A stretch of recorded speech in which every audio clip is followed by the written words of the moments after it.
Willkommen bei Alexandria, wo Geschichte, Mythologie und Kulturen durch Hörbücher lebendig werden. Bitte abonnieren Sie, hinterlassen Sie ein Like und kommentieren Sie, um uns zu unterstützen. Kapitel 1 – Wahnsinn und Zerstörung – Die Herrschaft von Kambyses. Vor ungefähr 500 oder 600 Jahren vor Christus war fast ganz Zentralasien unter einem riesigen Reich vereint, das von Kyros dem Großen gegründet wurde. Ursprünglich aus Persien stammend, wird Kyros Reich oft als Persisches Reich bezeichnet, benannt nach seiner Heimat. Kyros war nicht damit zufrieden, alle zivilisierten Staaten Asiens zu erobern. Später in seinem Leben stellte er sich vor, dass es noch mehr Ruhm und Macht zu gewinnen gäbe, indem er die halbwilden Regionen im Norden, jenseits des Araxes, unterwerfen würde. Also sammelte er eine Armee und machte sich auf zu einer Expedition, um ein Land zu erobern, das von einer barbarischen Königin namens Tomyris regiert wurde. Auf dieser Expedition stieß er auf viele Herausforderungen, die alle in unserer Geschichte über Kyros detailliert beschrieben sind. Es gibt jedoch ein Ereignis, das hier erwähnenswert ist: ein seltsamer Traum, den er eines Nachts nach dem Überqueren des Flusses hatte.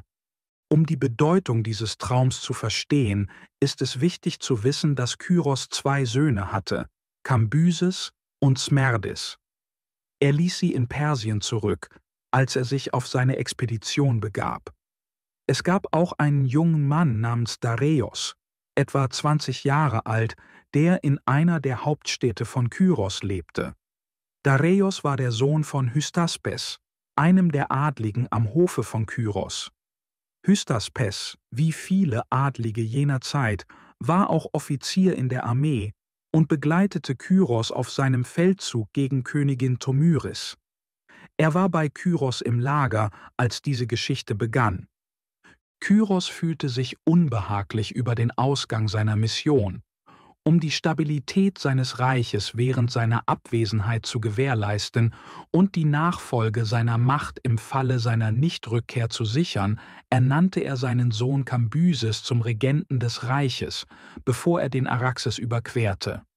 Er übergab Kambyses formell die Regierung an der Grenze, kurz bevor die Armee den Fluss überquerte. Natürlich war Kyros als Vater besorgt, wie sein Sohn die enormen ihm übertragenen Verantwortungen bewältigen würde. Diese Sorge beeinflusste wahrscheinlich den seltsamen Traum, den er hatte. In dem Traum sah Kyros Dareios mit riesigen Flügeln, die aus seinen Schultern wuchsen. Dareios stand an der Grenze zwischen Europa und Asien, und seine Flügel breiteten sich aus und bedeckten die gesamte bekannte Welt. Als Kyros aufwachte und über den Traum nachdachte, fürchtete er, dass es ein Zeichen für eine zukünftige Bedrohung der Sicherheit seines Reiches war. Er interpretierte es als Warnung, dass Dareios eines Tages die Welt regieren könnte. Besorgt, dass Dareios bereits etwas Ehrgeiziges oder Verräterisches plante, rief Kyros sofort Hystaspes herbei. Als Hystaspes ankam, befahl Kyros ihm, nach Persien zurückzukehren und das Verhalten seines Sohnes genau zu beobachten, bis er zurückkehrte. Hystaspes nahm die Aufgabe an und machte sich auf den Weg, sie auszuführen. Kyros fühlte sich durch diese Vorsichtsmaßnahme etwas erleichtert und setzte seinen Feldzug fort. Kyros kehrte nie zurück, er fiel in der Schlacht. Obwohl sich die Prophezeiung seines Traums schließlich erfüllte, plante Dareios zu dieser Zeit nicht, den Thron zu übernehmen. Er versuchte nicht, den reibungslosen Übergang der Macht von Kyros auf seinen Sohn Kambyses zu stören. In jedem Fall wurde die Macht wie geplant übertragen. Als die Nachricht von Kyros Tod die Hauptstadt erreichte, übernahm Kambyses die Herrschaft. Das bedeutendste Ereignis während Kambyses Herrschaft war ein Krieg mit Ägypten, der auf eine recht ungewöhnliche Weise begann. Im Laufe der Geschichte wurde beobachtet, dass etwas im Boden, Klima oder in der Atmosphäre Ägyptens dazu neigt, Entzündungen der Augen zu verursachen. Die Menschen in Ägypten waren schon immer anfällig für diese Krankheit, und fremde Armeen, die ins Land marschierten, waren oft ernsthaft davon betroffen. Tausende von Soldaten solcher Armeen wurden durch Augeninfektionen außer Gefecht gesetzt und viele erblindeten dauerhaft. In der Antike glaubte man, dass ein Land, in dem eine Krankheit am weitesten verbreitet war, auch die besten Ärzte für diese Krankheit haben würde. Wenn also ein mächtiger Herrscher oder jemand aus seiner Familie an einer Augenkrankheit litt, war Ägypten der Ort, um nach einem Arzt zu schicken. Zu einem bestimmten Zeitpunkt in seinem Leben litt Kyros an einer Augenkrankheit. Um Behandlung zu suchen, schickte er einen Gesandten zu Amasis, dem damaligen König von Ägypten, und bat um einen Arzt. Wie andere absolute Herrscher jener Zeit betrachtete Amasis seine Untertanen als sein Eigentum und konnte sie zu allem verpflichten, was er wollte. Er wählte einen angesehenen Arzt von seinem Hof aus und befahl ihm, nach Persien zu gehen. Der Arzt war sehr widerwillig zu gehen, da er Frau und Familie hatte, von denen er sich nicht trennen wollte. Die Befehle waren jedoch zwingend, so dass er keine andere Wahl hatte, als zu gehorchen. Auf seiner Reise schwor der Arzt heimlich einen Weg zu finden, sich am König zu rächen, weil er ihn gezwungen hatte, sein Zuhause zu verlassen. In Persien angekommen, wurde der Arzt von Kyros gut aufgenommen. Im Laufe der Zeit erlangte er erheblichen Einfluss am persischen Hof, sei es aufgrund seiner medizinischen Fähigkeiten oder aus anderen Gründen. Schließlich entwickelte er einen Plan, um sich am ägyptischen König zu rächen, weil dieser ihn aus seiner Heimat verbannt hatte. Amasis hatte eine Tochter, die sehr schön war und die er innig liebte. Der Arzt schlug Kyros vor, diese Tochter als seine Braut zu fordern. Da Kyros bereits verheiratet war, würde die ägyptische Prinzessin wahrscheinlich seine Konkubine werden oder bestenfalls eine Nebenrolle als Ehefrau spielen. Der Arzt wusste, dass Amasis äußerst widerwillig sein würde, seine Tochter unter solchen Umständen wegzugeben, aber auch Angst hätte, Kyros' Forderung offen abzulehnen, angesichts von dessen Macht.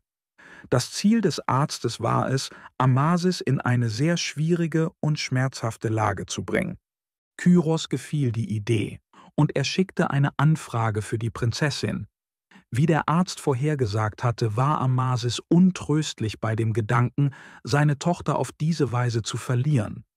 Doch er wagte es nicht, Kyros' Forderung offen abzulehnen. Um dem Dilemma zu entkommen, ersann er einen Trick. Am Hof von Amasis gab es eine junge und schöne gefangene Prinzessin namens Nitetis. Ihr Vater, Apries, war der vorherige König von Ägypten gewesen, doch Amasis hatte ihn gestürzt und getötet. Seitdem lebte Nitetis als Gefangene. Da er wusste, wie schön und gebildet sie war, beschloss Amasis, sie zu Kyros zu schicken, indem er vorgab, sie sei seine Tochter. Er kleidete sie in die feinsten Gewänder, gab ihr reichhaltige Geschenke und arrangierte ein prächtiges Gefolge, das sie nach Persien begleitete. Als Nitetis ankam, war Kyros zunächst sehr erfreut über seine neue Braut. Sie wurde schnell seine Favoritin, was zu Spannungen im Palast führte. Seine andere Frau, Kassandane, und ihre Kinder, Kambyses und Smerdis, waren eifersüchtig und neidisch auf Nitetis. Während eines Besuchs einer persischen Dame am Hofe stand Kassandane dabei, als die Frau ihre 2 Söhne bewunderte, die groß und stattlich waren. Die Frau bemerkte, wie stolz und glücklich Kassandane sein müsse. Kassandane erwiderte: Nein, ich bin alles andere als glücklich, obwohl ich die Mutter dieser wunderbaren Kinder bin. Ich fühle mich vernachlässigt und vom König übersehen. Seine Zuneigung hat sich ganz auf diese ägyptische Frau gerichtet, was mich fühlen lässt, als wäre ich beiseite geschoben und ungewürdigt.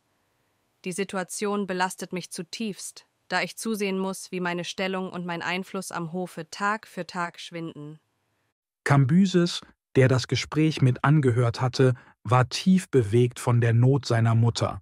Kambyses sagte: Mutter, verzweifle nicht. Ich verspreche dir, dass ich die Dinge in Ordnung bringen werde.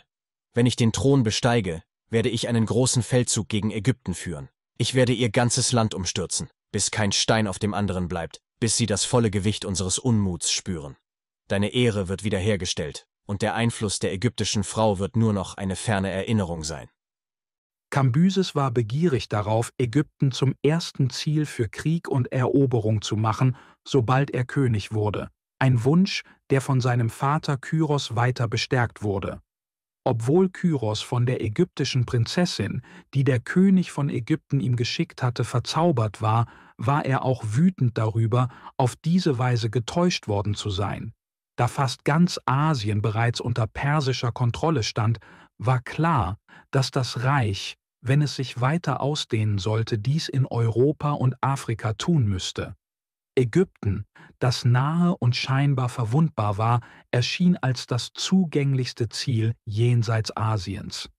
Während Kyros, der älter und mit anderen Projekten beschäftigt war, nicht bereit war, selbst eine Expedition nach Afrika zu führen, war er mehr als glücklich, seinem Sohn Kambyses solche Pläne zu überlassen.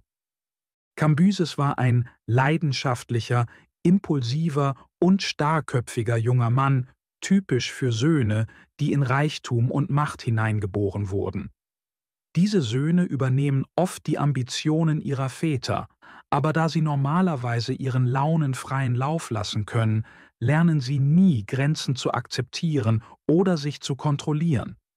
Dies macht sie oft eitel, arrogant, rücksichtslos und grausam, während ein Eroberer, der ein Reich aufbaut, durch seine Erfahrungen möglicherweise Mäßigung und Großzügigkeit lernt, erbt sein Sohn, der das Reich übernimmt, diese Tugenden selten.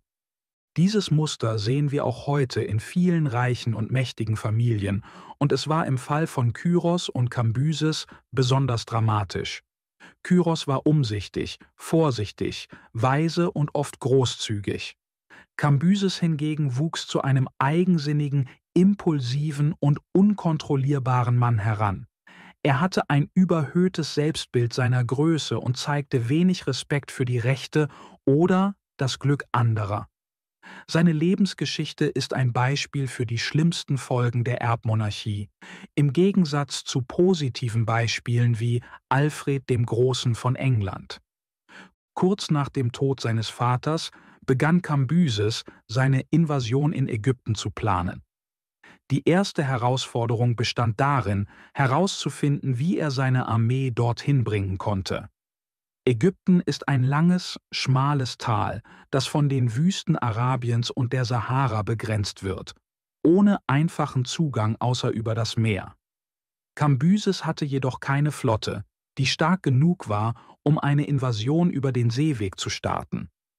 Während er seine Optionen abwog, kam ein Überläufer aus der ägyptischen Armee in seine Hauptstadt Susa. Der Name des Überläufers war Phanes, ein Grieche, der eine Gruppe griechischer Soldaten befehligte, die als Hilfstruppen in der ägyptischen Armee dienten. Nach einem Streit mit Amasis, dem ägyptischen König, floh Phanes nach Persien, in der Hoffnung, sich Kambyses geplanter Invasion anzuschließen, um sich an Amasis zu rächen. Phanes erzählte, wie er nur knapp aus Ägypten entkommen war. Sobald Amasis von seiner Flucht erfuhr, schickte er eines seiner schnellsten Schiffe, eine Galeere mit 3 Ruderbänken, um ihn zu verfolgen. Die Galeere holte das Schiff ein, das Phanes nach Kleinasien brachte, und die ägyptischen Offiziere nahmen ihn gefangen. Sie bereiteten sich darauf vor, nach Ägypten zurückzukehren und hielten Phanes währenddessen streng bewacht. Doch Phanes gelang es, sich mit seinen Wächtern anzufreunden, und schließlich lud er sie ein, mit ihm Wein zu trinken. Als die Wächter betrunken waren, nutzte Phanes die Gelegenheit zur Flucht. Heimlich und vorsichtig reiste er weiter, bis er schließlich Susa erreichte und Kambyses aufsuchte. Phanes lieferte Kambyses entscheidende Informationen über Ägypten, einschließlich seiner Geographie, der besten Angriffspunkte, des Charakters und der Ressourcen des ägyptischen Königs sowie weiterer wichtiger Details. Er riet Kambyses, Ägypten über Land durch Arabien zu erreichen.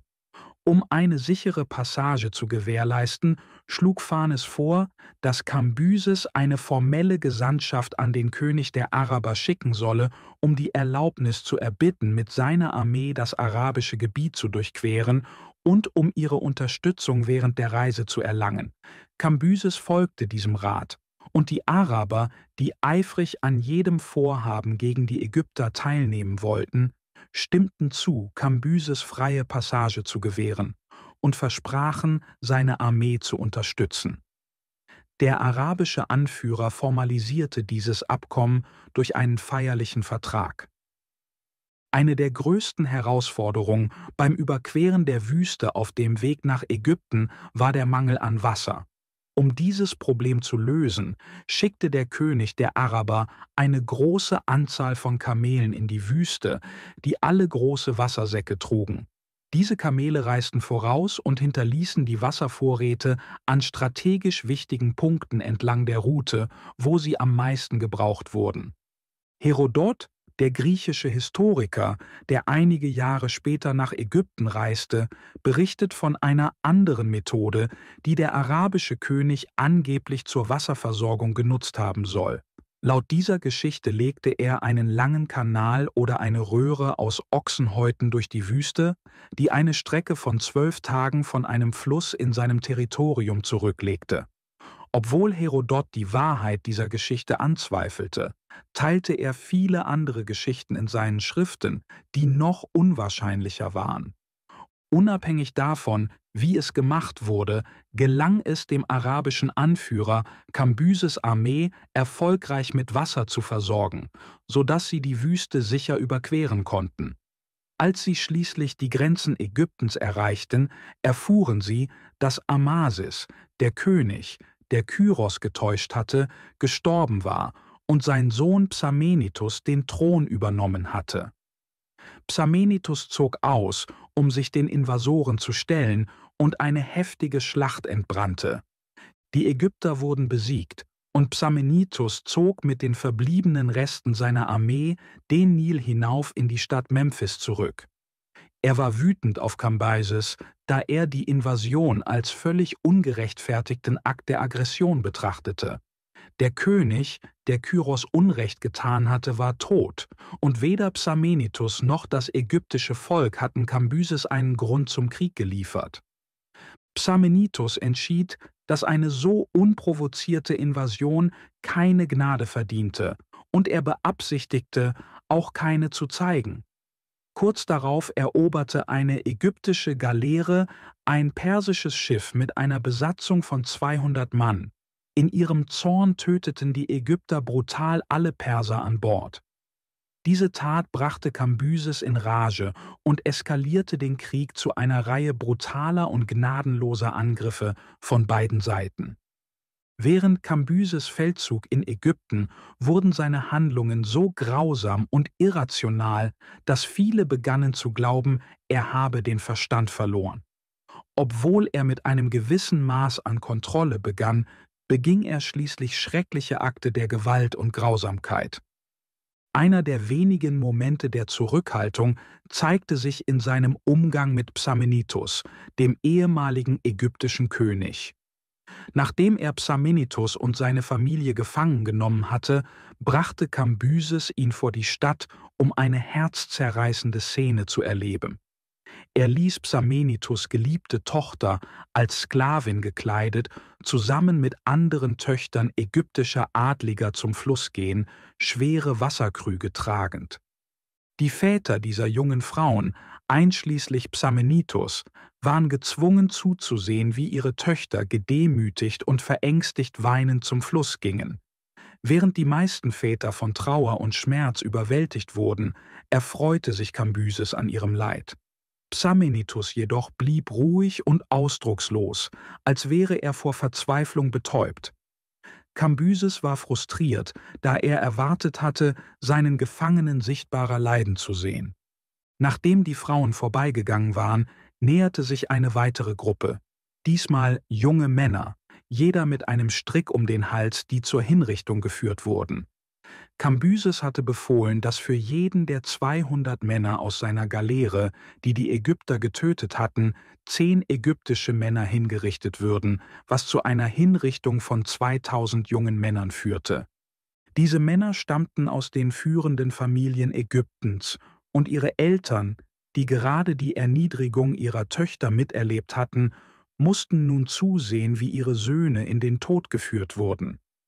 Psamenitos' Sohn war an der Spitze der Reihe.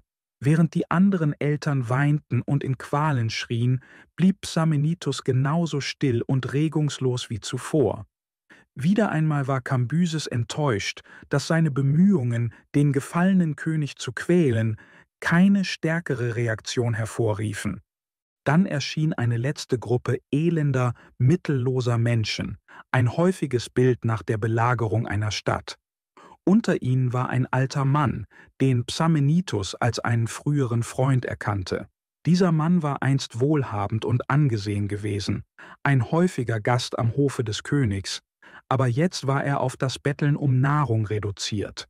Als Psamenitos seinen alten Freund in einem so verzweifelten Zustand sah, brach seine stoische Haltung schließlich zusammen. Er rief den Namen seines Freundes aus Schock und Mitleid, und zum ersten Mal begann er zu weinen. Als Kambyses Psamenitos' Reaktion bemerkte, schickte er einen Boten, um ihn zu fragen, warum er ruhig geblieben war, als er seine Tochter in Knechtschaft und seinen Sohn zur Hinrichtung sah, aber bei dem Anblick eines Fremden in Tränen ausbrach. Psamenitos antwortete, dass sein Schmerz über seine Kinder zu überwältigend für Tränen gewesen sei. Aber der Anblick seines Freundes in einem so verzweifelten Zustand habe ihn schließlich zu Tränen gerührt. Die Perser um Kambyses begannen, Mitgefühl für den gefallenen König zu empfinden und baten Kambyses, Psamenitos' Sohn zu verschonen. Unter denen, die sich für den ägyptischen König einsetzten, war Kreusos, der ehemalige König von Lydien, der von Kambyses Vater Kyros in seine Obhut gegeben worden war, bevor er zu seinem letzten Feldzug aufbrach. Bewegt durch diese Bitten stimmte Kambyses zu, Psamenitos' Sohn zu verschonen, aber leider kam der Bote zu spät. Der junge Mann war bereits hingerichtet worden. Kambyses entschied jedoch, Psamenitos oder seiner Familie keinen weiteren Schaden zuzufügen. Kambyses setzte seinen Marsch den Nil hinauf fort, plündernd und zerstörend, wo er ging. Während seines Feldzugs nahm er das Grab in Besitz, in dem der einbalsamierte Leichnam von Amasis, dem ehemaligen König von Ägypten, ruhte. Kambyses befahl, den Körper aus seinem Sarg zu entfernen und allen möglichen Demütigungen auszusetzen. Seine Soldaten, auf seine Anweisung hin, schlugen den Leichnam, stachen ihn und rissen ihm sogar die Haare aus. Schließlich befahl Kambyses, die Überreste zu verbrennen, eine Tat, die die Ägypter zutiefst beleidigte, die glaubten, dass das Verbrennen eines Körpers eine der schlimmsten möglichen Entweihungen war. Während seines Feldzugs gegen Ägypten ging Kambyses weit über das Maß hinaus, um die religiösen Überzeugungen der Menschen zu beleidigen. Er entweihte Tempel, verspottete ihre Altäre und entehrte alles, was den Ägyptern heilig war. Eines ihrer am meisten verehrten Symbole war der heilige Stier Apis. Dieser Stier, von den Priestern aufgrund seiner einzigartigen und als göttlich angesehenen Merkmale ausgewählt, wurde in einem großen Tempel gehalten und mit größter Sorgfalt und Ehrfurcht behandelt, er wurde sogar aus goldenen Schalen gefüttert. Als Kambyses in der Stadt ankam, in der Apis gehalten wurde, feierten die Ägypter gerade ein Fest zu Ehren des Stiers. Kambyses, der nach einem fehlgeschlagenen militärischen Feldzug wütend und frustriert war, wurde durch die freudige Feier noch weiter erzürnt. In seiner Wut tötete er die Priester, die die Rituale durchführten, und forderte, den heiligen Stier zu sehen. Im Tempel angekommen, beleidigte Kambyses die Gläubigen und stach in einer letzten Akt der Gotteslästerung mit seinem Dolch auf den Stier ein. Das Tier starb an seinen Wunden und die ägyptische Bevölkerung war entsetzt. Sie glaubten, dass Kambyses blasphemische Taten sicherlich göttliche Strafen über ihn bringen würden. Während Kambyses in Ägypten war, startete er mehrere waghalsige Expeditionen in benachbarte Regionen. In einem Fall entschied er sich aus purer Wut nach einer unbefriedigenden Antwort einer Gesandtschaft impulsiv, ohne angemessene Planung oder Vorräte, nach Äthiopien zu marschieren. Seine Armee ging schnell das Essen aus, noch bevor sie ein Fünftel der Strecke zurückgelegt hatten. Doch getrieben von Sturheit marschierte Kambyses weiter. Die Soldaten mussten sich von wilden Pflanzen ernähren, die sie finden konnten. Als diese erschöpft waren, töteten und aßen sie ihre Lasttiere. Schließlich, als der Hunger unerträglich wurde, griffen sie zum Kannibalismus. Erst dann entschied Kambyses umzukehren. Bei einer anderen Gelegenheit schickte Kambyses eine große Armee durch die Wüste in Richtung des Tempels von Jupiter Ammon. Er tat dies, ohne die notwendigen Vorkehrungen für eine solch schwierige Reise zu treffen. Die gesamte Armee verschwand. Die Menschen, die in der nahegelegenen Oase lebten, berichteten später, dass die Armee von einem Sandsturm erfasst und unter dem Sand begraben worden war, und sie wurde nie wieder gesehen. Kambyses hatte einen vertrauten Offizier namens Prexaspes, der sowohl Begleiter als auch Berater des Königs war. Prexaspes' Sohn, ein gut aussehender und talentierter junger Mann, hatte die angesehene Position des Mundschenks des Königs inne. Eines Tages fragte Kambyses Prexaspes, was das persische Volk über ihn dachte. Prexaspes antwortete vorsichtig, dass sie im Allgemeinen gut von ihm sprächen, aber sie glaubten, er trinke zu viel Wein. Kambyses wurde über diesen Kommentar wütend. In einem Anfall von Zorn beschloss er, Prexaspes für seine Ehrlichkeit zu bestrafen, obwohl es nicht seine Schuld war. Kambyses befahl Prexaspes' Sohn, sich an das Ende des Raumes gegen eine Wand zu stellen. Um den Persern zu beweisen, dass sie Unrecht hatten, erklärte er, dass er den Jungen mit einem Pfeil erschießen würde, um zu demonstrieren, dass sein Trinken seine Treffsicherheit nicht beeinträchtigt habe. Wenn er das Herz des Jungen treffen würde, würde es zeigen, dass seine Hand ruhig war. Wenn er verfehlte, würde es bedeuten, dass die Perser Recht hatten. Mit diesen Worten nahm Kambyses einen Bogen, zielte und schoss den Pfeil direkt in die Brust des Jungen. Der Junge brach zusammen. Kambyses befahl dann beiläufig seinen Dienern, den Körper des Jungen zu öffnen, um zu bestätigen, dass der Pfeil sein Herz durchbohrt hatte, als ob dies die sinnlose Tat rechtfertigen würde. Diese und viele andere Akte der Grausamkeit und des Wahnsinns führten dazu, dass die Menschen begannen zu glauben, Kambyses habe den Verstand verloren. Hallo! Wenn euch unser Hörbuch gefallen hat, vergesst bitte nicht, den Kanal zu abonnieren. Ich brauche eure Unterstützung, um euch weitere Hörbücher zu bringen. Vielen Dank im Voraus für eure Unterstützung. Kapitel 2 – Der Fall einer Dynastie, Kambyses und der Fluch des persischen Throns. Unter den vielen unmoralischen Taten, die Kambyses Ruf für immer befleckt haben, beging er das schockierende Verbrechen, 2 seiner Schwestern zu heiraten. Er nahm sogar eine von ihnen als seine Frau mit nach Ägypten. Solches Verhalten wäre für die meisten Menschen undenkbar, es sei denn, ihre Leben wären von Laster verzehrt. Selbst Kambyses schien trotz seiner Verderbtheit einige Zweifel an dieser Entscheidung zu haben. Bevor er die Ehe einging, fragte er eine Gruppe von Richtern, die für die Auslegung der Gesetze zuständig waren, ob es rechtlich richtig sei, seine Schwester zu heiraten.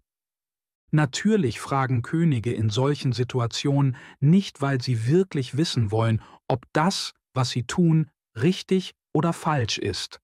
Stattdessen fragen sie, weil sie bereits entschieden haben, was sie tun wollen, und ihre Berater nur nach einer rechtlichen Unterstützung suchen, um einen öffentlichen Aufschrei zu vermeiden.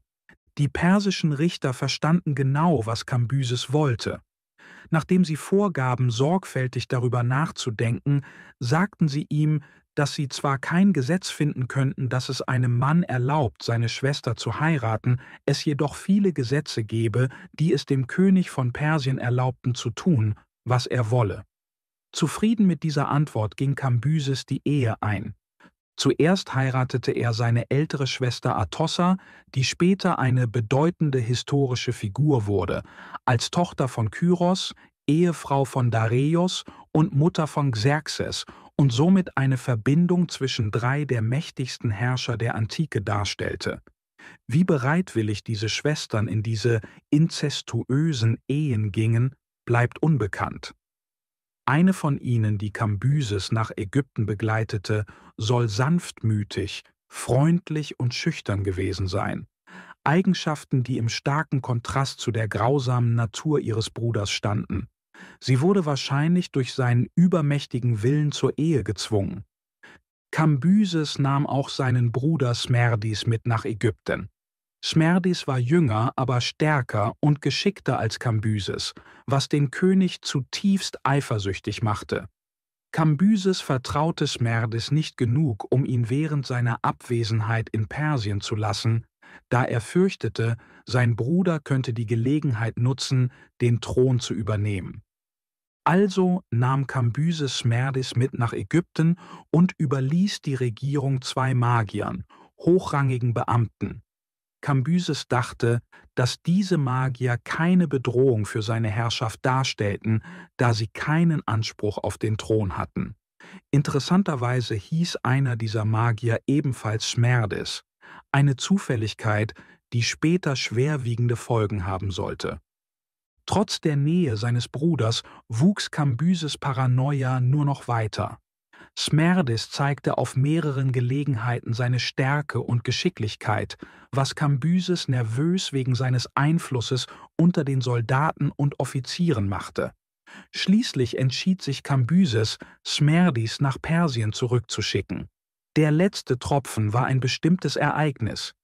Nachdem er die Kontrolle über Ägypten übernommen hatte, begann Kambyses einen riskanten Feldzug zur Invasion Äthiopiens zu planen, eines fernen Landes, das von starken und wilden Kriegern bewohnt wurde.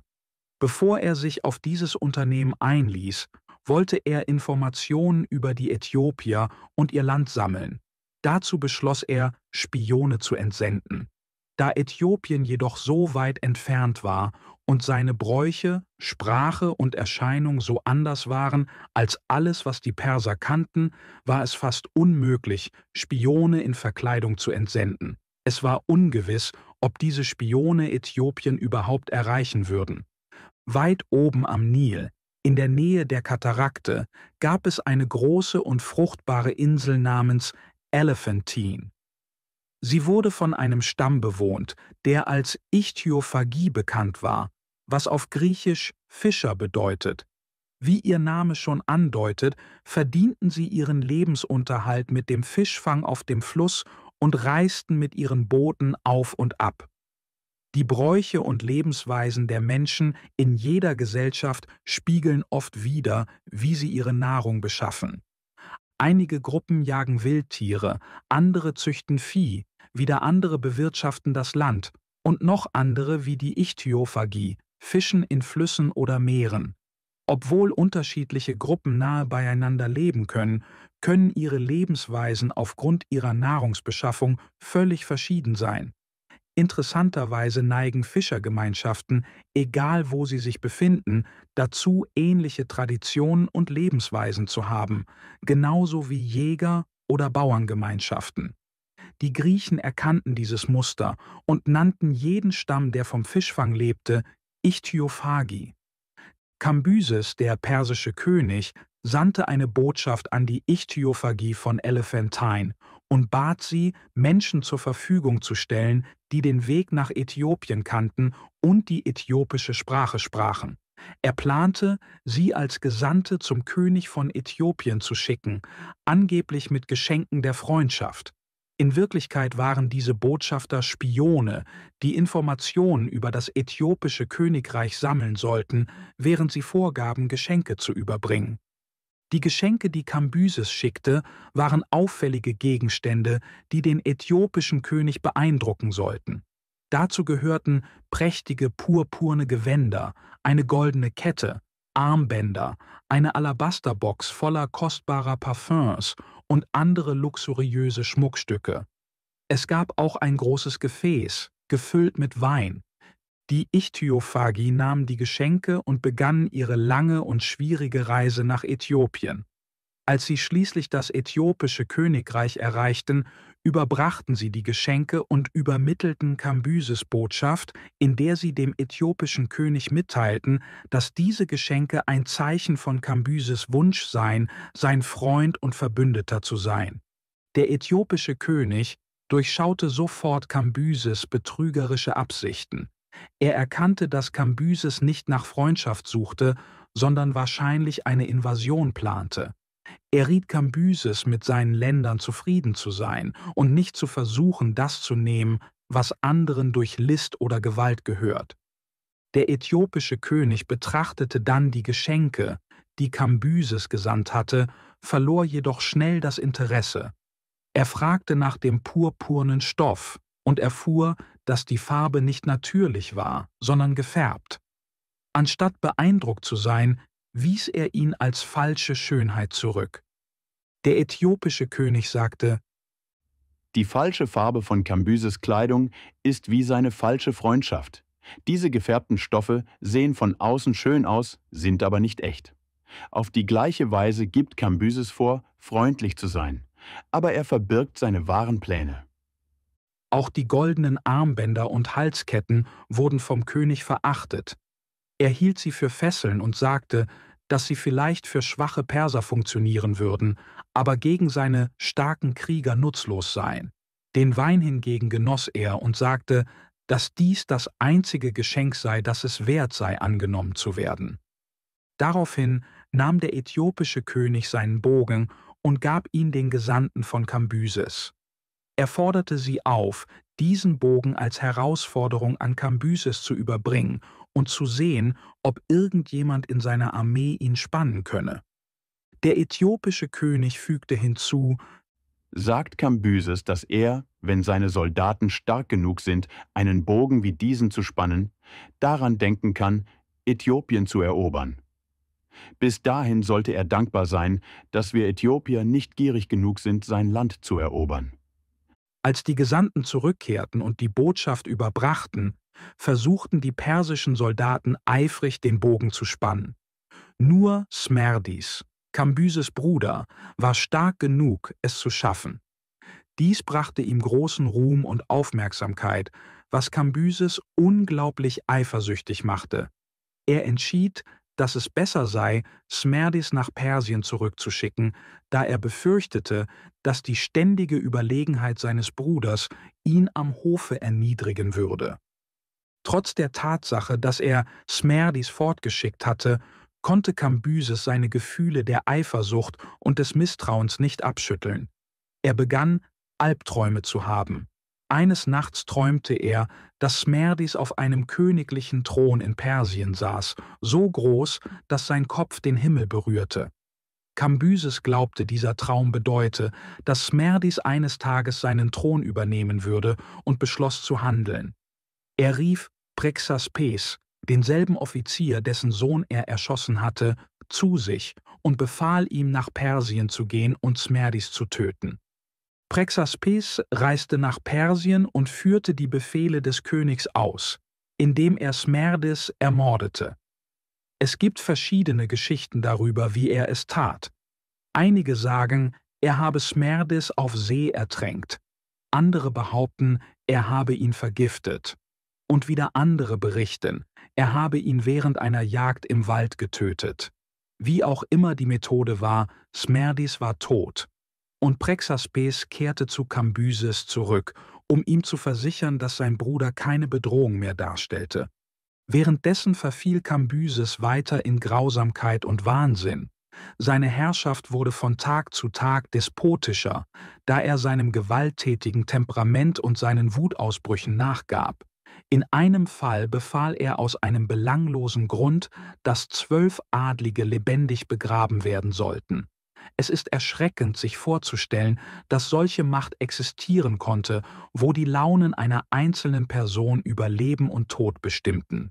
In einem anderen Fall wagte es Cambyses Schwester, die auch seine Frau war, ihre Trauer über den Tod ihres Bruders Smerdis auszudrücken. Während sie am Tisch saß, hielt sie eine Blume in der Hand und zupfte langsam ihre Blütenblätter ab, die sie auf den Tisch legte. Sie fragte Cambyses dann, ob er die Blume im Ganzen oder in Stücken schöner fand. Cambyses antwortete: Es war zweifellos schöner in seiner vollständigen Form. Der natürliche Zustand der Blume, mit all ihren intakten Blütenblättern, ist viel angenehmer anzusehen als ihre verstreuten Teile. Sie sagte: Du hast unsere Familie genauso auseinandergerissen, wie ich diese Blume zerlegt habe. Jedes Blütenblatt repräsentiert ein Stück unserer einst vereinten Familie, die nun verstreut und zerbrochen ist. So wie diese Blume nie wieder ganz sein wird, befürchte ich, dass auch unsere Familie dasselbe Schicksal erleiden wird. Wütend über ihre Worte griff Cambyses sie mit der Wildheit eines wilden Tieres an. Obwohl seine Diener es schafften, ihn wegzuziehen und sie vorerst zu retten, war sie tödlich verletzt. Bald darauf erkrankte sie und starb an den Folgen ihrer Verletzungen. Cambyses gewalttätige Ausbrüche wurden oft von Gefühlen der Schuld und Reue begleitet. Dies ist bei denen häufig, die ihre Wut nicht kontrollieren können. Manchmal entschieden sich seine Offiziere, wissend, dass seine Wut bald vergehen würde, seine grausamen Befehle nicht auszuführen. Stattdessen versteckten sie die Person, die das Ziel von Cambyses Zorn war, bis er sich beruhigte. Dies geschah einmal mit Kroisos, dem ehemaligen König von Lydien. Kroisos war nun ein alter Mann und war lange Zeit ein vertrauenswürdiger Berater von Cambyses Vater, Kyros. Er kannte Cambyses seit dessen Kindheit, und Kyros hatte beiden befohlen, gut aufeinander aufzupassen. Kroisos, Cambyses mit seiner Weisheit zu leiten und Cambyses, Kroisos mit Ehre zu behandeln als treuen Freund seines Vaters. Unter diesen Umständen fühlte Kroisos, dass es seine Pflicht war, sich zu äußern und Cambyses vor seinem extremen Verhalten und seiner Grausamkeit zu warnen. Er sagte Cambyses, dass er nicht zulassen solle, dass seine gewalttätigen und impulsiven Emotionen die Kontrolle über ihn übernehmen. Auch wenn die persischen Soldaten und Untertanen ihn bisher ertragen hätten, könnte er, wenn er sie weiterhin mit Unterdrückung und Grausamkeit quäle, an einen Punkt gelangen, an dem sie sich gegen ihn erheben würden. Sollte das geschehen, könnte Cambyses plötzlich seine Macht verlieren, einfach weil er sie missbrauchte. Kroisos erklärte, dass er diesen Rat aus Loyalität gebe, so wie es ihm Cambyses Vater Kyros aufgetragen hatte. Cambyses reagierte mit Wut auf diese Worte. Er war wütend, dass Kroisos es wagte, ihm Ratschläge zu geben. Er beleidigte Kroisos bitter, verspottete ihn wegen des Verlusts seines Königreichs Lydien Jahre zuvor und beschuldigte ihn, seinen Vater Kyros durch schlechte Ratschläge in unnötige Schwierigkeiten gebracht zu haben. Cambyses Zorn wuchs weiter, je mehr er sprach, bis er schließlich zugab, dass er Kroisos schon lange gehasst hatte und nur auf einen Grund gewartet hatte, ihn zu bestrafen. Cambyses sagte: Jetzt hast du mir den perfekten Vorwand für deine Bestrafung geliefert. Deine schlecht durchdachten Ratschläge und fehlgeleitete Kritik haben dein Schicksal besiegelt und mir die lang ersehnte Gelegenheit gegeben, Vergeltung für deine vergangenen Misserfolge und gegenwärtige Unverschämtheit zu üben. Cambyses ergriff seinen Bogen und bereitete sich darauf vor, einen Pfeil auf Kroisos zu schießen. Kroisos rannte davon, und Cambyses befahl seinen Dienern, ihn zu verfolgen und zu töten. Die Offiziere wussten jedoch, dass Cambyses seinen voreiligen Befehl wahrscheinlich bereuen würde, sobald er sich beruhigt hatte. Statt Kroisos zu töten, versteckten sie ihn. Einige Tage später, als Cambyses anfing, Reue zu empfinden, weil er seinen alten Freund in einem Wutanfall getötet hatte, enthüllten die Offiziere, dass Kroisos noch am Leben war. Sie erklärten, dass sie den Befehl nicht sofort ausgeführt hatten, weil sie sicherstellen wollten, dass Cambyses wirklich wollte, dass er, tot sei. Kambyses war überglücklich, dass Kroisos verschont geblieben war, aber seine Freude verwandelte sich schnell in Wut. Obwohl sie Kroisos gerettet hatten, befahl Kambyses die Hinrichtung der Männer, die ihn geschützt hatten. Kambyses wurde immer rücksichtsloser und grausamer in seinem Verhalten, teils weil er glaubte, er habe einen besonderen Schutz vor dem Tod. Er hatte einst ein Orakel in Medien nach seinem Schicksal befragt, und das Orakel hatte ihm gesagt, dass er in Ekbatana sterben würde.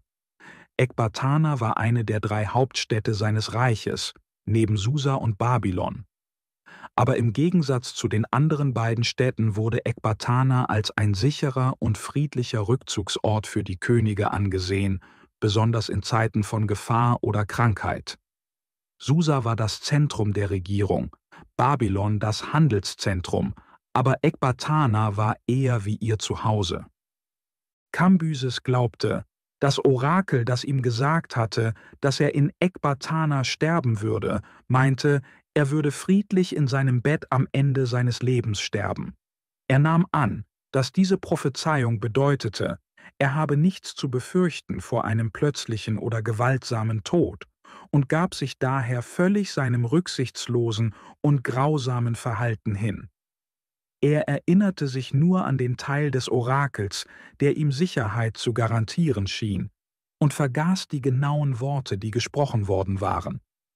Nachdem er seine Eroberung Ägyptens abgeschlossen hatte, führte Kambyses seine Truppen entlang der Mittelmeerküste nach Norden, bis sie Syrien erreichten. Auf ihrem Weg durch Galiläa, eine Region, die oft in der Bibel erwähnt wird, kamen sie in eine kleine, unbedeutende Stadt, wo Kambyses beschloss, sein Lager aufzuschlagen. Er kannte nicht einmal den Namen der Stadt, aber etwas Außergewöhnliches geschah dort. Ein Herold erschien und behauptete, er sei aus Susa geschickt worden, um zu verkünden, dass Smerdis, der Sohn von Kyros, den Thron bestiegen habe und dass alle in Syrien von nun an nur seinen Befehlen folgen sollten. Dies schockierte Kambyses, denn er glaubte, Smerdis sei tot. Prexaspes, der früher aus Susa zurückgekehrt war, hatte Kambyses versichert, dass er Smerdis selbst getötet hatte. Nun rief Kambyses erneut nach Prexaspes und fragte ihn, was diese Verkündung bedeuten könnte. Prexaspes wiederholte seine frühere Behauptung, Smerdis sei tot. Er habe ihn persönlich getötet und begraben sehen. Prexaspes sagte, es sei denn, die Toten sind auf wundersame Weise aus ihren Gräbern auferstanden und in die Welt der Lebenden zurückgekehrt, ist es völlig unmöglich, dass Smerdis irgendeine Form von Aufstand gegen deine Herrschaft anführen könnte. Der bloße Gedanke widerspricht den Naturgesetzen und der Endgültigkeit des Todes. Prexaspes riet Kambyses, den Herold gefangen zu nehmen und ihn zu verhören, wer ihn geschickt habe und wer wirklich an der Macht sei. Kambyses folgte diesem Rat. Der Herold wurde vor ihm gebracht und befragt. Der Herold bestätigte, dass er von Smerdis geschickt worden sei, der den Thron übernommen habe. Obwohl der Herold Smerdis nicht persönlich gesehen habe, weil sich Smerdis im Palast versteckte, habe er seine Befehle von einem der Magier erhalten, die Kambyses zurückgelassen hatte, und dieser habe ihm gesagt, dass Smerdis nun König sei. Prexaspes schlug dann vor, dass die beiden Magier, die Kambyses mit der Regierung betraut hatte, wahrscheinlich den Thron übernommen hätten. Er erinnerte Kambyses daran, dass einer der Magier Smerdis hieß und dass es wahrscheinlich dieser Smerdis sei, nicht sein Bruder, der den Thron beanspruche. Kambyses stimmte zu, dass dies wahrscheinlich der Fall war. Er erkannte, dass der Traum, den er von Smerdis hatte, dessen Kopf den Himmel berührte, wohl von dem Magier Smerdis handelte, nicht von seinem Bruder. Er begann es zu bereuen, seinen unschuldigen Bruder getötet zu haben, doch seine Reue verwandelte sich schnell in Wut auf den wahren Usurpator. Er befahl, sein Pferd zu bringen, um sofortige Befehle zu erteilen und den Marsch nach Susa vorzubereiten. Als Kambyses auf sein Pferd sprang, immer noch in einem Zustand verzweifelter Hast, fiel versehentlich die Scheide seines Schwertes ab und die scharfe Klinge durchbohrte seinen Oberschenkel. Seine Diener eilten herbei, um ihm zu helfen, und trugen ihn zurück in sein Zelt. Die Wunde war schwer, und Kambyses aufgewühlte Gefühle, seine Wut, Frustration und Hilflosigkeit verschlimmerten seinen Zustand nur noch. Von Angst vor dem Sterben erfüllt, fragte Kambyses, wie der Name der Stadt lautete, in der sie angehalten hatten. Sie sagten ihm, es sei Ekbatana. Bis zu diesem Zeitpunkt hatte Kambyses Ekbatana immer nur als seinen luxuriösen königlichen Rückzugsort in Medien betrachtet.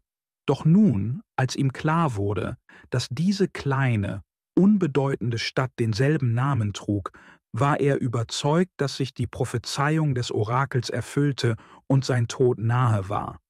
Überwältigt von Schuld und Verzweiflung fügte er sich seinem Schicksal. Seine körperlichen Schmerzen waren unerträglich. Das Schwert hatte tief geschnitten bis zum Knochen und die Wunde entzündete sich gefährlich. Während die intensiven Schmerzen allmählich nachließen, verschlimmerte sich die Verletzung und Kambyses lag bleich, schwach und elend auf seinem Bett. Selbst als die körperlichen Schmerzen nachließen, wurde sein Geist von Schuldgefühlen und Hoffnungslosigkeit gequält, was sein Leiden noch schwerer erträglich machte. Am 20. Tag nach der Verletzung, wissend, dass sein Tod nahe war, versammelte Kambyses die führenden Adligen und Offiziere seines Hofes um sein Bett. Er sagte ihnen, dass er im Sterben lag und dass er, aufgrund der Tragödie, die ihn ereilt hatte, etwas offenbaren musste, das er eigentlich geheim halten wollte. Der Mann, der den Thron unter dem Namen Smerdis übernommen habe, sei nicht sein Bruder Smerdis, der Sohn von Kyros, erklärte Kambyses. Dann erzählte er ihnen von dem Traum, der ihn mit Angst erfüllt und ihn zu dem drastischen Schritt veranlasst hatte, den Tod seines Bruders zu befehlen. Kambyses sagte, er glaube, dass der Mann, der vorgab, Smerdis zu sein, Smerdis der Magier sei, den er als Regenten eingesetzt hatte, als er zu seinem Feldzug nach Ägypten aufbrach. Er drängte die Adligen, die Herrschaft dieses Hochstaplers nicht zu akzeptieren. Wenn sie ihn nicht in offener Schlacht besiegen könnten, sollten sie durch List oder mit allen notwendigen Mitteln dafür sorgen, ihn zu stürzen. Kambyses Worte waren voller Hass und Rachegelüste und zeigten, dass sein Körper zwar von Krankheit gezeichnet war, sein rachsüchtiger Geist jedoch unverändert geblieben war. Kurz nach dieser Rede starb Kambyses. Interessanterweise glaubten die Menschen, die Kambyses letzte Erklärung hörten, kein Wort davon. Sie nahmen an, dass der sterbende König, erfüllt von Eifersucht und Groll gegen seinen Bruder, die ganze Geschichte erfunden hatte.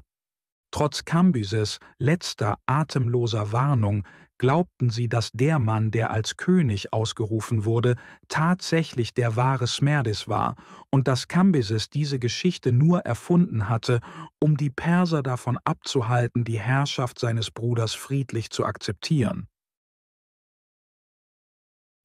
Kapitel 3 – Der Staatsstreich des Daraios, Wiederherstellung der persischen Krone. Kambyses und seine Freunde lagen richtig in der Annahme, dass es tatsächlich Smerdis der Magier war, der den persischen Thron übernommen hatte. Dieser Smerdis teilte nicht nur denselben Namen wie Kambyses Bruder, sondern ähnelte ihm auch äußerlich. Der andere Magier, der an der Verschwörung beteiligt war sein Bruder Patizitis, der die Macht erhalten hatte, als Kambyses nach Ägypten aufbrach. Nachdem sie Berichte über Kambyses grausames und erratisches Verhalten gehört hatten, beschlossen die beiden Magier, die Gelegenheit zu nutzen und die Kontrolle über das Reich zu übernehmen. Ihr Plan wurde durch Kambyses lange Abwesenheit aus Persien und seine Unbeliebtheit bei seinen Untertanen erleichtert. Der Plan wurde auch dadurch erleichtert, dass Kambyses zuvor seinen echten Bruder Smerdis nach Persien zurückgeschickt und dann heimlich seine Ermordung befohlen hatte. Obwohl Prexaspes den Mord ausgeführt hatte, wurde dies vor der Öffentlichkeit verborgen. Die meisten Menschen glaubten daher immer noch, dass Smerdis lebte und sich, wie es für das Königshaus damals üblich war, in Abgeschiedenheit aufhielt. Diese Geheimhaltung machte es dem Magier Smerdis leicht, seinen Platz einzunehmen, besonders da er weiterhin ein ruhiges Leben fernab der Öffentlichkeit führte. Ironischerweise hatten Kambyses Handlungen den Weg für diesen Betrug geebnet.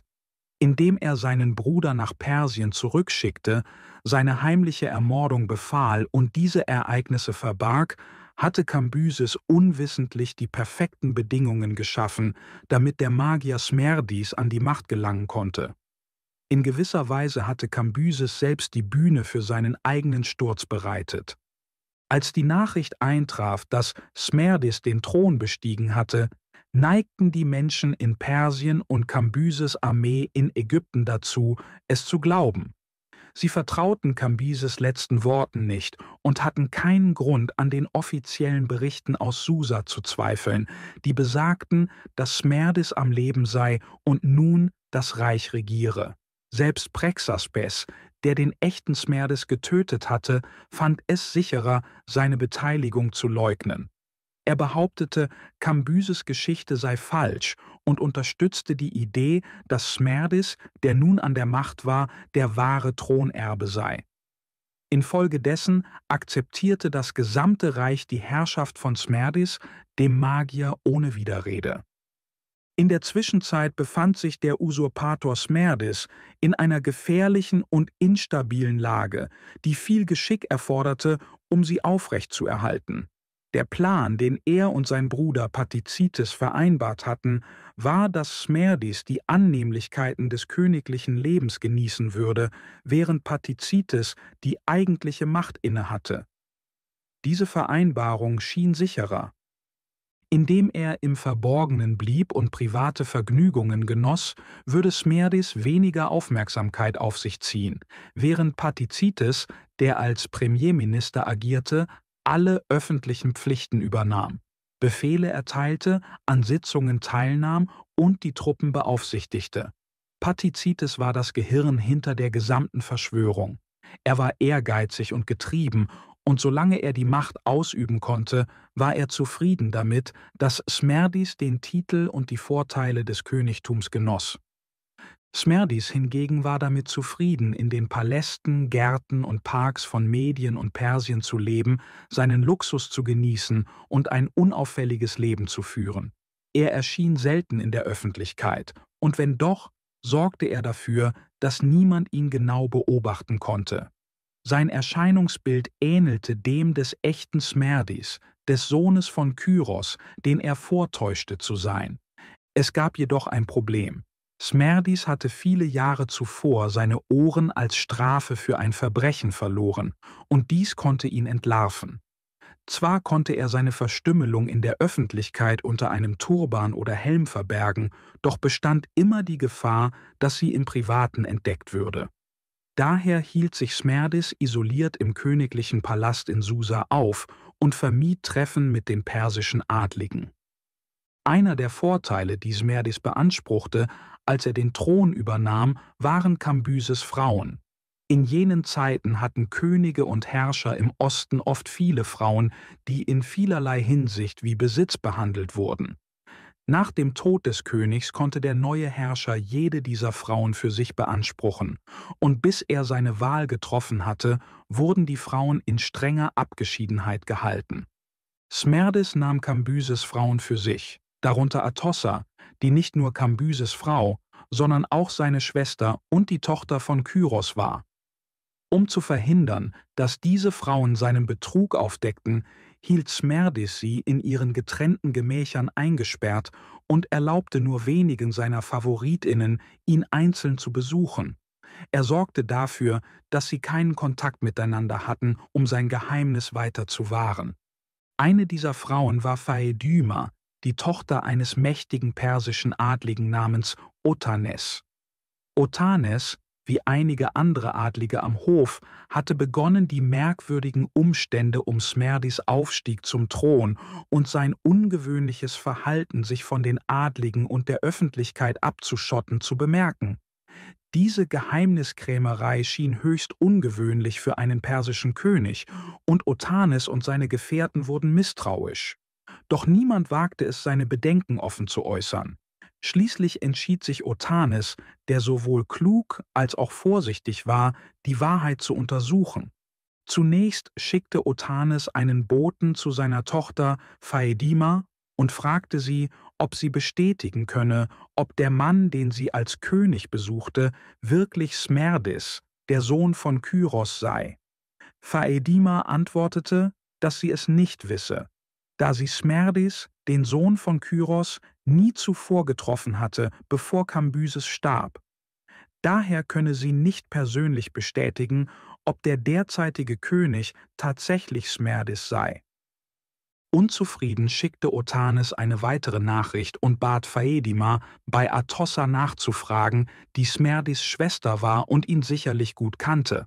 Doch Phaedima teilte ihrem Vater mit, dass sie nicht mit Atossa sprechen könne, da sie in ihren Privatgemächern eingesperrt und mit niemandem in Kontakt war.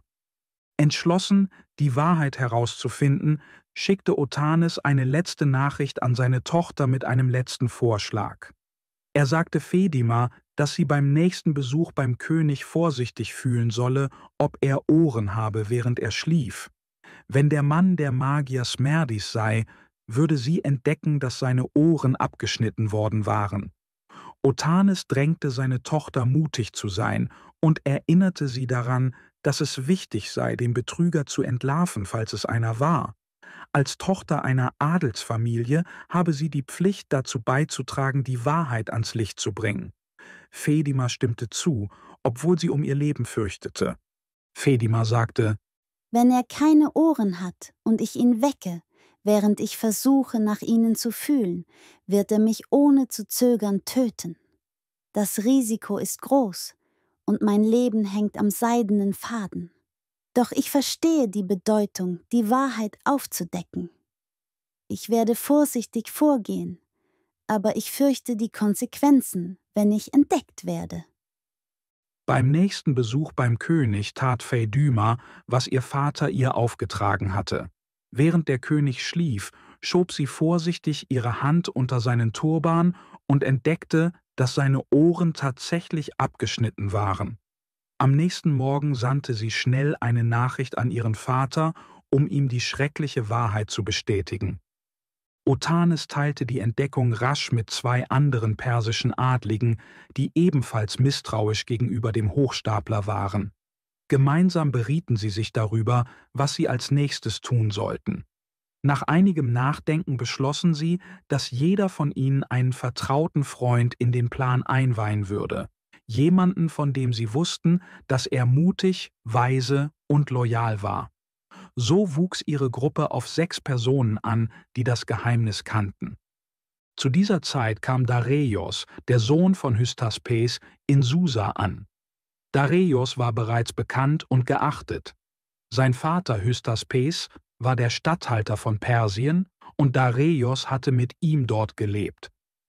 Sobald die Verschwörer erfuhren, dass Dareios in der Stadt war, nahmen sie ihn in ihre Gruppe auf, wodurch ihre Zahl auf 7 anwuchs. Die 7 Männer begannen geheime Treffen abzuhalten, um ihren nächsten Schritt zu planen. Sie schworen feierlich, einander niemals zu verraten, egal was passieren würde. Dareios sagte ihnen, dass auch er erkannt habe, dass Smerdis ein Betrüger sei und dass er nach Susa gekommen sei, um ihn zu töten. Da nun so viele Menschen die Wahrheit kannten, drängte Dareios sie, schnell und entschlossen zu handeln. Er warnte sie, dass jede Verzögerung gefährlich sein könnte. Otanes war jedoch anderer Meinung. Er dachte, dass sie mehr Zeit und mehr Leute brauchten. 7 Männer, so argumentierte er, seien nicht genug, um einen König zu stürzen und das Reich zu verändern. Obwohl er den Mut von Dareios bewunderte, glaubte Otanes, dass sie vorsichtiger vorgehen und mehr Unterstützung sammeln müssten, bevor sie handeln. Doch Dareios war überzeugt, dass Warten ihr Vorhaben zum Scheitern verurteilen würde.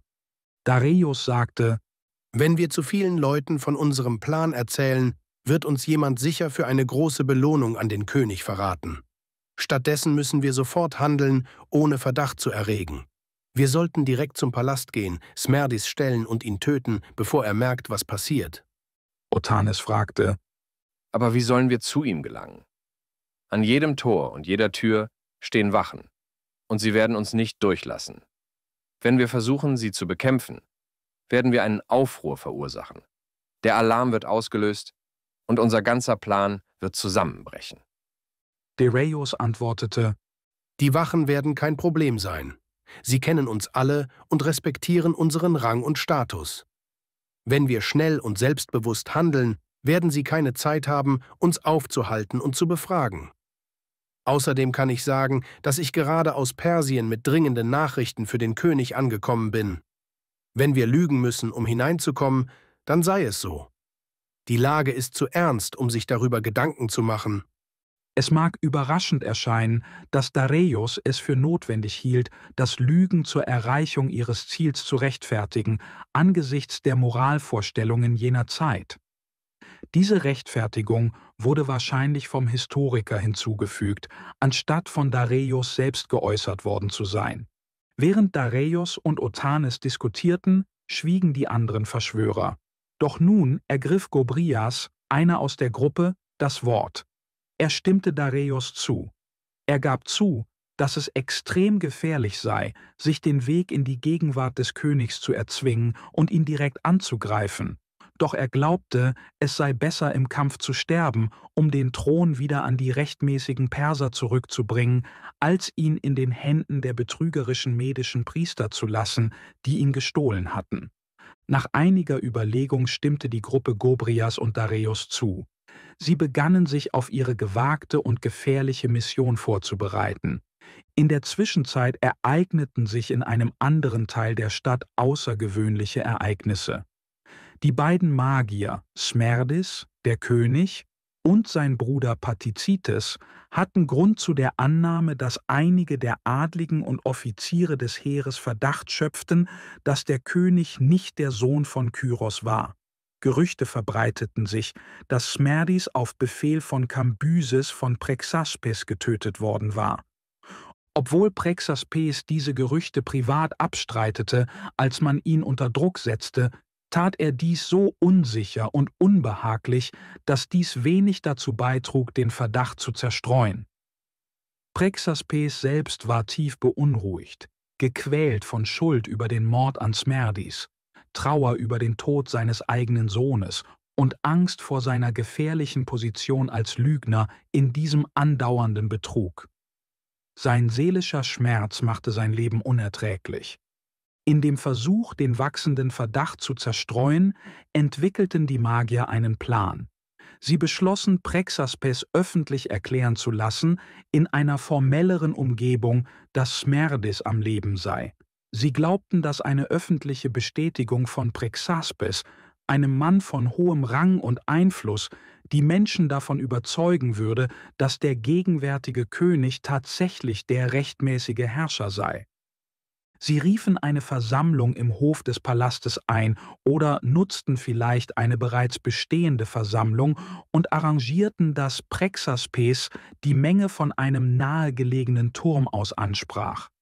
Die Magier hofften, dass, wenn Prexaspes die Gerüchte auf eine so öffentliche und entschiedene Weise dementieren würde, die Menschen glauben würden, dass der echte Sohn von Kyros auf dem Thron saß. Doch Prexaspes, der bereits von Schuld und Lügen zermürbt war, fand diese neue Forderung zu schwer zu ertragen. Angesichts der Aussicht, sich weiter in Täuschungen zu verstricken, traf er eine verzweifelte Entscheidung. Obwohl er vorgab, den Plan der Magier zu unterstützen, tat er, sobald er den Turm bestieg, genau das Gegenteil von dem, was erwartet wurde. Anstatt den Mord zu leugnen, gestand er ihn der erstaunten Menge. Er enthüllte, dass er Smerdis tatsächlich getötet hatte und erklärte, dass der Mann, der derzeit auf dem Thron saß, ein Betrüger sei. Er forderte die Menschen auf, sich zu erheben, den Hochstapler zu stürzen und die wahre persische Königslinie wiederherzustellen. Während Prexaspes seine Rede fortsetzte, wurde er immer leidenschaftlicher, voll bewusst, dass seine Worte sein Schicksal besiegeln würden. Er verurteilte die Menge, falls sie nicht handeln würde, und rief den Zorn des Himmels auf sie herab, wenn sie passiv blieben. Die Menschen, erstaunt über diesen unerwarteten Ausbruch, standen in schockierter Stille da. Bevor sie oder die königlichen Wachen reagieren konnten, beendete Prexaspes plötzlich seine Rede, indem er sich vom Turm hinabstürzte. Er fiel zu Boden und starb sofort beim Aufprall. Natürlich brach im Hof Chaos aus, gerade als die 7 Verschwörer den Palast erreichten, bereit, ihren Plan in die Tat umzusetzen. Sie erfuhren schnell, was gerade geschehen war. Otanes, einer der Verschwörer, hielt es für eine gute Idee, den Angriff auf den König zu verschieben. Er argumentierte, dass die jüngsten Ereignisse die Lage verändert hätten und sie warten sollten, bis sich die Dinge beruhigten. Doch Dareios war entschieden dagegen. Er war der Meinung, dass sie sofort handeln müssten. Wenn sie zögerten, würden die Magier bald von Prexaspes Geständnis und Tod erfahren und schnell ihre Verteidigung verstärken, was es viel schwieriger machen würde, zuzuschlagen. Gerade als Dareios seine Argumente vorbrachte, geschah etwas Seltsames, das seine Meinung zu bestätigen schien. Die Verschwörer bemerkten 7 Falken, die 2 Geier über den Himmel jagten. Sie interpretierten dies als göttliches Zeichen, dass sie mit ihrem Plan fortfahren sollten. Ermutigt durch dieses Omen beschlossen sie, ohne weitere Verzögerung fortzufahren. Die Gruppe ging auf die Palasttore zu. Wie Dareios vorausgesagt hatte, waren die Wachen von der Sicht auf 7 hochrangige Adlige, die selbstbewusst auf sie zukamen, eingeschüchtert. Ohne sie zu befragen, traten die Wachen beiseite und ließen sie passieren. Die Verschwörer drangen tiefer in den Palast vor, bis sie die inneren Gemächer erreichten, wo sie auf Eunuchen stießen, die die Türen bewachten. Die Eunuchen versuchten, sie aufzuhalten und verlangten wütend zu wissen, warum die Wachen die Eindringlinge hineingelassen hatten. »Tötet sie«, riefen die Verschwörer, und sie begannen, die Eunuchen anzugreifen. Im Palast hatten die Magier bereits von Prexaspes schockierenden Enthüllungen gehört und gerieten in Panik. Sie bewaffneten sich. Einer griff zu einem Bogen, der andere zu einem Speer. Als die Verschwörer in den Raum einbrachen, bereiteten sich die Magier auf den Kampf vor. Der Magier mit dem Bogen erkannte, dass dieser in solchen engen Räumen nutzlos war und floh schnell. Der andere Magier versuchte, sich mit seinem Speer zu verteidigen und schaffte es, 2 der Angreifer zu verwunden, bevor er selbst fiel. Die verbleibenden 3 Verschwörer setzten den Kampf fort, während Dareios und Gobrias dem fliehenden Magier nachsetzten. Der fliehende Magier rannte von Raum zu Raum, bis er einen dunklen Raum fand, in dem er instinktiv Schutz suchte, in der Hoffnung, dass ihm dort Sicherheit geboten würde.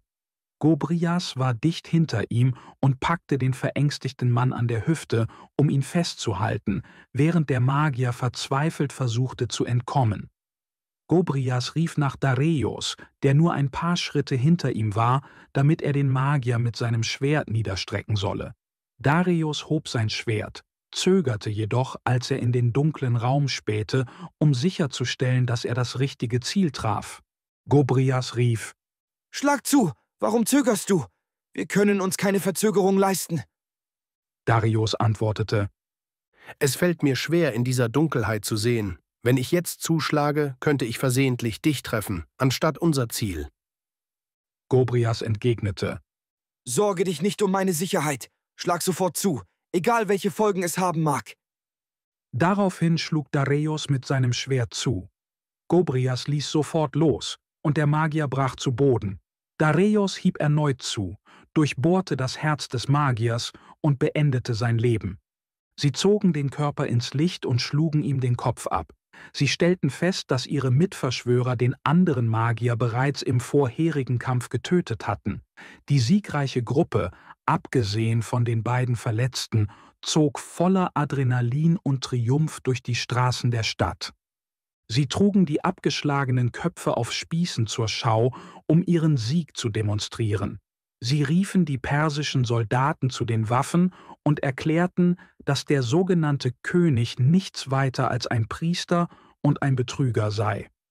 Sie erklärten, dass sie ihn wegen seines Verrats getötet hätten und forderten das Volk auf, alle Magier zu töten, da sie glaubten, dass die gesamte Gruppe in die Verschwörung verwickelt war. Wie so oft wurde die Menge schnell von diesen Aufrufen zur Tat angestachelt. Die Perser bewaffneten sich und durchstreiften die Straßen auf der Jagd nach Magiern, die sie finden konnten.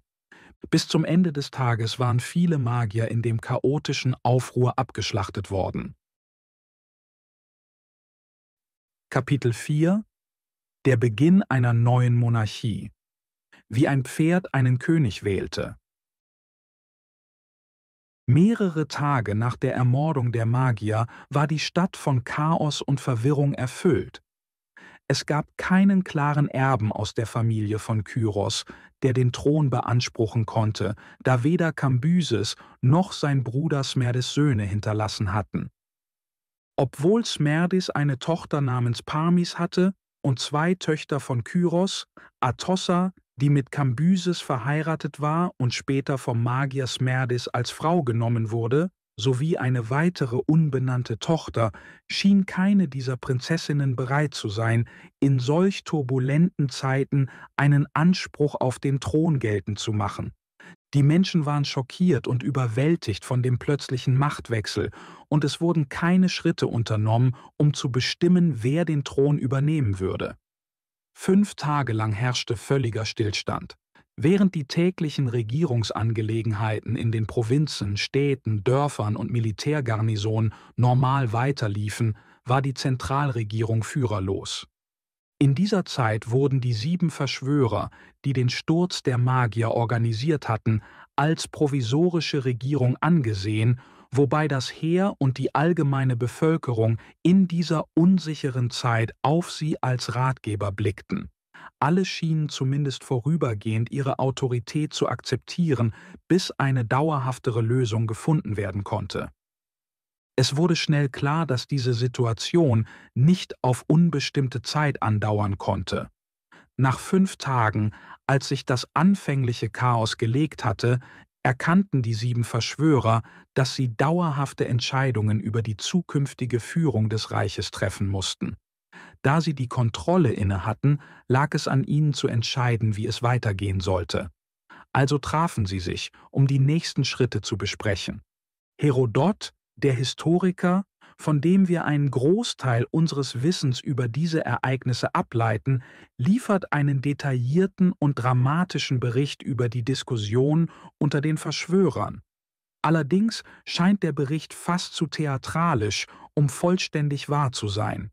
Während der Diskussion schlug Otanes vor, dass sie eine Republik errichten sollten, anstatt einer einzelnen Person die uneingeschränkte Macht zu geben. Er argumentierte, dass die Geschichte gezeigt habe, wie gefährlich es sei, eine Person über alle anderen zu erheben. Solche Macht mache Führer oft misstrauisch, eifersüchtig und grausam. Sie würden sich darauf konzentrieren, ihre Macht zu erhalten, selbst wenn das bedeutete, tyrannisch zu sein. Otanes wies darauf hin, dass Tyrannen sich typischerweise mit korrupten Individuen umgeben, die bereit seien, ihnen in ihren Lastern und Verbrechen zu helfen. Er führte das Beispiel von Kambyses an, der mit äußerster Grausamkeit geherrscht hatte, und erinnerte die anderen an das Leid, das sie unter seiner Herrschaft erlitten hatten. Um solche Gefahren in Zukunft zu vermeiden, schlug Otanes ein System vor, in dem Regierungsbeamte gewählt würden und wichtige Entscheidungen in Versammlungen vom Volk getroffen würden.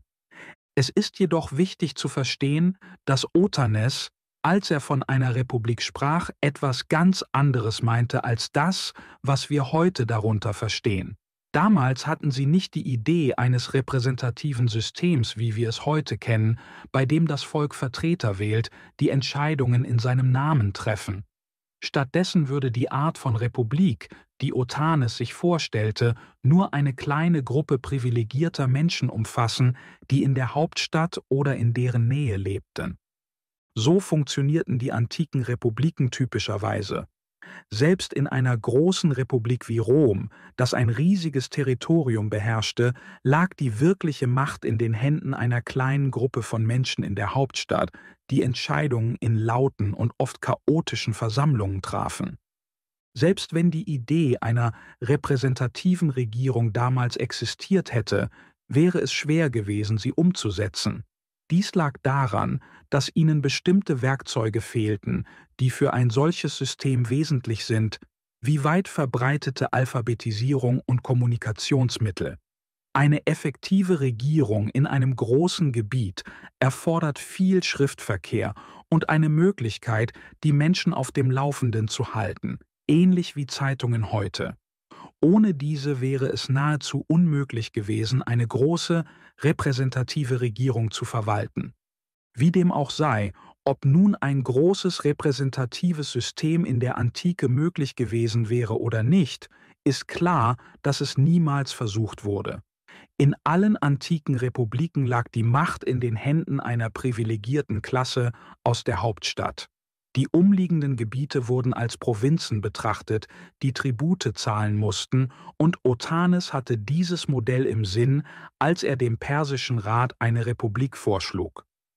Der nächste Redner war Megabyzos, der Otanes widersprach. Er stimmte zu, dass eine Monarchie zu Tyrannei und Unterdrückung unter der absoluten Kontrolle einer Person führen könne. Doch er glaubte auch, dass es keine Lösung sei, die Macht an die Massen zu übergeben. Volksversammlungen, so argumentierte er, seien chaotisch, von Emotionen getrieben und leicht von listigen Anführern manipuliert. Das gemeine Volk, so seine Ansicht, fehle es an der Weisheit und Entschlossenheit, um vernünftige Entscheidungen zu treffen und diese auch durchzusetzen. Er warnte, dass eine Republik genauso gefährlich sein könnte wie eine Monarchie, da Entscheidungen von Angst, Wut, Freude oder jeder anderen vorübergehenden Emotion der Menge beeinflusst werden könnten. Megabyzos schlug stattdessen eine Oligarchie vor. Er schlug vor, dass die 7 von ihnen eine kleine Gruppe von Adligen und militärischen Führern auswählen sollten, die für ihre Weisheit und Integrität bekannt seien, um zu regieren. Dieses System, so argumentierte er, würde die Extreme sowohl der Monarchie als auch der Demokratie vermeiden. Keine einzelne Person hätte genug Macht, um ein Tyrann zu werden, da die anderen sie im Zaum halten würden. Gleichzeitig wäre die Gruppe nicht so groß, dass die Entscheidungsfindung unmöglich würde. Auf diese Weise könnte die Regierung sowohl durchdacht als auch effektiv handeln. Als Megabyzos seine Rede beendet hatte, teilte Dareios seine Gedanken. Er sagte, dass beide Redner zwar überzeugende Argumente vorgebracht hätten, aber in ihren Vergleichen nicht ganz fair gewesen seien. Sie hätten die beste Version einer Regierungsform mit der schlechtesten einer anderen verglichen.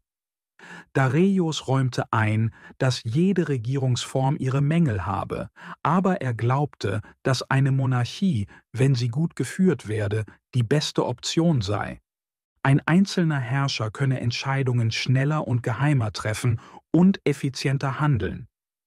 Wenn die Macht unter vielen geteilt werde, führe dies oft zu Konflikten, Rivalitäten und Verzögerungen. Diese Kämpfe endeten typischerweise damit, dass eine Person über den Rest aufstieg und damit eine Republik oder Oligarchie wieder in eine Despotie verwandelte. Dies, so glaubte Dareios, zeige, dass es natürliche Kräfte gebe, die Gesellschaften in Richtung einer Herrschaft durch eine einzige Person drängten. Dareios wies auch darauf hin, dass die Perser immer unter einer Monarchie gelebt hätten, und der Versuch, ein völlig neues Regierungssystem einzuführen, könnte sehr riskant sein. Es würde erfordern, die Traditionen und Gewohnheiten der Menschen zu ändern.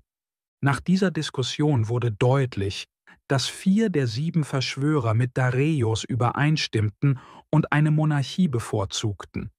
Da sie die Mehrheit bildeten, wurde die Entscheidung getroffen, mit der Errichtung einer Monarchie fortzufahren. Otanes erklärte jedoch, dass er zwar die Entscheidung nicht ablehne, aber nicht Teil der neuen Monarchie sein wolle. Otanes sagte: Ich möchte weder über andere herrschen, noch will ich, dass andere über mich herrschen. Ihr könnt ein Königreich errichten, aber ich zusammen mit meiner Familie und meinen Abhängigen muss völlig frei von dessen Kontrolle bleiben. Dies war eine etwas unvernünftige Forderung, da Otanes durch das Leben in der Gemeinschaft immer noch von deren Schutz profitierte und daher wie alle anderen den Gesetzen unterworfen sein sollte. Trotzdem stimmten die anderen seinen Bedingungen zu, und Otanes zog sich aus der Gruppe zurück. Die verbleibenden 6 Verschwörer setzten ihre Pläne zur Errichtung einer Monarchie fort. Sie einigten sich darauf, dass einer von ihnen König werden sollte, und wer auch immer gewählt würde, die anderen 5 sollten stets besondere Privilegien genießen. Sie würden freien Zugang zum Palast und zum König haben, und der König dürfte seine Frauen nur aus ihren Töchtern wählen. Nachdem diese Bedingungen festgelegt worden waren, mussten sie entscheiden, wie der König ausgewählt werden sollte. Was sie als nächstes taten, war zweifellos eine der ungewöhnlichsten Methoden, einen König in der gesamten antiken Geschichte zu wählen. Herodot, der Historiker, stellt diese Geschichte als Tatsache dar, aber wie glaubwürdig sie wirklich ist, bleibt dem Leser überlassen, nachdem er die Details gehört hat. Sie einigten sich alle darauf, sich am nächsten Morgen bei Sonnenaufgang zu treffen, auf Pferden, direkt vor der Stadt. Der Plan war einfach und doch absurd. Das Pferd, das als erstes wiehern würde, sollte den neuen König bestimmen. Nachdem sie sich auf diesen seltsamen Plan geeinigt hatten, kehrte jeder der Verschwörer nach Hause zurück, um sich vorzubereiten. Dareios rief seinen Stallmeister, einen Mann namens Öbases, und erklärte ihm den Plan zur Wahl des Königs. Öbases sagte: Wenn das die Methode ist, die Sie gewählt haben, müsst ihr euch keine Sorgen machen, mein Herr. Ich habe einen Plan, um sicherzustellen, dass das Ergebnis zu euren Gunsten ausfällt.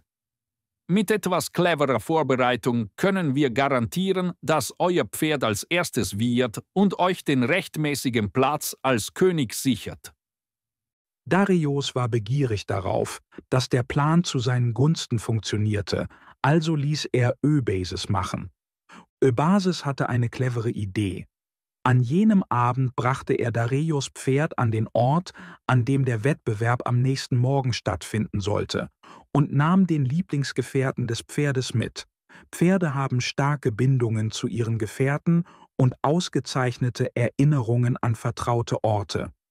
Öbases hoffte, dass das Pferd am nächsten Morgen, als es an den Ort zurückkehrte, seinen Gefährten wiedererkennen und wiehern würde. Der Plan ging auf.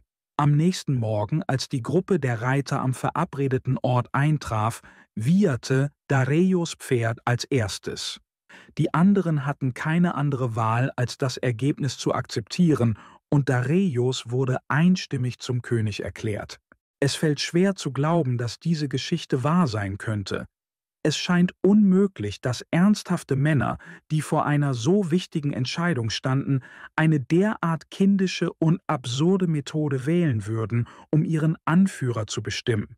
Schließlich ging es um das Schicksal eines riesigen Reiches, das sich über Tausende von Meilen erstreckte, Dutzende von Nationen umfasste und Millionen von Leben betraf. Die Vorstellung, dass sie eine so bedeutsame Wahl dem Zufall eines Pferdes überließen, erscheint lächerlich. Und doch wird diese Geschichte von Herodot als historische Tatsache überliefert und seitdem von Historikern wiederholt, ohne dass ihre Wahrheit ernsthaft in Frage gestellt wird. Und die Geschichte könnte wahr sein. Die Unwahrscheinlichkeit mag eher scheinbar als real sein. Im Laufe der Geschichte haben selbst die mächtigsten Führer oft Entscheidungen getroffen, die mehr auf Impulsen und Launen basierten, als wir vielleicht denken. Von unten her betrachten wir diese Führer oft in ihrer Pracht und nehmen an, dass sie sich ständig der Ernsthaftigkeit ihrer Rolle bewusst sein müssen. Wir stellen uns vor, dass eine solche Macht sie nachdenklicher, überlegter und weiser macht, angesichts der immensen Verantwortung, die sie tragen. Dies mag für moderne Führer zutreffen, die durch demokratische Prozesse an die Macht gelangen. Die Öffentlichkeit hält diese Führer zur Rechenschaft und Millionen von Menschen beobachten ihre Handlungen genau. Sie sind sich oft der Konsequenzen ihrer Entscheidungen für große Bevölkerungsgruppen bewusst. Doch die absoluten Monarchen der Antike, die durch Eroberung oder Erbschaft an die Macht kamen, fühlten nicht immer dasselbe Maß an Verantwortung. Trotz ihrer erhöhten Position betrachteten sie ihre Handlungen oft nur in Bezug darauf, wie sie ihre eigenen Wünsche oder Interessen betrafen. Sie besaßen vielleicht große Macht, aber sie trafen ihre Entscheidungen häufig auf leichtfertige und unbeständige Weise. Dies war wahrscheinlich auch bei den 6 Verschwörern der Fall. Als sie entschieden, wer König werden sollte, dachten sie wahrscheinlich nicht an das Wohl der Millionen Menschen im Reich. Stattdessen konzentrierten sie sich vermutlich darauf, wer in den königlichen Palästen leben, den Prunk und die Zeremonien genießen und den Titel des Königs tragen würde. Es ist auch möglich, dass Aberglaube eine Rolle bei ihrer Entscheidung spielte.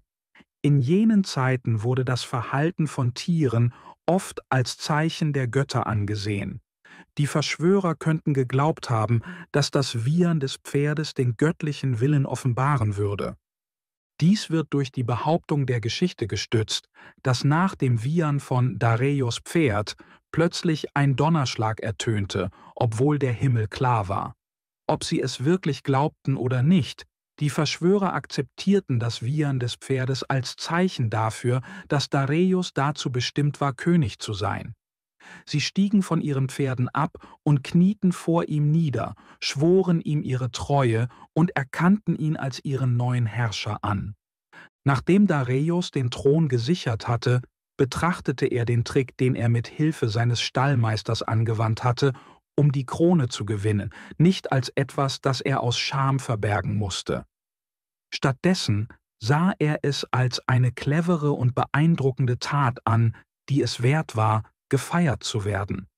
Er ließ eine prächtige Statue anfertigen, die ihn auf dem Pferd zeigte, das als erstes wieherte. Diese Statue wurde auf einem öffentlichen Platz aufgestellt, mit folgender Inschrift: Dareios, Sohn des Hystaspes, gewann den Thron von Persien durch die Weisheit seines Pferdes und den listigen Plan seines Stallmeisters Öbases. Kapitel 5 – Das Reich schlägt zurück. Die erbarmungslose Gerechtigkeit des Dareios.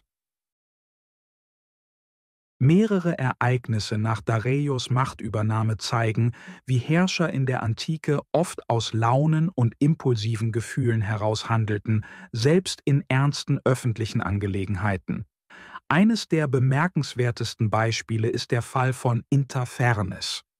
Interfernes war einer der 7 Verschwörer, die dazu beigetragen hatten, den Magier zu stürzen und Dareios auf den Thron zu bringen. Bevor sie entschieden, wer König werden sollte, hatten sie alle vereinbart, dass jeder von ihnen das Recht hätte, den König jederzeit zu besuchen. Doch kurz nach Dareios Thronbesteigung versuchte Interfernes eines Abends in den Palast zu gelangen und wurde von 2 Wachen aufgehalten, die ihm sagten, der König habe sich bereits zur Ruhe begeben. Wütend über das, was er als Respektlosigkeit ansah, zog Interfernes sein Schwert und schnitt den Wachen die Nasen und Ohren ab. Anschließend band er sie zusammen und ließ sie am Palasttor zurück. Die Wachen, blutend und entstellt, begaben sich sofort zum König, um zu berichten, was geschehen war. Dareios, alarmiert, befürchtete, dass dieser Angriff der Beginn einer Rebellion der anderen Verschwörer sein könnte.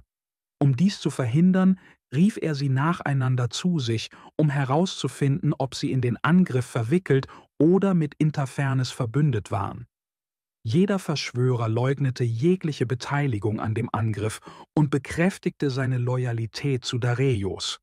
Erleichtert, aber immer noch misstrauisch, befahl Dareios seinen Soldaten, Interfernes, seinen Sohn und alle seine nahen männlichen Verwandten und Freunde zu verhaften, da er fürchtete, sie könnten Teil einer möglichen Rebellion sein. Obwohl es keine klaren Beweise für eine Verschwörung gab, wollte Dareios kein Risiko eingehen.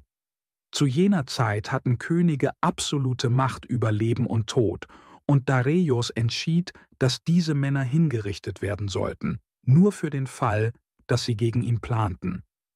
Während die Vorbereitungen für die Hinrichtungen liefen, kam Interfernes Frau wiederholt zum Palast und flehte darum, mit Dareios sprechen zu dürfen, um für das Leben ihrer Familie zu bitten. Schließlich zeigte Dareios, scheinbar aus Mitgefühl, ein wenig Gnade und ließ ihr eine Nachricht zukommen.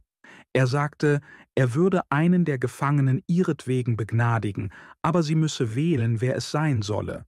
Es schien, als habe Dareios dieses Angebot nicht aus Freundlichkeit gemacht, sondern um zu sehen, wie sie unter der unmöglichen Entscheidung leiden würde, entweder ihren Mann oder ihren Sohn zu retten. Die Frau von Interfernes traf eine unerwartete Wahl.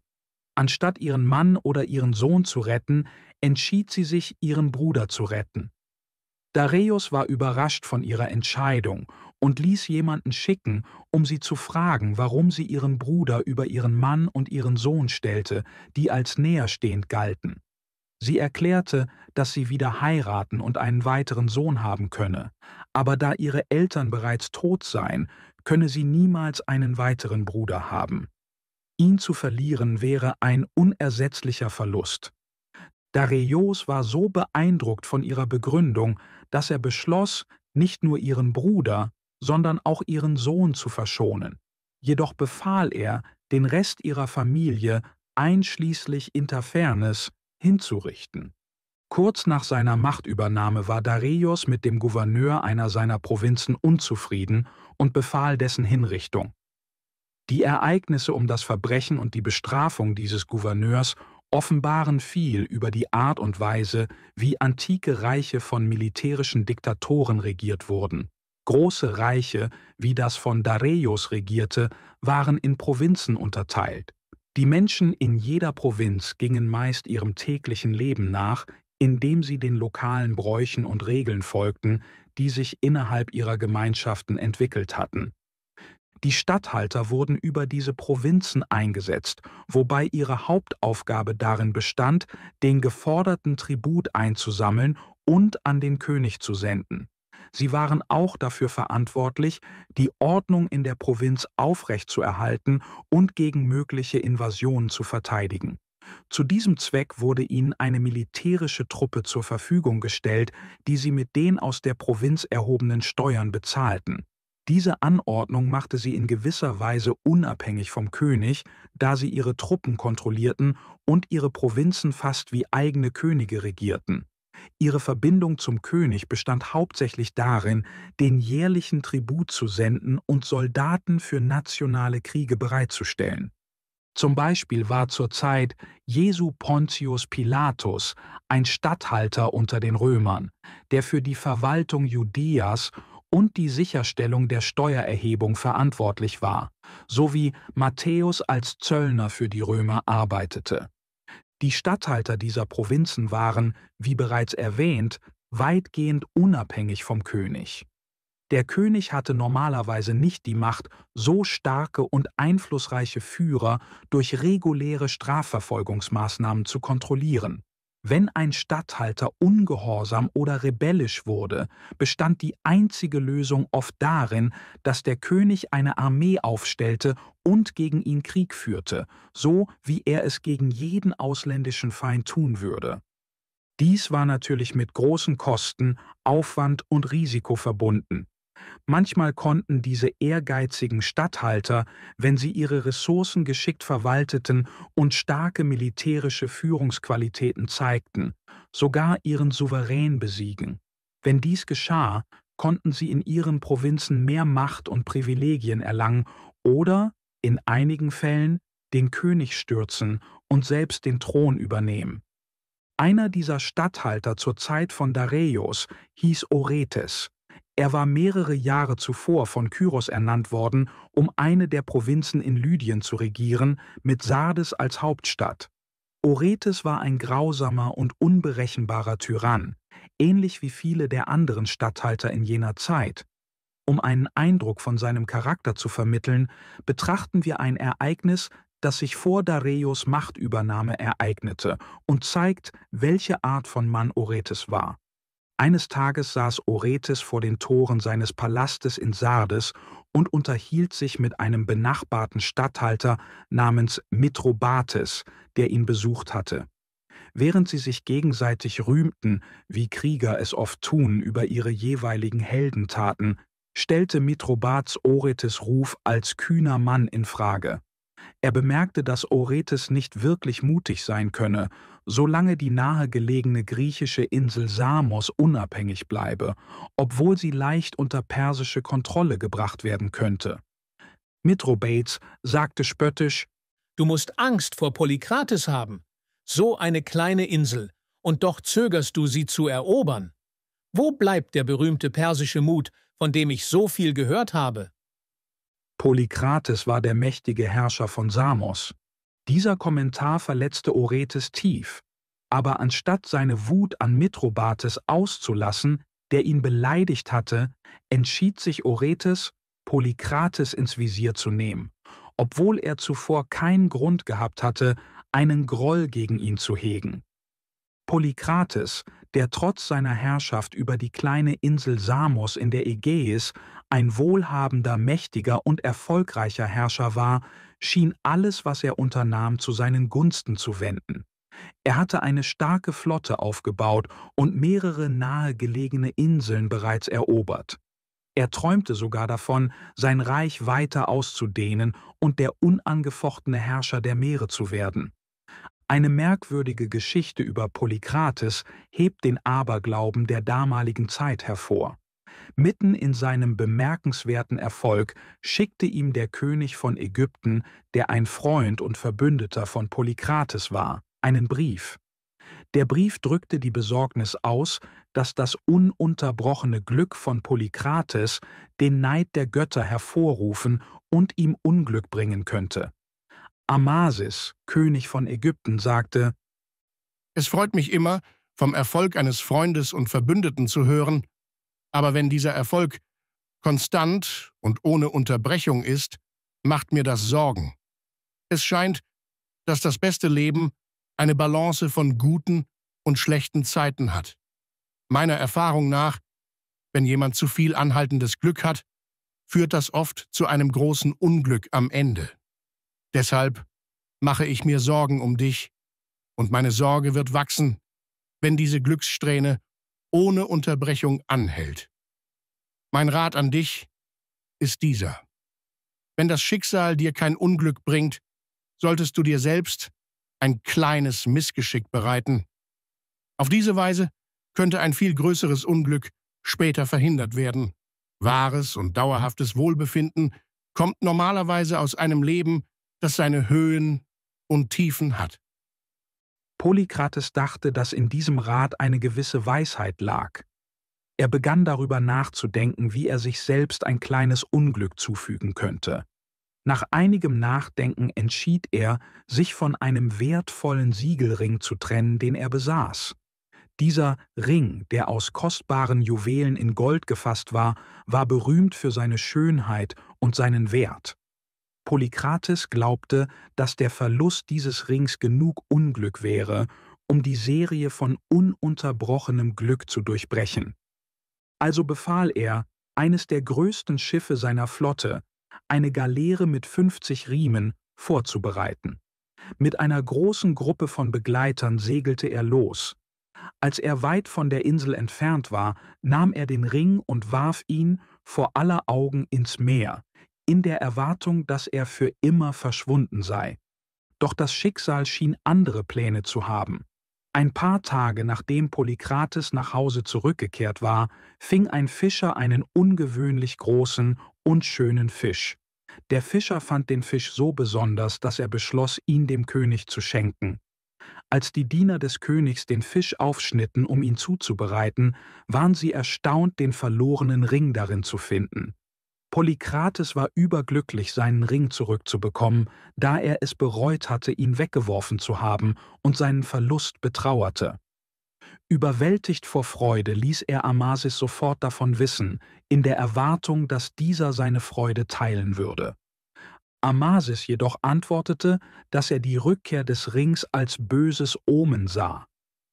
Amasis sagte: »Ich fürchte, dass das Schicksal dir ein großes Unglück bestimmt hat und dass du nichts tun kannst, um es zu verhindern.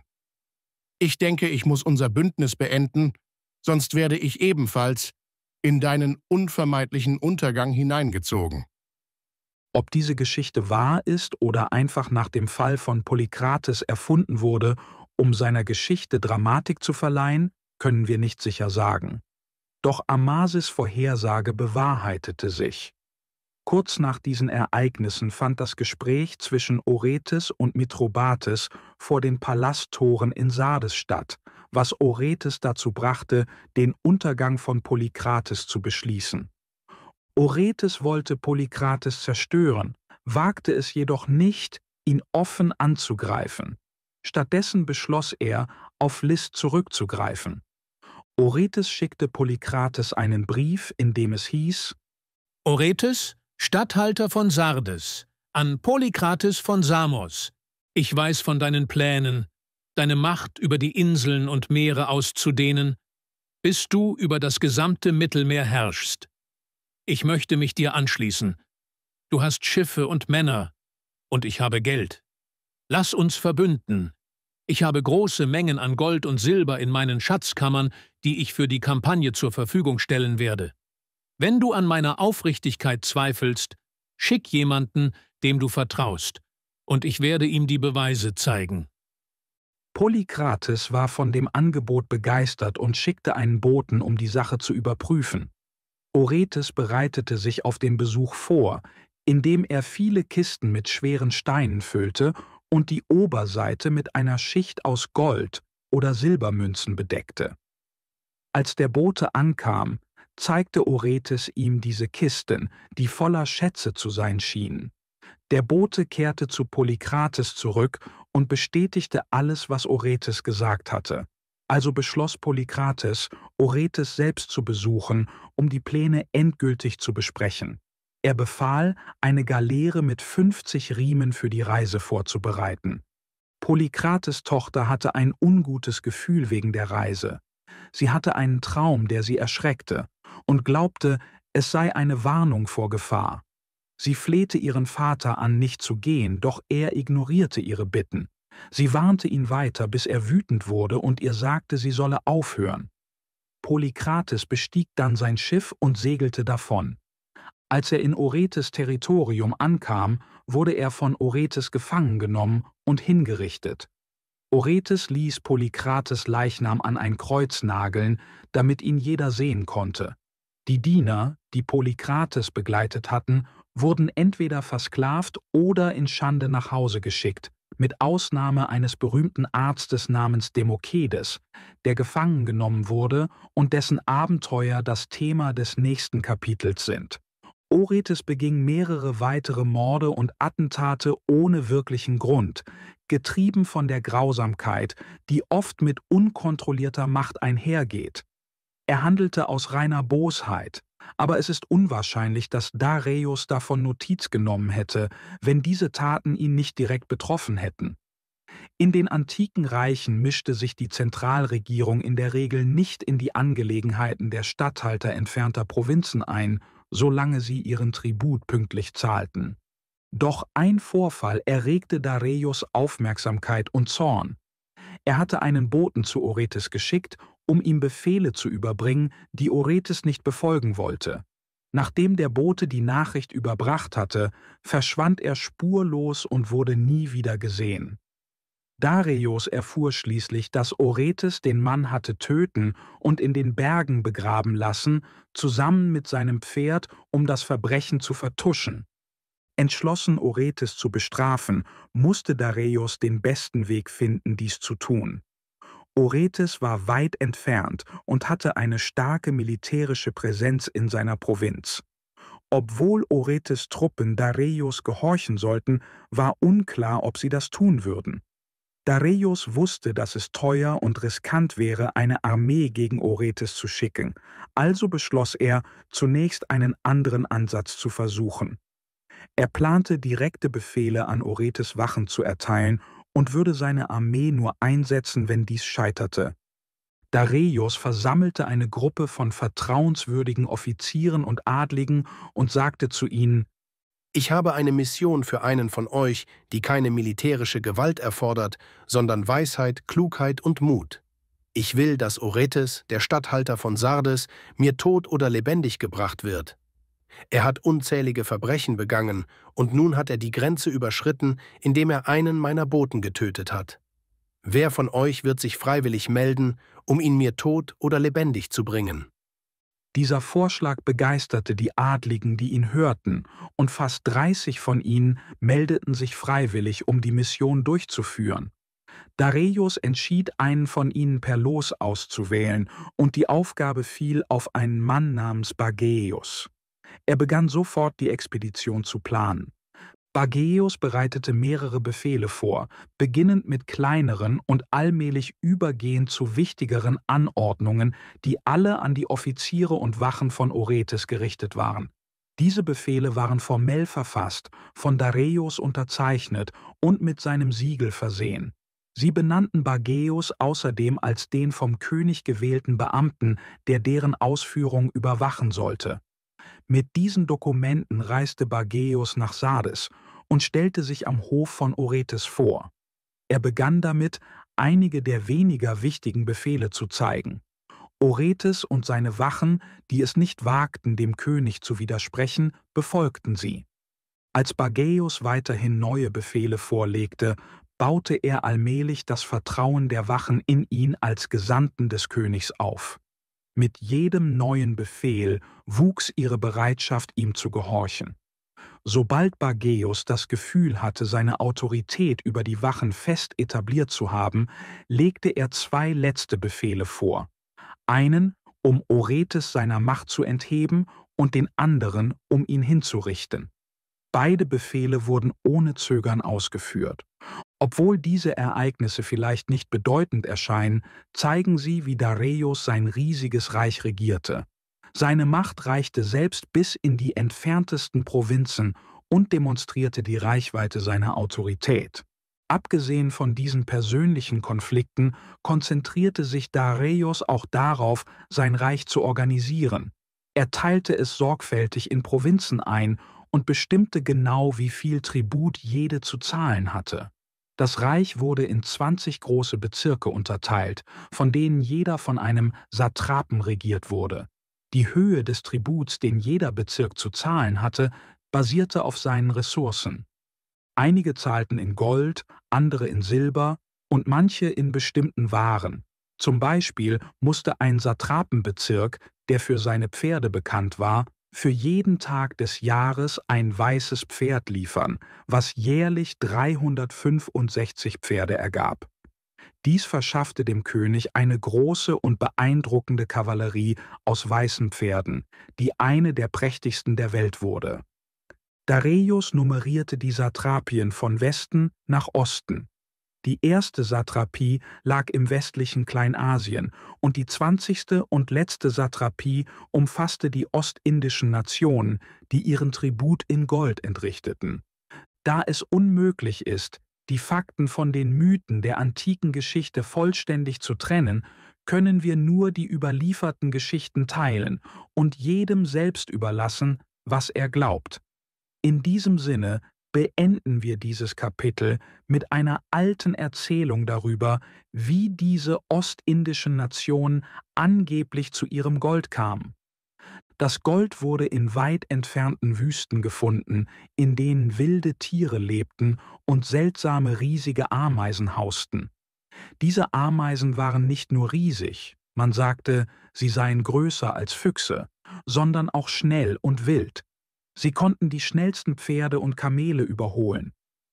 Während die Ameisen ihre unterirdischen Tunnel gruben, förderten sie Goldpartikel zutage und warfen sie rund um ihre Hügel aus. Die Ostinder wagten sich in diese gefährlichen Wüsten, ritten auf ihren schnellsten Kamelen und brachten langsamere Kamele mit, die mit Säcken beladen waren, um das Gold zu sammeln. Als sie die Ameisenhügel erreichten, sammelten sie schnell das Gold, das die Ameisen weggeworfen hatten, und füllten ihre Säcke so schnell wie möglich. Sobald die Ameisen merkten, was geschah, begannen sie sich zu versammeln, um anzugreifen. Doch ihr Instinkt ließ sie warten, bis sie in ausreichender Zahl waren, bevor sie den Angriff starteten. Dies gab den Ostindern gerade genug Zeit, um auf ihre Kamele zu steigen und zu fliehen. Während die Ameisen immer näher kamen, ließen die Ostinder die langsameren Kamele zurück, die die Ameisen dann verschlangen, was es den Ostindern ermöglichte, mit dem gesammelten Gold zu entkommen. Und so schafften es die Ostinder, durch das Überholen dieser riesigen wilden Ameisen ihr Gold in Sicherheit zu bringen. Kapitel 6 Der Weg nach Griechenland, Spione, Ärzte und die bevorstehende Invasion. Das bekannteste Ereignis im Leben von Dareios und der Hauptgrund, warum sein Name so bekannt ist, war sein großer Versuch, Griechenland zu erobern. Bevor er diesen massiven Militäreinsatz startete, schickte Dareios eine Erkundungsgruppe aus, um das Land zu erkunden. Diese Gruppe erlebte auf ihrer Reise viele ungewöhnliche und denkwürdige Abenteuer, die wir in diesem Kapitel behandeln werden. Die Leitung dieser Erkundungsmission hatte ein griechischer Arzt namens Demokedes. Obwohl er als Grieche bezeichnet wurde, stammte Demokedes aus Italien, aus der Stadt Kroton, die man auf der Landkarte am Fußballen Italiens finden kann. Seine Geschichte beginnt damit, dass er als Junge von zu Hause wegläuft, wobei er behauptet, die Strenge und Grausamkeit seines Vaters hätten ihn dazu gezwungen. Dies ist eine übliche Ausrede rebellischer junger Männer, die ihre Familien verlassen, nachdem sie während ihrer Kindheit umsorgt wurden, genau zu dem Zeitpunkt, an dem sie anfangen sollten, etwas zurückzugeben. Demokedes war klug und abenteuerlustig.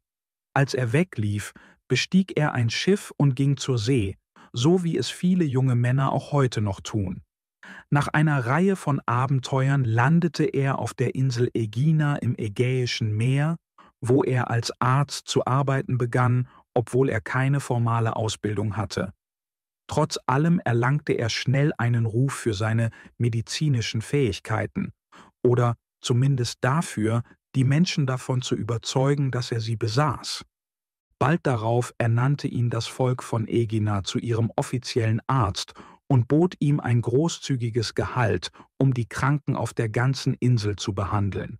Es war damals üblich, dass eine Stadt oder Insel einen Arzt als öffentlichen Beamten ernannte und ihm ein Jahresgehalt zahlte, damit er sich um alle Krankheitsfälle kümmerte, ähnlich wie moderne Ärzte in Krankenhäusern und öffentlichen Einrichtungen. Demokedes blieb 2 Jahre in Aegina, während dieser Zeit wuchs sein Ruf weiter. Schließlich erhielt er ein Angebot aus Athen mit einem noch höheren Gehalt. Er nahm es an und arbeitete 1 Jahr in Athen, bevor er ein noch besseres Angebot von Polykrates, dem König von Samos, erhielt, dessen Geschichte wir im vorherigen Kapitel behandelt haben. Demokedes blieb eine Weile am Hof von Polykrates, erlangte großes Ansehen und erhielt viele Ehrungen. Er wurde ein vertrauenswürdiges Mitglied des königlichen Haushalts, begleitete den König auf all seinen Reisen und genoss dessen volles Vertrauen. Als Polykrates nach Sardes reiste, um, wie im letzten Kapitel erwähnt, Oretes Schätze zu sammeln und zukünftige Feldzüge zu planen, begleitete Demokedes ihn. Doch als Polykrates getötet und seine Anhänger von Oretes gefangen genommen wurden, fand sich Demokedes plötzlich von einem Leben in Komfort und Ansehen zu einem elenden Gefangenen unter einem grausamen Tyrannen herabgesetzt. Demokedes litt lange Zeit in Gefangenschaft. Und als Oretes schließlich auf Befehl von Dareios getötet wurde, könnte man erwarten, dass Demokedes freigelassen wurde. Doch seine Situation verschlimmerte sich. Anstatt den Status von Oretes Familie zu untersuchen und Unrecht aufzuklären, brachte Bageios, der Kommissar von Dareios, die gesamte Gruppe zu Dareios nach Susa, um den Erfolg seiner Mission zu beweisen. Dies bedeutete, dass Demokedes noch weiter von seiner Heimat entfernt und mit wenig Hoffnung auf Rückkehr verschleppt wurde. In Susa angekommen, war er in einem erbärmlichen Zustand, verarmt, schmutzig und elend.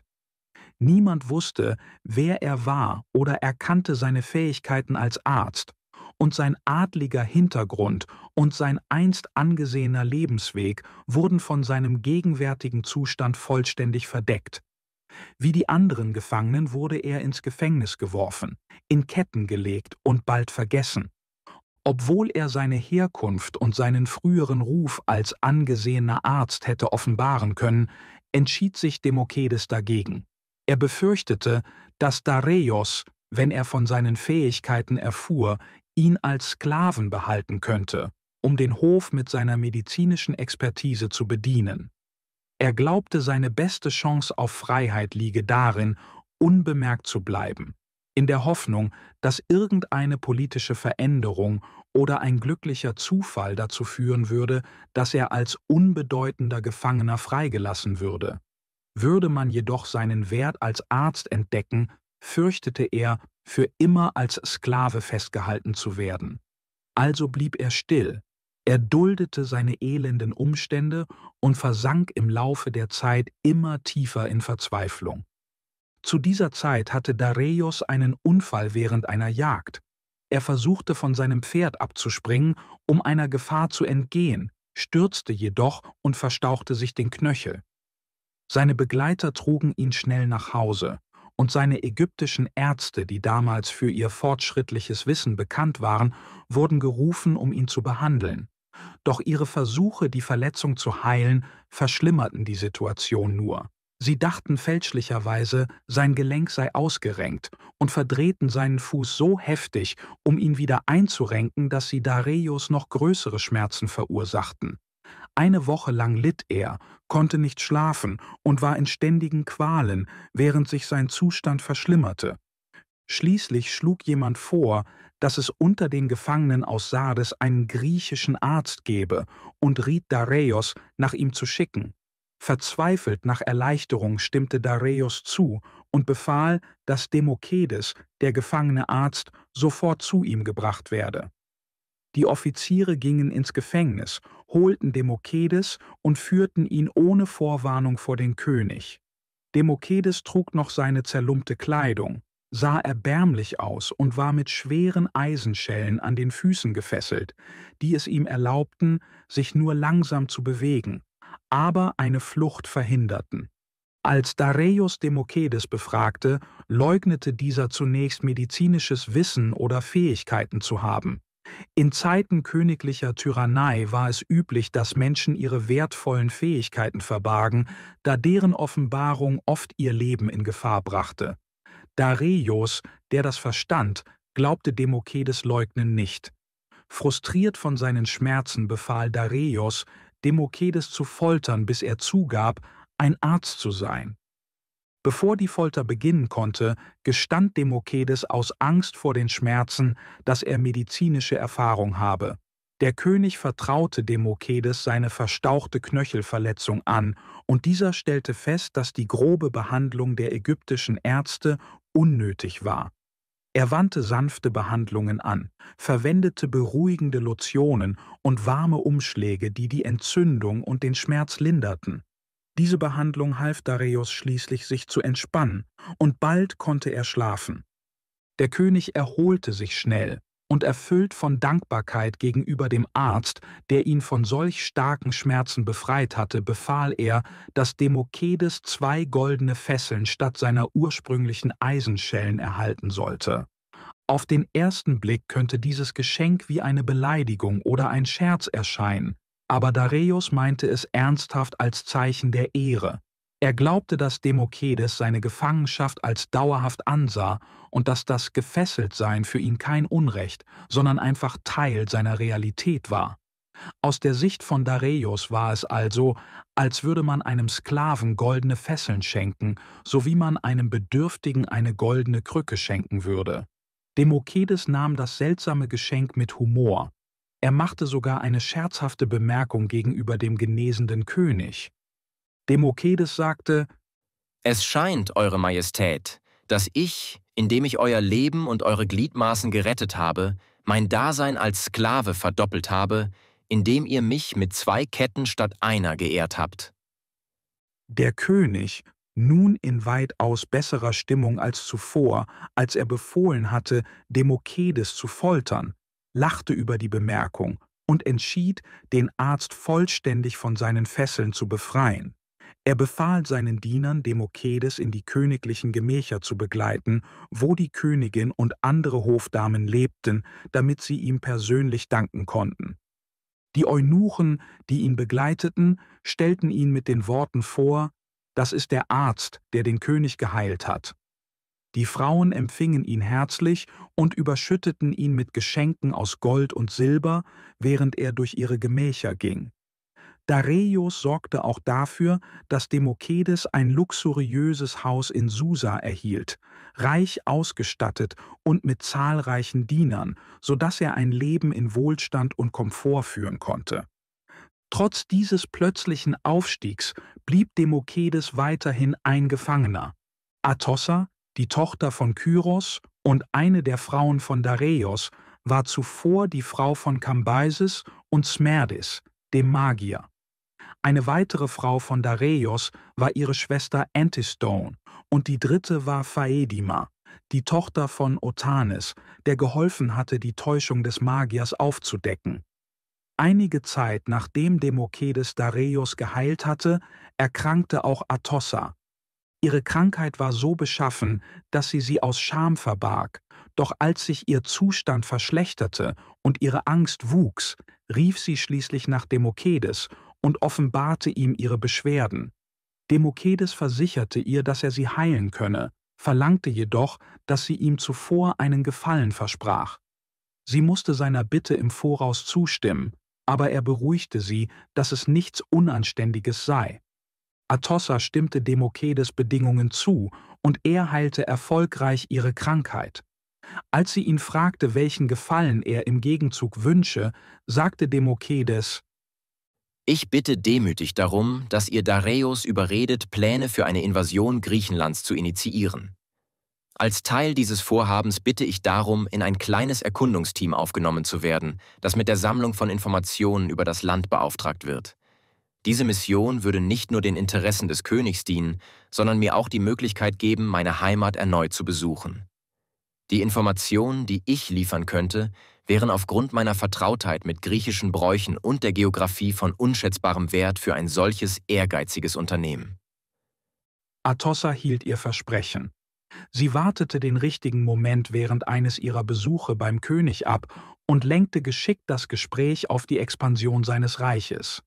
Sie erwähnte, dass Dareios mit seinen enormen Ressourcen und seiner Macht große Eroberungen anstreben könne, die ihm weltweite Bewunderung einbringen würden. Dareios erwähnte, dass er überlege, die Skythen anzugreifen, eine Gruppe von halbbarbarischen Stämmen nördlich seines Reiches. Atossa schlug vor, dass die Eroberung der Skythen zu leicht wäre und dass ein ehrgeizigeres und würdigeres Ziel die Invasion Europas und die Kontrolle über Griechenland sei. Sie wies darauf hin, dass Dareios bereits die Mittel für ein solches Vorhaben habe und dass Demokedes, der Griechenland gut kenne, die notwendigen Informationen beschaffen könne, um die Invasion zu planen. Von Atossas Vorschlag inspiriert, begann Dareios schnell mit den Planungen.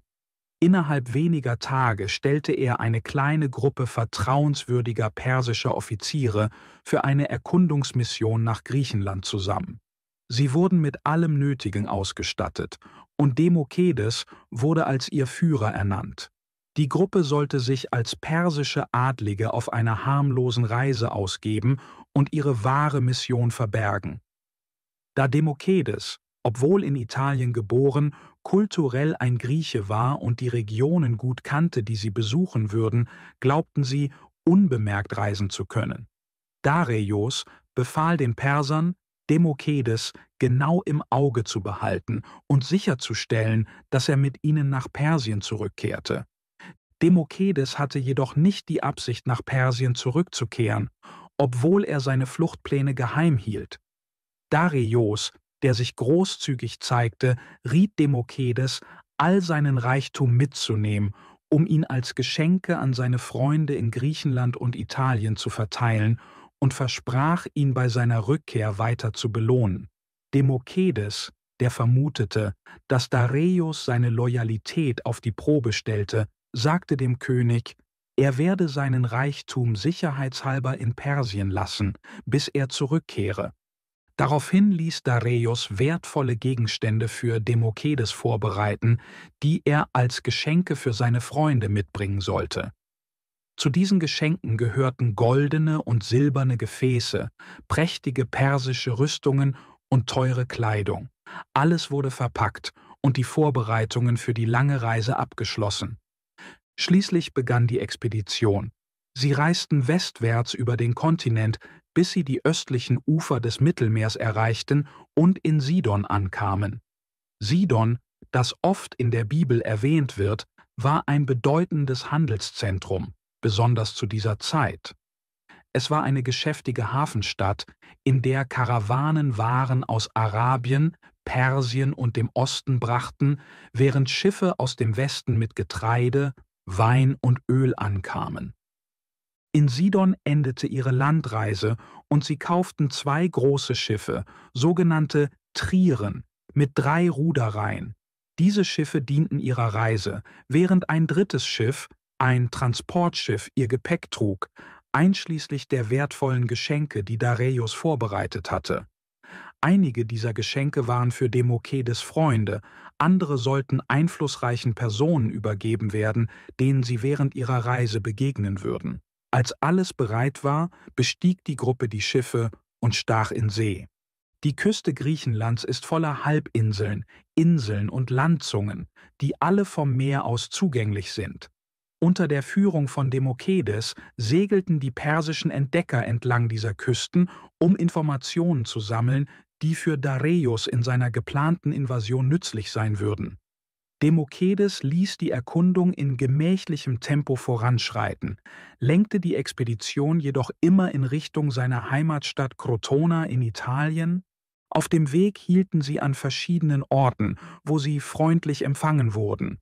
Demokedes wusste, dass es wichtig war, noch keine Verdacht zu erregen, und die Anwesenheit eines angesehenen Griechen wie ihm beruhigte die Einheimischen hinsichtlich der friedlichen Absichten der Gruppe. Nachdem sie einige Zeit die Gewässer Griechenlands erkundet hatten, segelte die Gruppe weiter nach Westen nach Italien und erreichte schließlich Tarent, einen wichtigen Hafen an der italienischen Seite des Meeres. Krotona, Demokedes Heimatstadt, lag etwa 200 Meilen südwestlich entlang der Küste von Tarent. Es war eine seltsame und bemerkenswerte Situation. Obwohl die Expedition bis zu diesem Punkt frei und ohne Probleme oder Verdacht gereist war, erfuhr die Obrigkeit in Tarent aus unerklärlichen Gründen von ihrer wahren Mission, sobald sie an einem Punkt ankamen, an dem Demokedes leicht nach Hause zurückkehren konnte. Der Fürst von Tarent ließ die Schiffe beschlagnahmen und die Perser inhaftieren. Er ließ sogar die Ruder aus den Schiffen entfernen, sodass sie völlig unfähig waren, weiter zu segeln. Mit der Expedition vorerst gestoppt, erklärte Demokedes ruhig, dass er die Gelegenheit nutzen werde, um seine Freunde in Krotona zu besuchen. Was diese Situation noch verdächtiger machte, war, dass der Fürst von Tarent, sobald Demokedes in Sicherheit war, die Gefangenen freiließ, die Ruder den Schiffen zurückgab und den Persern erlaubte, freizugehen. Wütend über ihre Behandlung setzten die Perser sofort Segel und folgten Demokedes nach Krotona. Als sie ihn auf dem Marktplatz fanden, hielt er gerade eine Rede und zog eine große Menschenmenge mit seinen Worten in seinen Bann, was für einiges Aufsehen sorgte.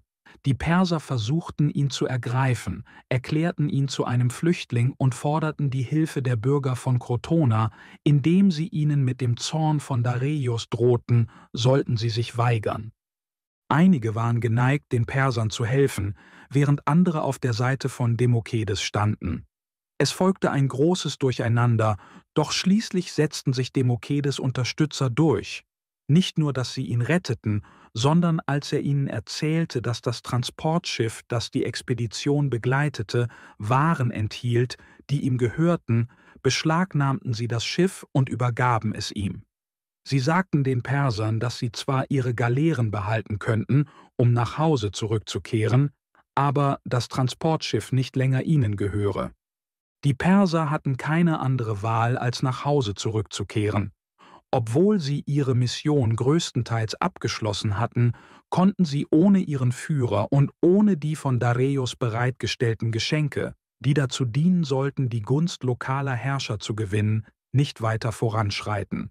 Also begannen sie, ihre Rückreise nach Sidon vorzubereiten, während sich Demokedes in Krotona in Luxus niederließ. Bevor die Perser abreisten, wünschte ihnen Demokedes eine sichere Reise und bat sie, Dareios seine Grüße auszurichten und zu erklären, dass er nicht nach Persien zurückkehren könne, da er gerade seine Hochzeit vorbereite. Für die persischen Entdecker waren die Schwierigkeiten jedoch noch lange nicht vorbei. Starke Winde trieben ihre Schiffe vom Kurs ab und sie landeten schließlich an der Küste von Iapygia im Absatz Italiens. Dort wurden sie von den Einheimischen gefangen genommen und versklavt.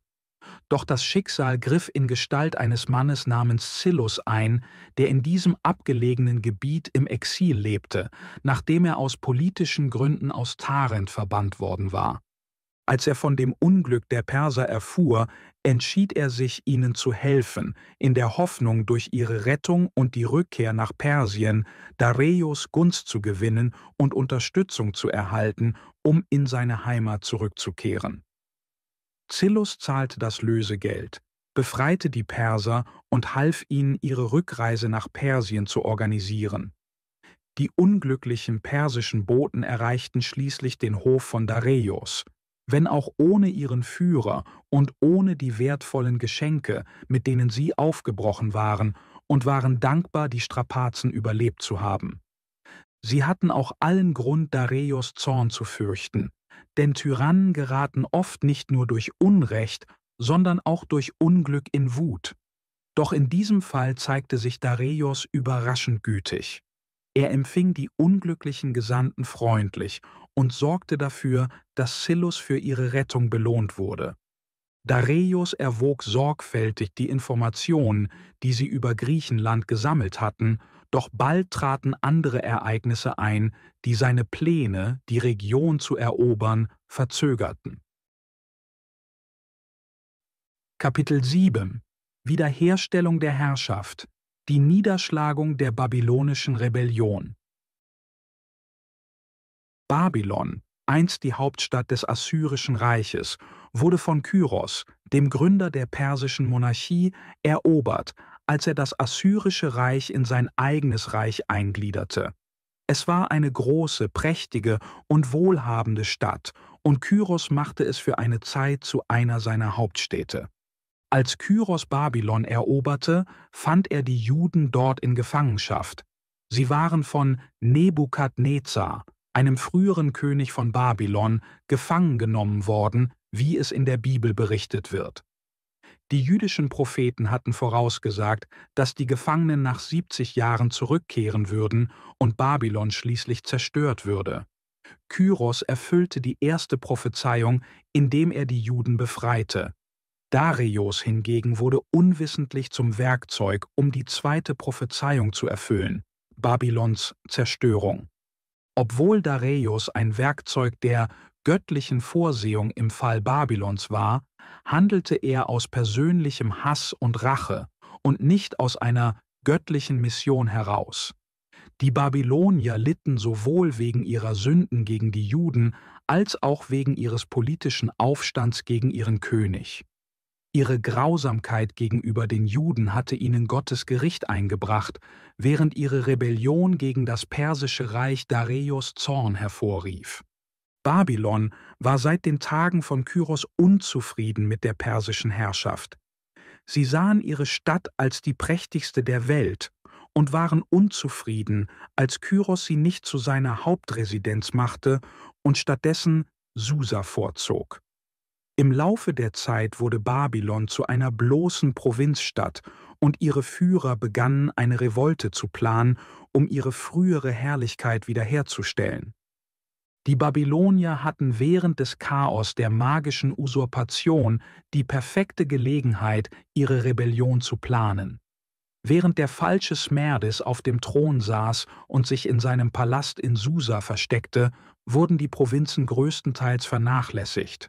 Nachdem Dareios und seine Verbündeten Smerdis gestürzt hatten, brauchte es Zeit, um die Ordnung im Reich wiederherzustellen, sodass den entfernten Territorien wie Babylon wenig Aufmerksamkeit geschenkt wurde. In dieser Zeit befestigten die Babylonier heimlich ihre Verteidigungsanlagen, horteten Vorräte und reduzierten ihre Bevölkerung, um sich auf den Krieg vorzubereiten. Als schließlich die Nachricht von Babylons Rebellion Dareios in Susa erreichte, war seine Regierung völlig überrascht. Die Babylonier entschieden sich zu rebellieren, als Dareios Hauptstreitkräfte weit entfernt waren und an der westlichen Küste Kleinasiens in einen Feldzug verwickelt waren. Dareios hatte seine Truppen dorthin geschickt, um einem Mann namens Syloson zur Machtübernahme auf Samos zu verhelfen und ihn zum Herrscher der Insel zu machen. Der Grund, warum Dareios beschloss, Syloson zu helfen, geht auf ein eher ungewöhnliches Ereignis zurück, das sich Jahre zuvor ereignet hatte. Syloson war der Bruder von Polykrates, dessen unglückliche Geschichte bereits erzählt wurde. Bevor Dareios König wurde, war Syloson aus Samos verbannt worden und, wie viele verstoßene Adlige, wurde er ein umherwandernder Soldat, der überall nach Gelegenheiten suchte. Er schloss sich der Armee von Kambyses in ihrem berühmten Feldzug in Ägypten an, wie im ersten Kapitel dieser Geschichte erwähnt wurde. Dareios, der zu dieser Zeit nur ein junger Adliger ohne echte Macht war, war ebenfalls Teil der Armee von Kambyses, und die beiden Männer lernten sich während des Feldzugs kennen. Während die Armee in Memphis war, ereignete sich ein Vorfall, der damals unbedeutend erschien, aber später zu bedeutenden Konsequenzen führte. Syloson besaß einen schönen roten Mantel, der Dareios ins Auge fiel, als sie durch den zentralen Platz der Stadt gingen. Dareios fragte Syloson, ob er ihm den Mantel verkaufen würde. Syloson, der versuchte, großzügig zu sein, sagte, er würde ihn nicht verkaufen, sondern Dareios als Geschenk überreichen. Er dachte wahrscheinlich, Dareios würde das Angebot höflich ablehnen, doch stattdessen nahm Dareios das Geschenk an und lobte Syloson für seine Großzügigkeit. Nachträglich bereute Syloson, seinen wertvollen Mantel so leichtfertig verschenkt zu haben. Die Zeit verging, und nachdem Kambyses Feldzug endete, kehrte Dareios nach Persien zurück, während Syloson im Westen blieb. Als die Nachricht von der erfolgreichen Verschwörung gegen den falschen Smerdis und dem Aufstieg von Dareios auf den Thron Syloson erreichte, war er überglücklich. Er erkannte, dass seine frühere Begegnung mit Dareios ihm nun von Nutzen sein könnte. Syloson begab sich sofort nach Susa und bat um eine Audienz beim König. Der Torwächter fragte, wer er sei, und Syloson antwortete, er sei ein Grieche, der einst Dareios einen Gefallen getan habe und nun mit ihm sprechen wolle. Der Torwächter überbrachte diese Nachricht dem König, der sich an keinen bestimmten Gefallen eines Griechen erinnern konnte. Neugierig befahl Dareios, den Besucher hereinzubringen. Als Syloson vor den König gebracht wurde, erkannte Dareios ihn nicht.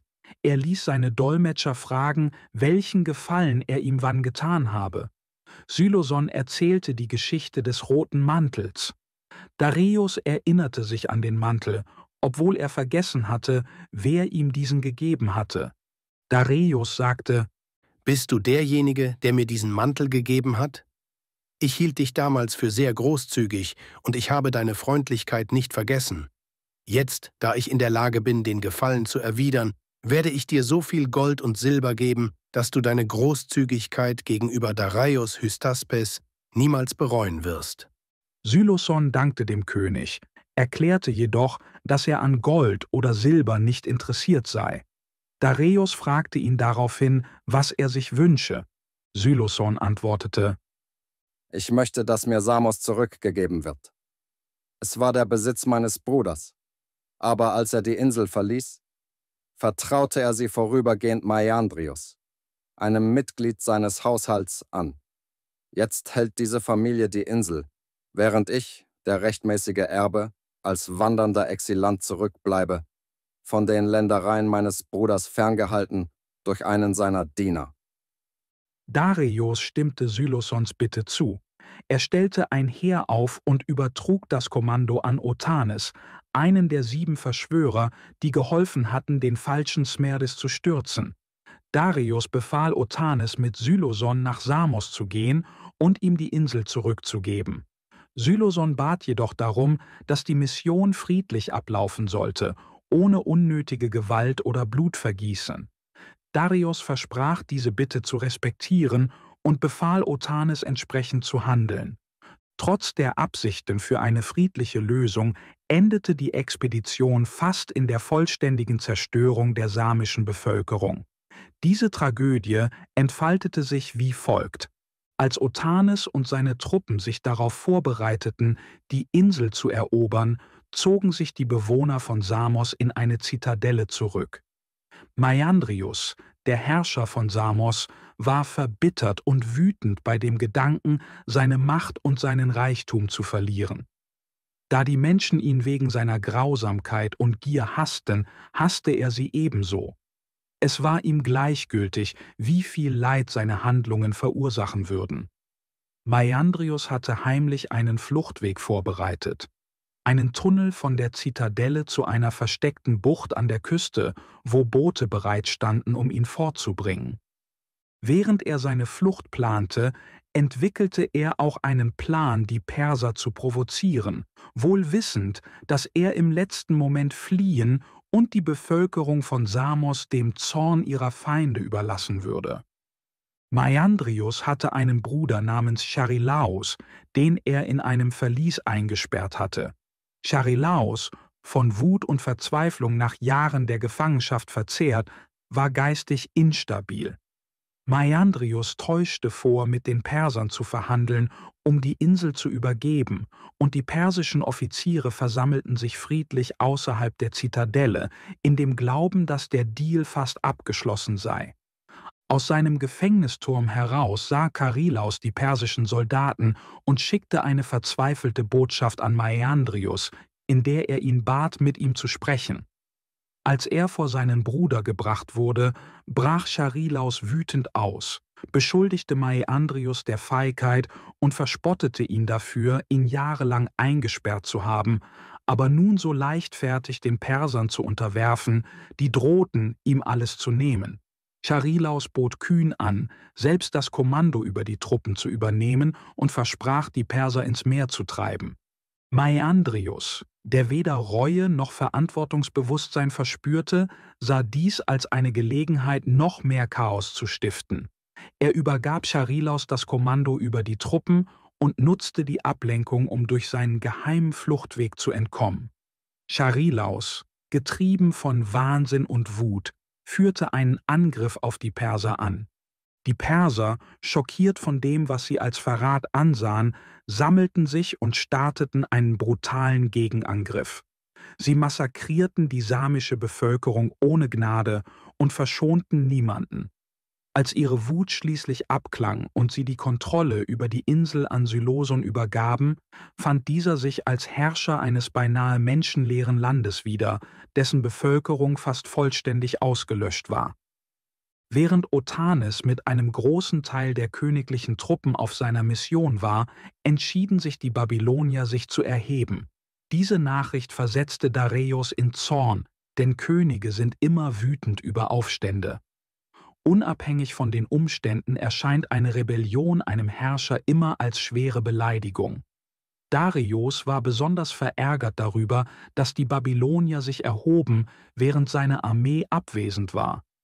Doch wenn sie sich erhoben hätten, während seine Armee in der Nähe war, wäre er genauso wütend gewesen und hätte ihnen vorgeworfen, es gewagt zu haben, seine Macht herauszufordern. Dareios sammelte schnell die verfügbaren Truppen und marschierte nach Babylon. Die Einwohner der Stadt verschlossen die Tore und verspotteten ihn sicher von ihren Mauern aus. Sie tanzten und höhnten, machten unflätige Gesten und riefen Beleidigungen, in dem sicheren Glauben, dass die Verteidigungsanlagen ihrer Stadt stark genug seien.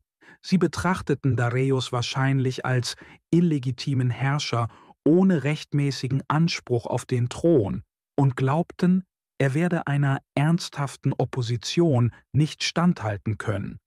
Dies verlieh ihnen die Kühnheit, die törichte Tat zu begehen, ihre Feinde hinter ihren Mauern zu verhöhnen. Damals war es üblich, dass sich Feinde vor einer Schlacht gegenseitig Beleidigungen und Spott zuriefen, etwas, das in der modernen Kriegsführung undenkbar ist.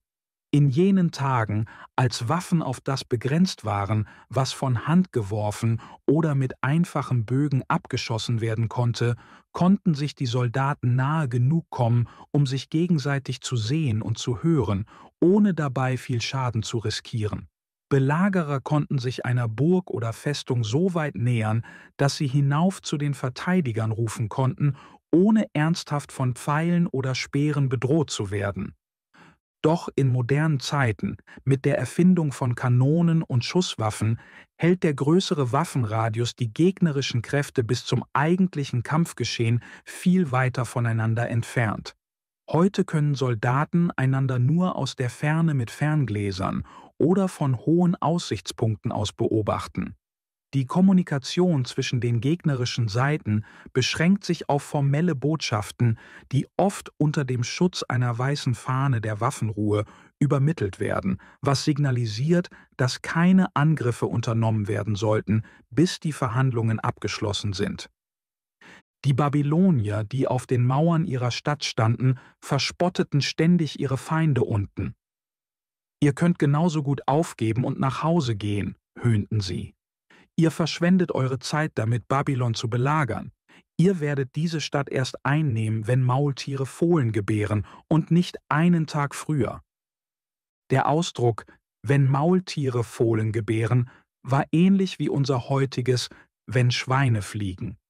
Er bezog sich auf etwas, das als völlig unmöglich galt.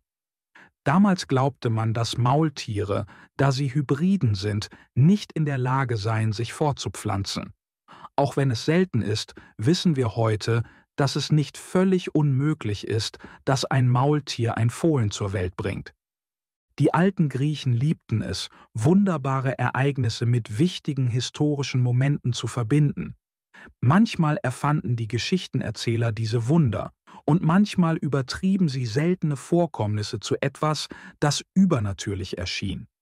Im Falle dieser Belagerung Babylons war das Wunder, dass ein Maultier gebar. Das Maultier gehörte einem General in Dareios Armee namens Zopyrus. Zu dieser Zeit belagerte Dareios Babylon seit 1,5 Jahren ohne Fortschritt. Seine Armee begann die Hoffnung zu verlieren. Zopyrus, wie alle anderen auch, begann zu glauben, dass die Belagerung entweder noch ewig dauern oder ganz aufgegeben werden würde. Doch als sein Maultier unerwartet ein Fohlen zur Welt brachte, fühlte sich Zopyrus an den Spott der Babylonier erinnert. Es schien ihm, als sei dieses Ereignis ein Zeichen, dass die Zeit gekommen war, die Stadt einzunehmen, und er begann darüber nachzudenken, wie er das erreichen könnte.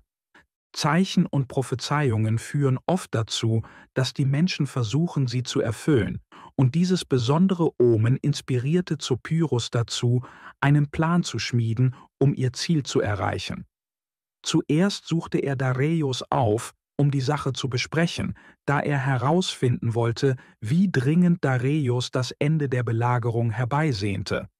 Er musste wissen, ob die Eroberung der Stadt für Dareios so wichtig war, dass sie es rechtfertigen würde, dass Zopyrus ein enormes persönliches Opfer bringen müsste, um dies zu ermöglichen. Zopyrus stellte schnell fest, dass dies der Fall war. Dareios war äußerst erpicht darauf, Babylon zu erobern, und Zopyrus erkannte, dass er, wenn er Erfolg hätte, Dareios tiefste Dankbarkeit verdienen würde. Also schmiedete Zopyrus seinen Plan. Er würde vortäuschen, Dareios zu verraten und sich den Babyloniern anzuschließen, um ihr Vertrauen zu gewinnen und schließlich eine Machtposition innerhalb der Stadt zu erreichen. Von dort aus würde er einen Weg finden, die Stadt den Persern zu übergeben.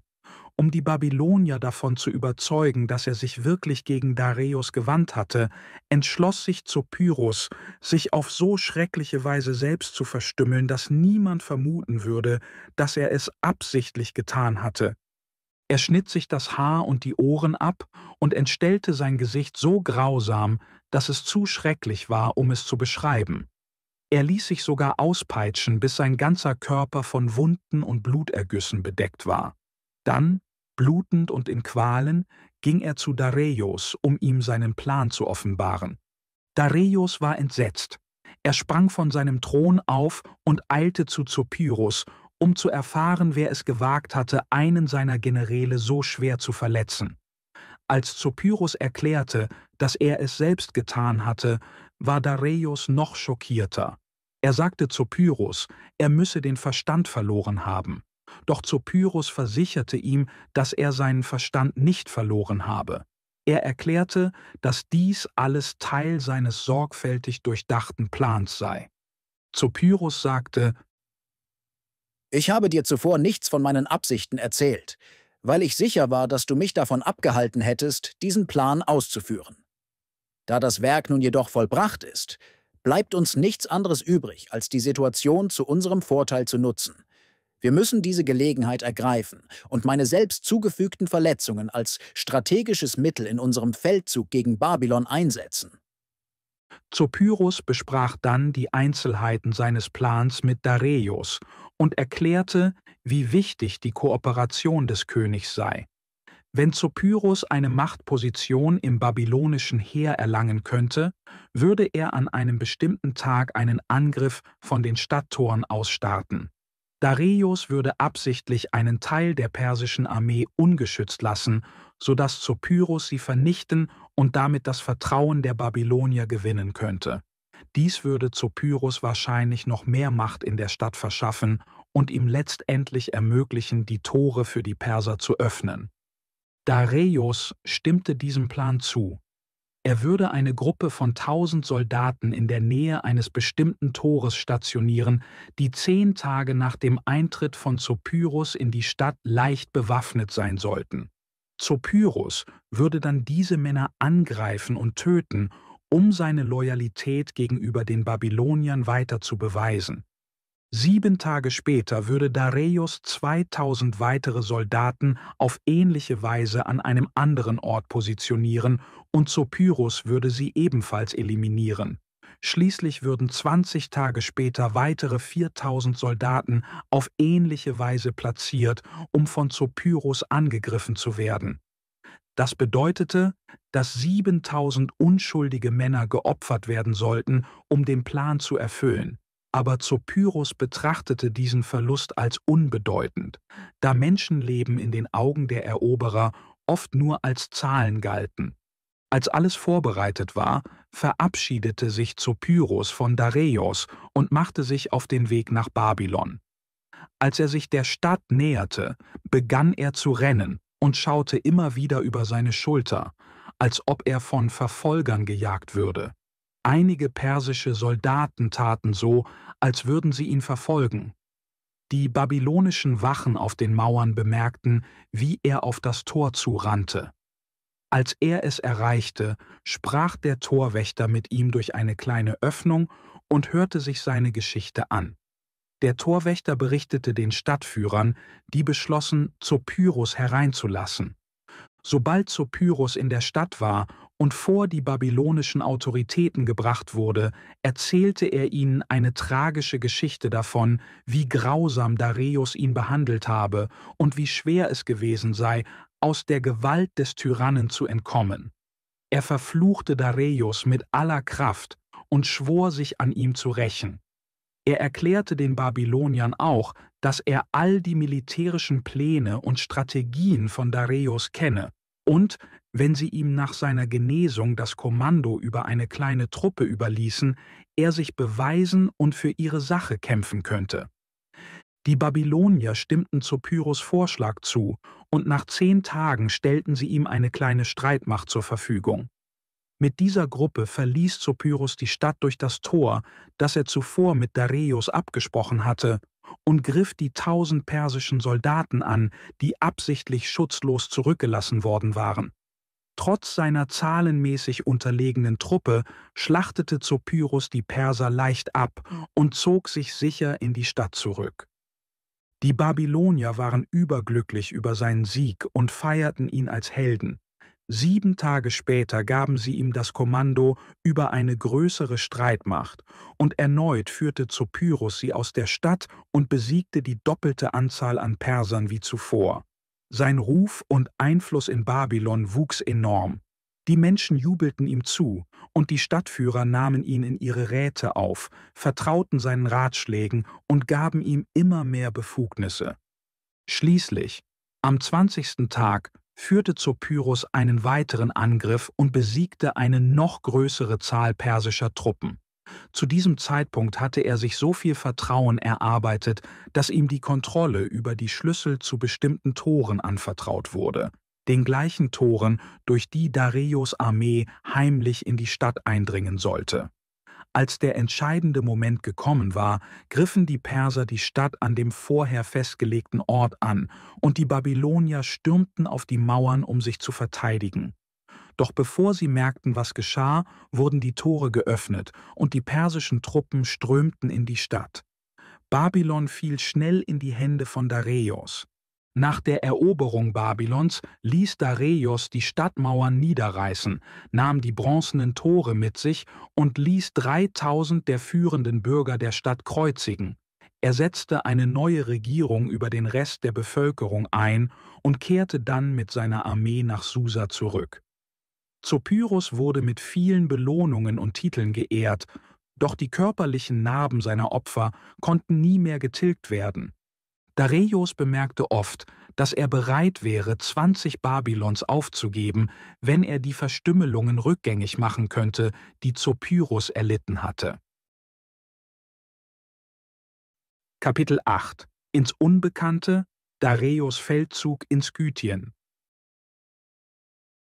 Während der Herrschaft antiker Könige und Eroberer war es üblich, dass ihre erste große Aufgabe darin bestand, einen Aufstand in ihren eigenen Landen niederzuschlagen, gefolgt von einem Feldzug gegen wilde und feindliche Stämme jenseits ihrer Grenzen.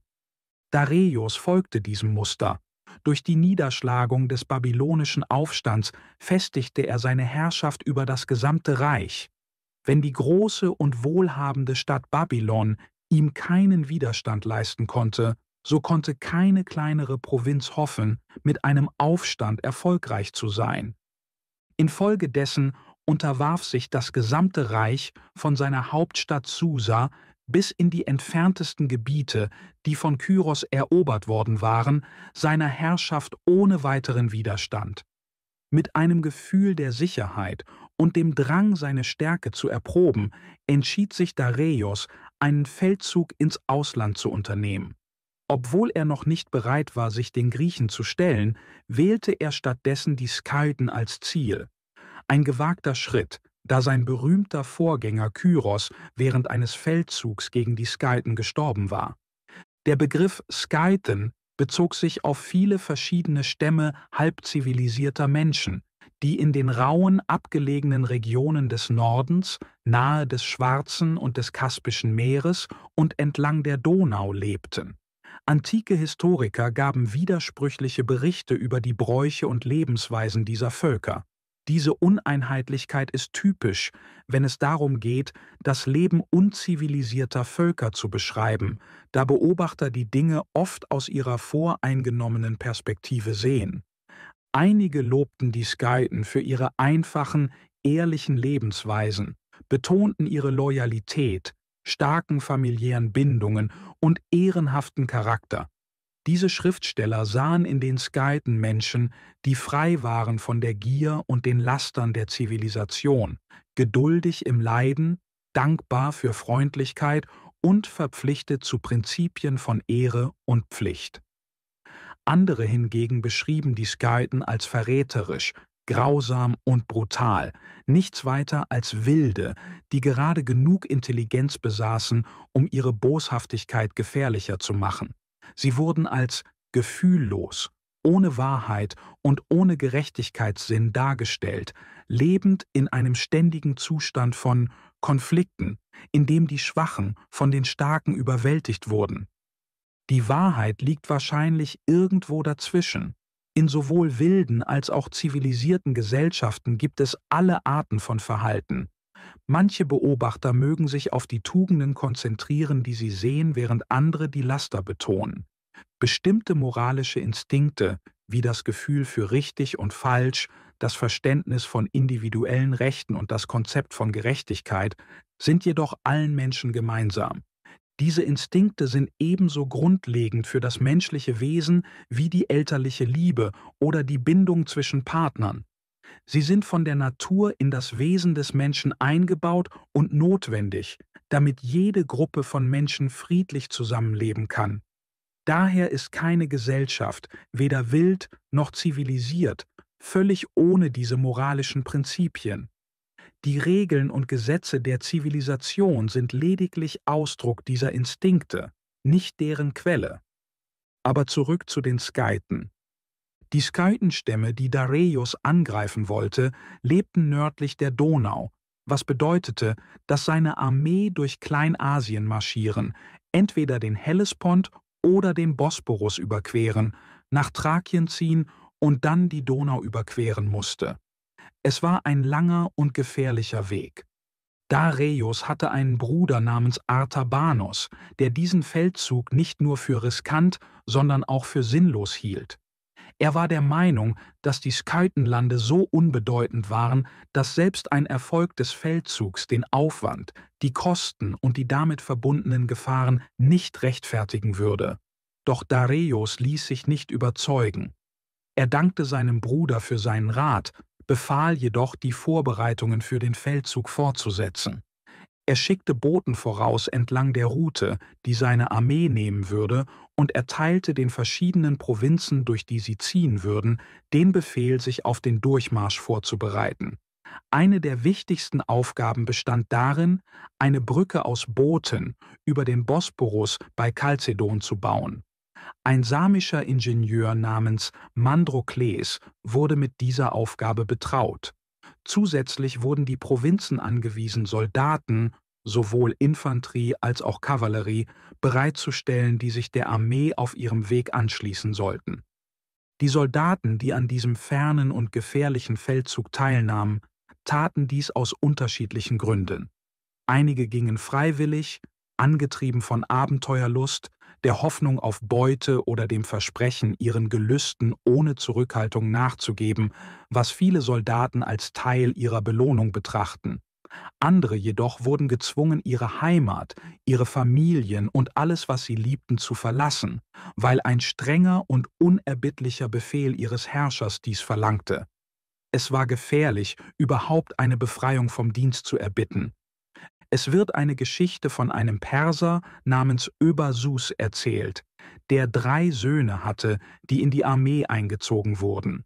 Da er im Alter nicht allein gelassen werden wollte, bat Öbasus den König, ob er einen seiner Söhne zu Hause behalten könne. Dareios schien der Bitte zuzustimmen und sagte Öbasus, dass er, da seine Bitte so bescheiden sei, noch großzügiger handeln würde. Er werde ihm erlauben, alle 3 Söhne bei sich zu behalten. Öbasus verließ die Audienz beim König, erfreut darüber, dass seine Familie zusammenbleiben würde. Doch Dareios befahl in einem grausamen Schachzug seinen Wachen, alle 3 Söhne zu töten und ihre Leichen zu Öbasus zurückzuschicken, mit der Nachricht, dass seine Söhne für immer von ihren Pflichten gegenüber dem König entbunden seien. Die Streitkräfte, die für diese groß angelegte Expedition versammelt wurden, darunter die Armee, die Dareios aus Susa führte, und zusätzliche Truppen und Schiffe, die von den Seefahrtsprovinzen Kleinasiens gestellt wurden, trafen an den Ufern des Bosporus zusammen, wo Mandrokles Brücke errichtet worden war. Die Menschen in Ionien, einer Region entlang des Ägäischen Meeres in Kleinasien, waren angewiesen worden, eine Flotte von Galeeren bereitzustellen. Diese Schiffe sollten zur Donau segeln, den Bosporus durchqueren und ins Schwarze Meer fahren, um dann flussaufwärts zu gelangen. Ihre Aufgabe bestand darin, eine Brücke über die Donau zu bauen, vermutlich unter Verwendung der Galeeren als Teil der Konstruktion.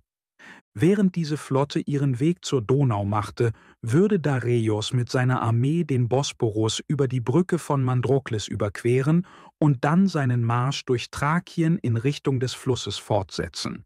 Bis die Hauptarmee die Donau erreichte, sollte die Brücke fertiggestellt sein.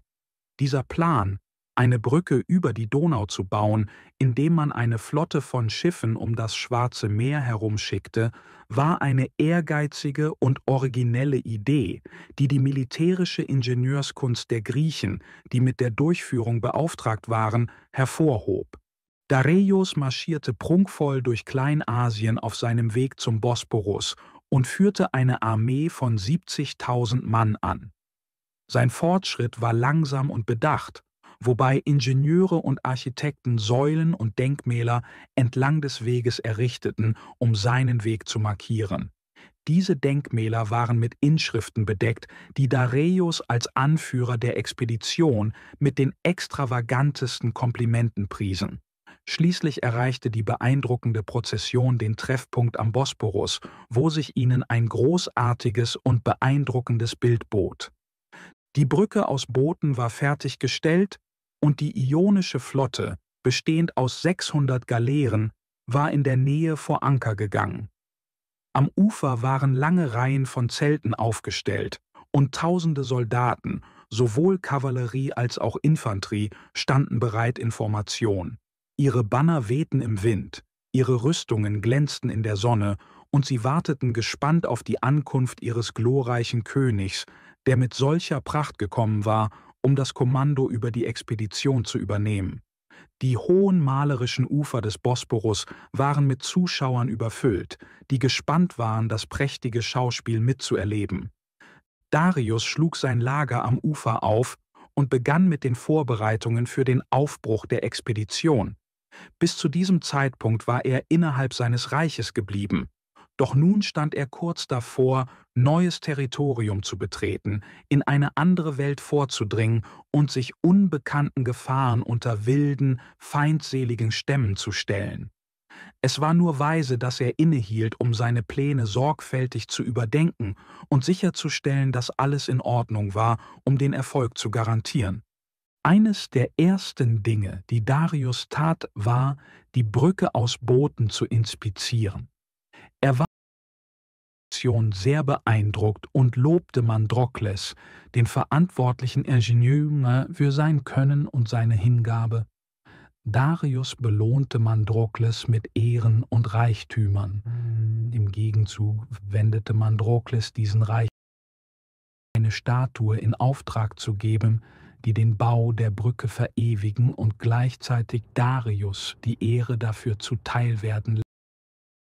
Die Statue zeigte den Bosporus mit der Brücke, die ihn überspannte, und den König auf seinem Thron, wie er zusah, während seine Truppen über das Bauwerk marschierten. Diese Statue wurde in einem Tempel gestellt, wo sie von allen bewundert wurde, die sie sahen. Dareios war sowohl von der Idee als auch von der Ausführung der Statue sehr angetan. Er überschüttete Mandrokles mit weiteren Belohnungen und belohnte ebenso den Künstler. Dareios schätzte, wie die Statue sowohl den Bau der Brücke als auch die Ehre, die sie ihm als Anführer brachte, feierte. Die Brücke befand sich in der Mitte des Bosporus, der etwa 18 Meilen lang ist, was bedeutete, dass die Brücke 9 Meilen vom Schwarzen Meer entfernt war, das damals als Euxinisches Meer bekannt war. In der Nähe der Mündung der Meerenge, wo sie ins Meer mündet, gab es eine kleine Inselgruppe, die als die Kyanaischen Inseln bekannt war. In der Antike glaubte man, dass diese Inseln magisch seien, einst als schwimmend und verzaubert betrachtet. Obwohl die mystischen Eigenschaften zur Zeit von Dareios verschwunden waren, boten die Inseln immer noch einen einzigartigen Reiz. Sie befanden sich außerhalb der Meerenge und boten von ihren Klippen oder Hügeln aus einen atemberaubenden Blick auf die weiten blauen Wasser des Euxinischen Meeres. Während seine Flotte und Armee die letzten Vorbereitungen an der Brücke abschlossen, beschloss Darius, diese Inseln zu besuchen. Er bestieg eine prächtige Galeere und segelte entlang des Bosporus, bis er das Meer erreichte, wo er auf einer der Inseln landete. Dort besuchte er einen Tempel, der einem griechischen Gott geweiht war.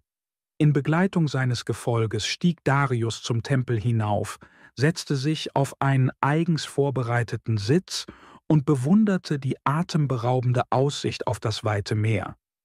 Er bestaunte die Größe dieser Szene mit großer Bewunderung. Nach seinem Ausflug kehrte Darius zur Brücke zurück, wo die Vorbereitungen für die Flotte und die Armee fast abgeschlossen waren. Bevor er die asiatische Seite verließ, wollte er seine Expedition mit einem Denkmal an dem Punkt verewigen, von dem aus er seine Reise beginnen würde. Er befahl, 2 weiße Marmorsäulen zu errichten, auf denen wichtige Informationen über die Expedition eingraviert wurden. Diese Inschriften enthielten prominent seinen eigenen Namen als Anführer der Mission und listeten die verschiedenen Nationen auf, die Truppen beigesteuert hatten, sowie die Anzahl der Soldaten, die sie gestellt hatten. Ähnliche Details über die Flotte wurden ebenfalls verzeichnet. Eine Säule war in der assyrischen Sprache eingraviert, die im gesamten Persischen Reich weit verbreitet war, während die andere auf Griechisch beschriftet war. Diese Säulen symbolisierten die Einheit der asiatischen und der europäischen Welt. Schließlich kam der Tag des Aufbruchs. Die Flotte setzte die Segel und das gewaltige Heer begann, die Brücke zu überqueren. Die Flotte durchquerte den Bosporus, segelte ins Euxinische Meer und folgte der westlichen Küste, bis sie die Mündung der Donau erreichte. Die Schiffe fuhren durch einen der Flussarme in den Strom hinein und segelten 2 Tage flussaufwärts. Sie passierten das Delta, wo sich der Fluss in mehrere Arme aufspaltet, bis sie eine Stelle erreichten, an der der Fluss in einem einzigen Kanal mit festen Ufern verlief. Hier landeten die Truppen.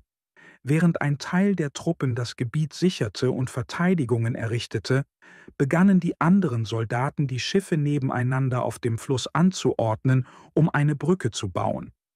Währenddessen führte Darius den Hauptteil seines Heeres auf einem Landmarsch vom Bosporus durch Thrakien.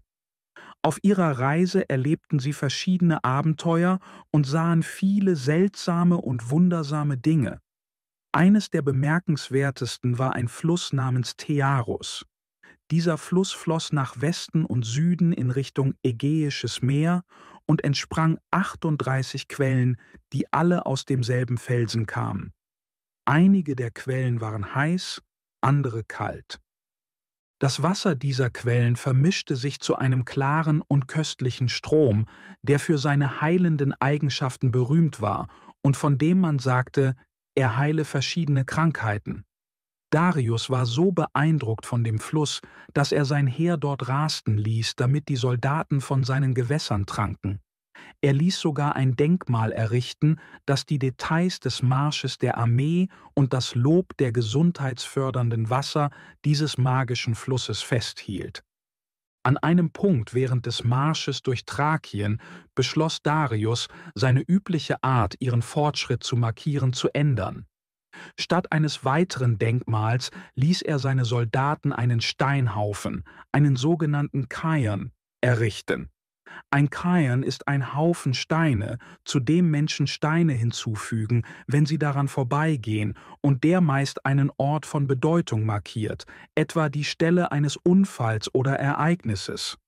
Diese Tradition ist in den Bergen Schottlands und der Schweiz verbreitet.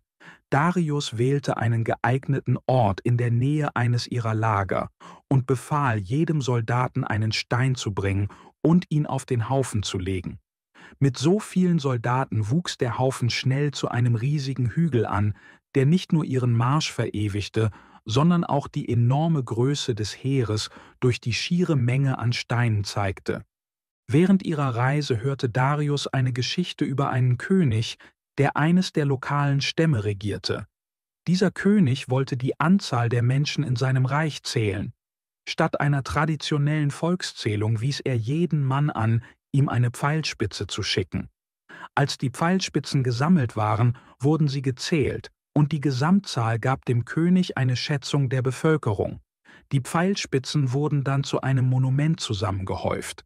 Vielleicht war es diese einfache Methode des Zählens, die Darius auf die Idee für seinen Cairn brachte. Es gab einen barbarischen Stamm, dem Darius auf seinem Weg vom Bosporus zur Donau begegnete, der ein schockierendes religiöses Ritual praktizierte. Trotz seiner Grausamkeit wirft dieser Brauch ein Licht auf eine tiefere Wahrheit über die menschliche Natur. Menschen überall haben den tief verwurzelten Instinkt, in Zeiten von Trauer oder Not Hilfe bei übernatürlichen Kräften zu suchen. In vielen Kulturen, besonders in primitiveren Gesellschaften, drückt sich diese Suche nach spiritueller Hilfe oft durch selbst zugefügtes Leid aus. Es ist, als ob die Schuld, die die Menschen in ihrem Herzen spüren, sie glauben lässt, dass irgendeine Form von Opfer oder Strafe notwendig sei, um die Gunst des Göttlichen zu erlangen. Dieser Stamm hatte eine besonders grausame Art, diesen Glauben auszudrücken. Alle 5 Jahre hielten sie eine Zeremonie ab, bei der sie einen ihrer Stammesangehörigen zufällig auswählten, um ihn als Boten zu ihrem Gott zu senden. Die auserwählte Person wurde vor einer großen Versammlung auf den Boden gelegt, während speziell ernannte Männer mit Speeren bereitstanden. Dann packte eine Gruppe starker Männer das Opfer an Händen und Füßen, schwang es einige Male hin und her, um Schwung zu holen, und schleuderte es in die Luft. Wenn der Mann auf die Speere fiel und getötet wurde, galt dies als gutes Zeichen. Er würde die Bedürfnisse und Gebete des Stammes zu ihrem Gott überbringen. Wenn er jedoch überlebte, galt dies als Zeichen dafür, dass der Gott ihn abgelehnt hatte und ihn für unwürdig hielt. Der unglückliche Überlebende wurde dann in Schande verstoßen und der Stamm wählte einen neuen Boten. Schließlich erreichte Darius' Armee die Donau, wo sie die Flotte der ionischen Schiffe bereits vorgefunden hatten, wie es geplant war. Die Schiffe waren so angeordnet, dass sie eine Brücke über den Fluss bildeten, und da keine Feinde in der Nähe waren, überquerte das Heer den Fluss ohne Schwierigkeiten. Nun, da sie sich im Gebiet der Skythen befanden, bereiteten sie sich darauf vor, gegen den Feind vorzugehen. Darius befahl, die Brücke abzubauen und die Schiffe zu zerstören, da er es vorzog, seine gesamte Streitmacht bei sich zu haben, anstatt einige Truppen zurückzulassen, um die Flotte zu bewachen. Gerade als dieser Befehl ausgeführt werden sollte, bat ein griechischer General, der ein Kontingent von Truppen aus Kleinasien anführte, um eine Audienz bei Darius. Der König willigte ein, und der General trug ihm seine Bedenken vor. Der General sagte: Es erscheint mir weiser, Herr, die Brücke intakt zu lassen und sie unter die Obhut jener zu stellen, die sie gebaut haben. Wir könnten sie auf dem Rückweg brauchen. Ich schlage das nicht vor, weil ich bezweifle, dass wir die Skythen besiegen werden. Ich bin sicher, dass wir siegreich sein werden, wenn wir ihnen begegnen. Aber unser Feind besteht aus nomadischen Stämmen, die keine Städte oder Festungen haben, die sie verteidigen müssen. Es ist also möglich, dass wir auf keinen klaren Gegner treffen werden. Und selbst wenn wir erfolgreich sind, wird es aus verschiedenen Gründen wichtig sein, einen offenen Rückweg zu haben. Der König stimmte diesem Rat zu und hob seinen früheren Befehl zur Zerstörung der Brücke auf. Stattdessen befahl er den ionischen Truppen, die mit der Flotte gekommen waren, zurückzubleiben und die Brücke zu bewachen. Sie sollten für 2 Monate dort Wache halten. Falls Darius bis dahin nicht zurückgekehrt wäre oder sie keine Nachricht von ihm erhalten hätten, wären sie frei, ihren Posten zu verlassen und mit ihren Schiffen in ihre Heimat zurückzukehren. 2 Monate erscheinen wie eine kurze Zeitspanne für eine Armee, die sich in ein weites, unbekanntes Gebiet aufmacht. Doch die Zeitangabe ist wahrscheinlich genau, da Darius eine besondere Methode hatte, um den Wachen zu helfen, die Tage zu zählen. Er gab den ionischen Anführern eine Schnur mit 60 Knoten. Sie sollten jeden Tag einen Knoten lösen. Wenn alle Knoten gelöst waren, könnten sie ihren Posten verlassen und in ihre Heimat zurückkehren. Es mag schwer vorstellbar sein, dass militärische Anführer, die in der Lage waren, eine Streitmacht von 70.000 Mann für eine solch weitreichende Mission zu organisieren und die das technische Know-how besaßen, sowohl den Bosporus als auch die Donau zu überbrücken, sich auf eine so einfache Methode verlassen würden, um ihre Pläne zu leiten. Doch während die Kommandeure in der Antike intelligent und strategisch waren die einfachen Soldaten oft weit weniger gebildet und hatten ein begrenztes Verständnis für derart komplexe Operationen. Es war damals üblich, dass große Anführer klare visuelle Symbole verwendeten, um ihre Truppen zu leiten und zu beruhigen. Für die Soldaten, die sich isoliert und im Stich gelassen fühlen könnten, während sie am Fluss stationiert waren, war es beruhigend, eine einfache, sichtbare Methode zu haben, um die Zeit zu verfolgen, indem sie sahen, wie die Knoten in der Schnur allmählich weniger wurden. Es gab ihnen eine konkrete Möglichkeit, die verbleibende Zeit zu bemessen. Darius war fest entschlossen, weit vor Ablauf der Schnur zurückzukehren. Kapitel 9 Der Rückzug des Dareios. Wie skythische List die persische Macht überdauerte. Darius' Invasion von Skythien schien von seinem Verlangen nach Macht und Kontrolle getrieben zu sein. Doch nicht alle Invasionen stärkerer, zivilisierterer Staaten gegen schwächere sind ausschließlich von eigennützigen Motiven geprägt. Menschen haben von Natur aus den Drang, sich in Gesellschaften zu organisieren, die von Gesetzen regiert werden, und dieser Instinkt ist genauso angeboren wie die mütterliche Liebe oder der Selbsterhaltungstrieb. Das Recht einer Gruppe, unter sich Gesetz und Ordnung zu etablieren und es möglicherweise auf andere auszudehnen, beruht auf diesem Instinkt. Genauso wie ein Vater das Recht hat, seine Kinder zu erziehen, hat ein wohlorganisierter Staat das Recht, ein benachbartes Gebiet, das im Chaos versinkt, zu befrieden, wenn dies den Menschen dort wirklich zugutekommt. Es ist nicht nötig, einen imaginären Vertrag zu erfinden, um solch ein Eingreifen zu rechtfertigen, genauso wenig wie ein Vater einen Vertrag benötigt, um seine Kinder zu erziehen. Wären die Skythen in einem Zustand der Anarchie gewesen, hätte Darius durchaus das Recht gehabt, seine stabile Regierung auf sie auszudehnen, um ihr Leben zu verbessern und das allgemeine Wohl zu fördern. Aber das war nicht sein Ziel. Er strebte nach persönlichem Ruhm und Macht und benutzte als Vorwand, dass die Skythen in der Vergangenheit persisches Territorium überfallen hatten. Seine Invasion war nur ein aggressiver Angriff auf einen Nachbarn, den er für zu schwach hielt, um sich zu verteidigen, und diente allein der Erweiterung seines ohnehin schon riesigen Reiches. Als Darius mit seinem Marsch begann, erfuhren die Skythen von der Bedrohung und riefen sofort die umliegenden Stämme auf, Allianzen zu bilden und Hilfe zu suchen. Diese Stämme waren, wie die Skythen, wandernd und halb wild, jeder mit seinen eigenen barbarischen Bräuchen. Ein Stamm nahm nach der Schlacht die Köpfe seiner Feinde mit nach Hause, pfählte sie auf Stangen und platzierte sie über den Schornstein, da sie glaubten, die Köpfe würden ihre Familien beschützen. Ein anderer Stamm lebte in einer derart freien und promiskuitiven Weise, dass, laut einer eher bizarren Darstellung, perfekte Harmonie ohne Neid oder Eifersucht herrschte, da alle durch Blutsbande miteinander verwandt waren.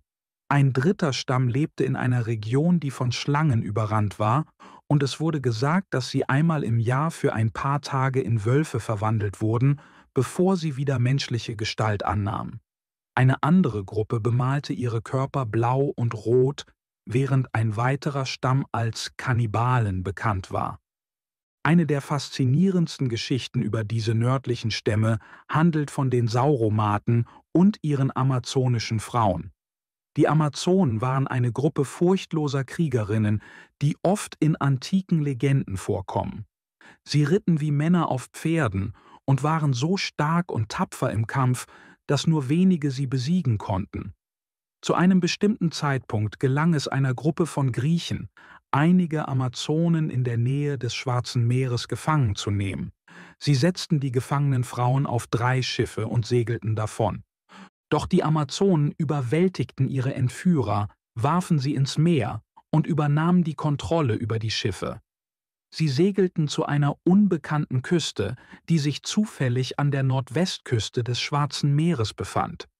Da sie nicht wussten, wo sie waren, streiften sie umher, bis sie einige Pferde fanden. Schnell bestiegen sie die Pferde und bewaffneten sich entweder mit Waffen von den Schiffen oder solchen, die sie an Land herstellten.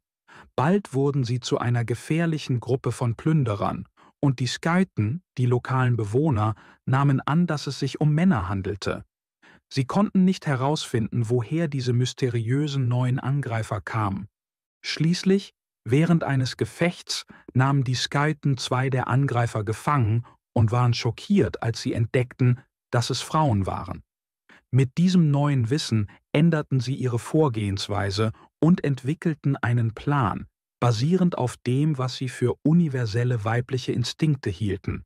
Sie stellten eine Gruppe der attraktivsten und stärksten jungen Männer zusammen, gaben ihnen bestimmte Anweisungen und schickten sie aus, um den Amazonen zu begegnen. Die jungen Skythen hatten jedoch nicht vor zu kämpfen. Sie näherten sich dem Lager der Amazonen, zeigten aber keinerlei Anzeichen von Aggression. Stattdessen blieben sie in der Nähe und beobachteten die Amazonen aus der Ferne, ohne je in den Kampf zu ziehen. Wenn sich die Amazonen näherten, wichen die jungen Männer langsam zurück und hielten sich stets außer Reichweite. Zogen sich die Amazonen wieder zurück, folgten die Männer ihnen, blieben nahe bei ihrem Lager, jedoch ohne einen Angriff zu wagen. Anfangs waren die Amazonen verwirrt über das seltsame Verhalten der jungen skythischen Reiter. Im Laufe der Zeit gewöhnten sie sich an deren Anwesenheit und sahen in ihnen keine Bedrohung mehr. Eines Tages bemerkte ein junger skythischer Reiter, dass eine Amazone sich von ihrer Gruppe entfernt hatte. Er folgte ihr und nahm Kontakt auf. Sie wies ihn nicht zurück, und obwohl sie nicht dieselbe Sprache sprachen, kommunizierten sie durch Gesten und Blicke. Schließlich vereinbarten sie, sich am nächsten Tag wieder zu treffen und jeder einen Begleiter mitzubringen. Diese Begegnung führte zu weiteren freundschaftlichen Begegnungen zwischen den beiden Gruppen. Bald entwickelten sich romantische Beziehungen und schon bald lebten die beiden Lager, Amazonen und Skythen, als Paare zusammen. Die einst wilden Amazonen entschieden sich, ihrem Naturell treu, für das häusliche Leben mit Ehemännern und Familien, anstatt weiter ein Leben der Unabhängigkeit, des Konflikts und der Plünderung zu führen. Interessanterweise erinnert die Art, wie die Skythen die Amazonen für sich gewannen, durch geduldige Bewunderung und vorsichtige Annäherungen und Rückzüge, an das Werben, wie es seit jeher in der Menschheitsgeschichte üblich ist. Obwohl es schien, als hätten die Skythen die Amazonen erobert, waren es die Amazonen, die die Kontrolle über die Situation behielten. Als die beiden Gruppen über ihre Zukunft sprachen, wurde schnell klar, dass die Amazonen die dominante Kraft in der Beziehung waren. Die Skythen wollten ihre neuen Frauen mit nach Hause nehmen, um in Frieden unter ihrem Volk zu leben. Doch die Amazonen hatten andere Pläne. Sie glaubten, dass ihre Sitten und Bräuche in der skythischen Gesellschaft nicht akzeptiert würden. Stattdessen schlugen sie vor, dass die Männer zurückkehren sollten, um ihre Angelegenheiten zu regeln und dann wiederkommen sollten. Gemeinsam würden sie dann nach Osten ziehen, um eine neue Heimat zu finden, in der sie ihre Gemeinschaft gründen könnten. Die Männer stimmten zu, und so entstand eine neue Nation, die Sauromaten, die zu einem der vielen Stämme wurde, die entlang der nördlichen Ufer des Schwarzen Meeres lebten.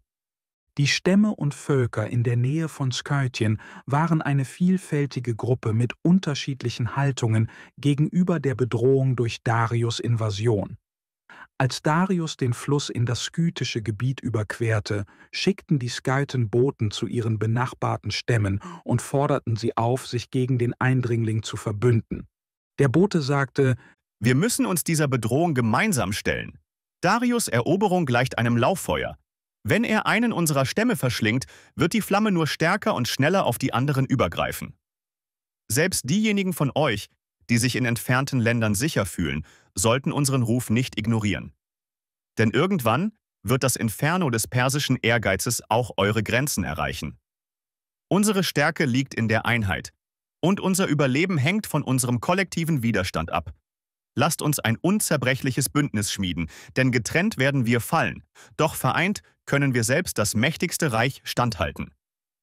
Einige der Stämme stimmten zu, sich den Skythen anzuschließen, da sie die gemeinsame Bedrohung erkannten. Andere jedoch weigerten sich. Sie argumentierten, dass der Konflikt nur zwischen Darius und den Skythen bestehe, und sie wollten den mächtigen persischen König nicht provozieren, indem sie sich einmischten. Die Skythen waren über diese Reaktion frustriert, mussten sie jedoch akzeptieren. Sie begannen sich mit den Stämmen, die bereit waren, ihnen beizustehen, auf die Verteidigung vorzubereiten. Die Skythen waren Nomaden, die von Ort zu Ort zogen und in einem weiten, größtenteils unbewirtschafteten Land voller Grasflächen und wilder, ungezähmter Natur lebten.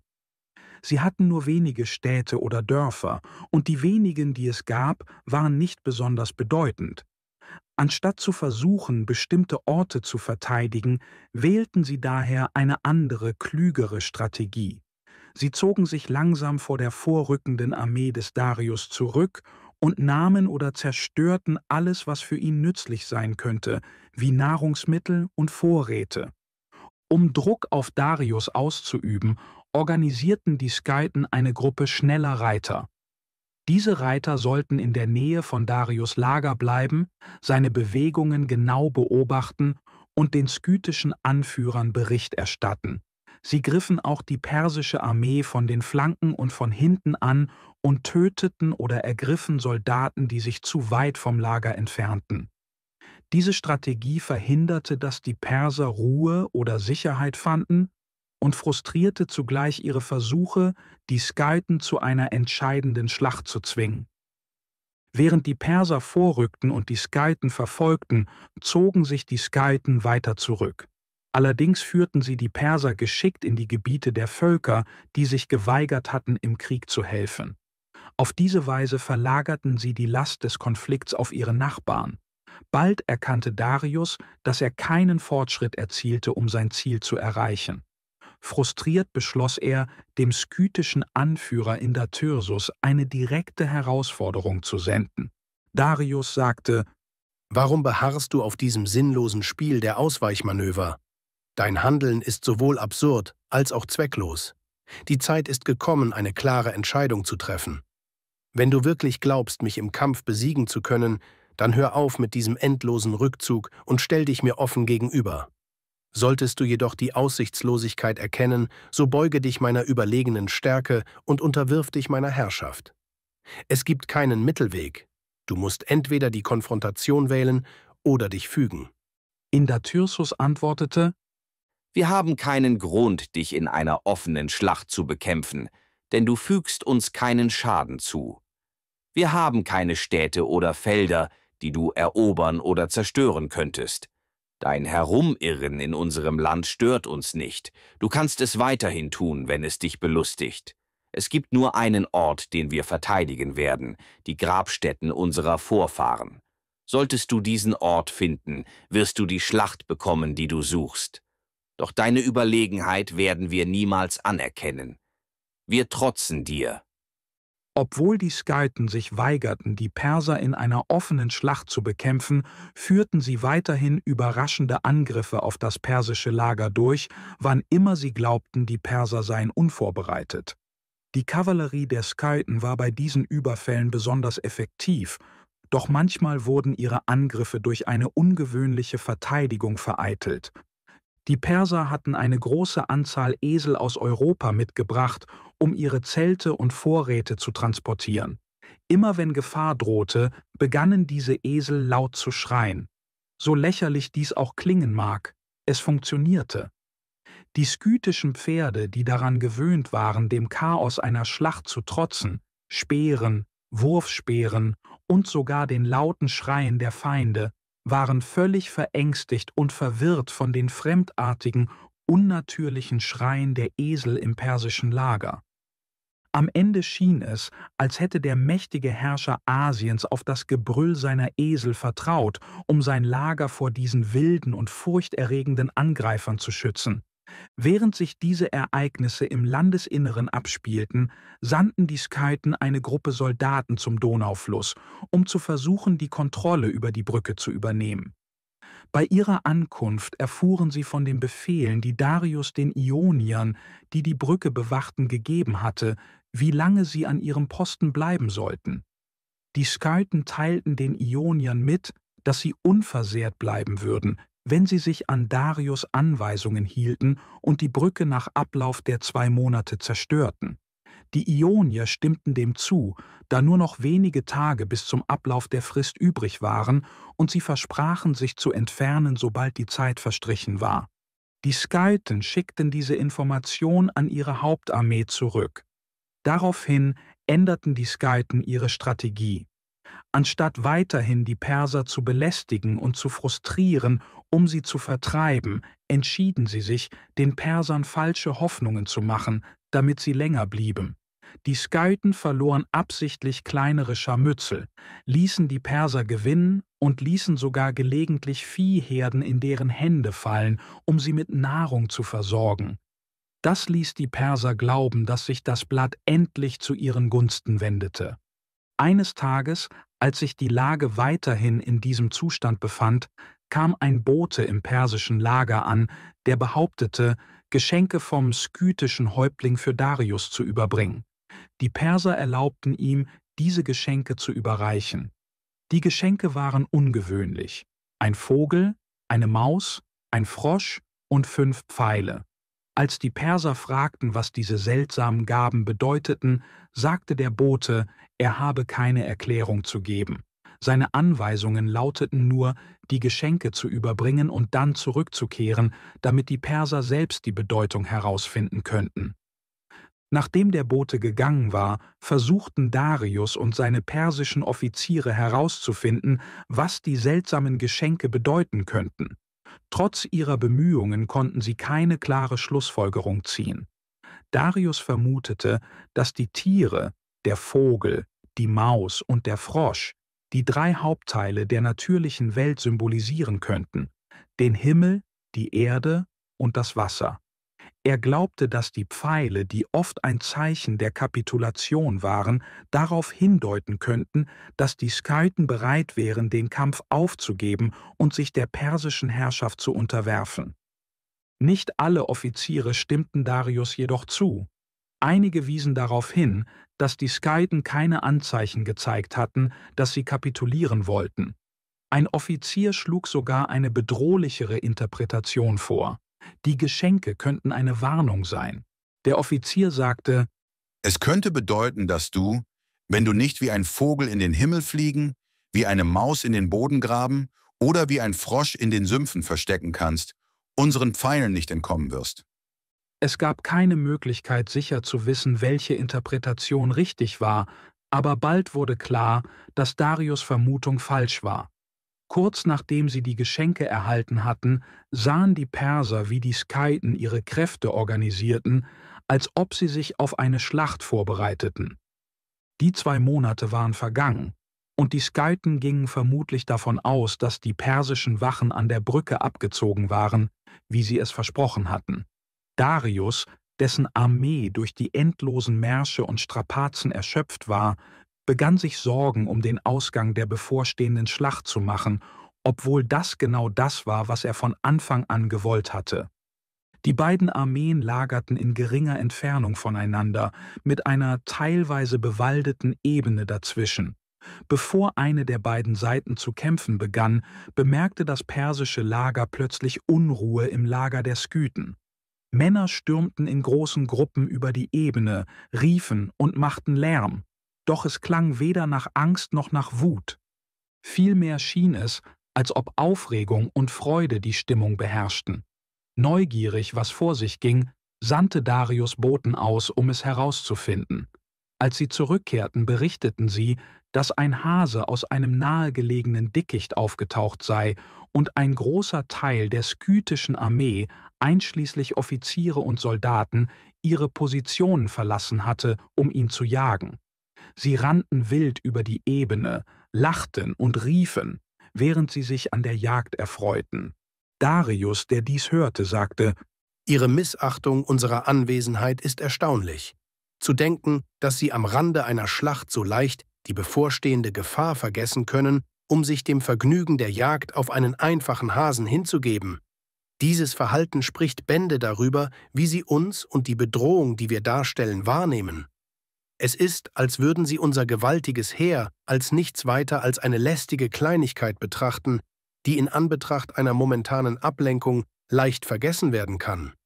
Solch eine Gleichgültigkeit angesichts einer potenziellen Konfrontation ist entweder ein Ausdruck von höchstem Selbstvertrauen oder völliger Torheit. In jedem Fall ist klar, dass sie uns außerordentlich gering einschätzen. Später am Abend hielt Darius einen Kriegsrat ab. Die persischen Anführer kamen zu dem Schluss, dass die Skalden sehr selbstbewusst in ihrer Position sein mussten.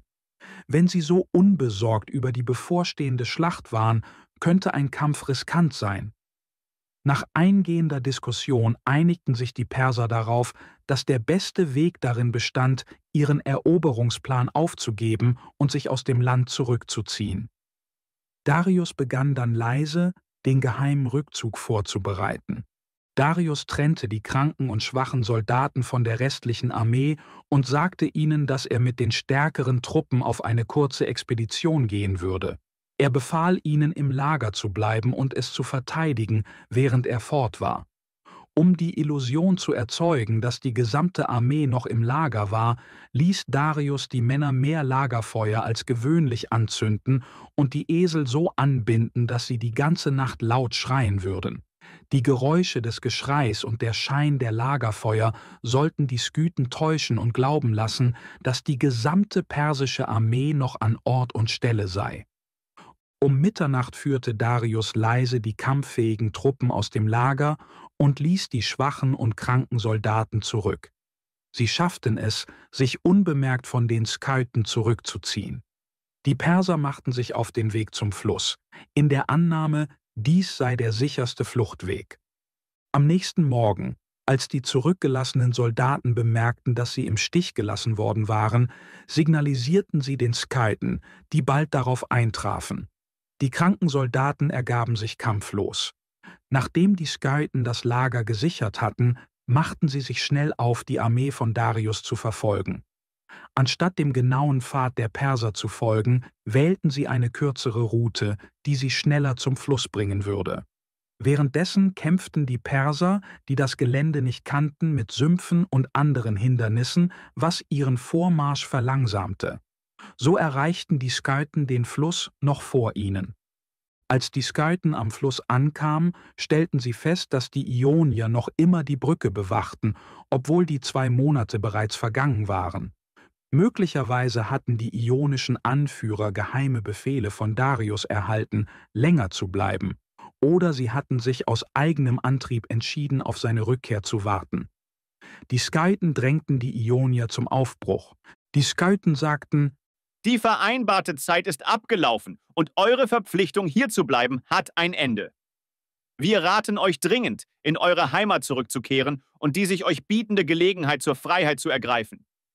Dies lässt sich leicht erreichen, indem ihr eure Verbindungen zu Darius kappt und seine Armee in diesem unbekannten Territorium zurücklasst.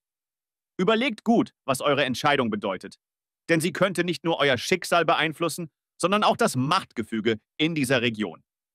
Die Ionier besprachen die Situation und entschieden sich nach anfänglichem Zögern, Darius nicht im Stich zu lassen. Um jedoch einen Angriff der Skythen zu vermeiden, gaben sie vor, den Skythen zuzustimmen. Sie begannen, die Brücke abzubauen und fingen dabei auf der Seite der Skythen an. Als die Skythen das sahen, glaubten sie, die Ionier würden tatsächlich abziehen und marschierten los, um die persische Armee abzufangen. Glücklicherweise für Darius verfehlten sich die beiden Armeen und die Perser erreichten den Fluss, nachdem die Skythen bereits abgezogen waren. Es war bereits Nacht, als sie den Fluss erreichten, und die Vorhut bemerkte, dass die Brücke auf der Seite der Skythen teilweise abgebaut war. Sie dachte, die Ionier hätten sie im Stich gelassen. Sie riefen über das Wasser, und schließlich schaffte es ein ägyptischer Soldat mit außergewöhnlich lauter Stimme, sich bei den Ioniern Gehör zu verschaffen. Die Boote wurden schnell zurückgebracht, die Brücke wieder aufgebaut, und Darius' Armee konnte sicher den Fluss überqueren. Nachdem sie die Donau überquert hatten, machten sich die Perser auf den Weg zurück durch Thrakien und über den Bosporus nach Asien und beendeten damit Darius' gescheiterte Expedition gegen die Skythen. Kapitel 10 – Rebellion in Ionien, der Zusammenbruch der persischen Kontrolle. Die Art und Weise, wie Herrscher wie Darius in der Antike regierten, insbesondere in der Handhabung politischer Angelegenheiten, wird gut durch die Geschichte von Histiaios veranschaulicht. Histiaios war der ionische Anführer, der mit der Verantwortung für die Brücke über die Donau beauftragt worden war, als Darius nach Skythien aufbrach. Nachdem die Expedition gescheitert war und Darius auf dem Rückweg zum Fluss war er natürlich besorgt. Er wusste, dass die 2 Monate, die er den Ioniern befohlen hatte zu warten, bereits verstrichen waren, und er fürchtete, dass die Brücke verschwunden wäre. Das hätte seine Armee zwischen den Skythen und dem Fluss gefangen. Als seine Soldaten das Ufer erreichten und keine Anzeichen der Brücke sahen, verwandelte sich ihre Angst in Panik. Doch ihre Erleichterung und Freude waren unermesslich, als sie freundliche Stimmen in der Dunkelheit hörten, die bestätigten, dass die Brücke noch da war und sie in Sicherheit waren.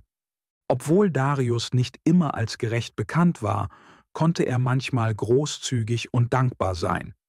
Er drückte Histiaios seine tiefe Wertschätzung für seine Loyalität aus und versicherte ihm, dass er ihn nach der sicheren Rückkehr der Armee nach Asien großzügig belohnen würde.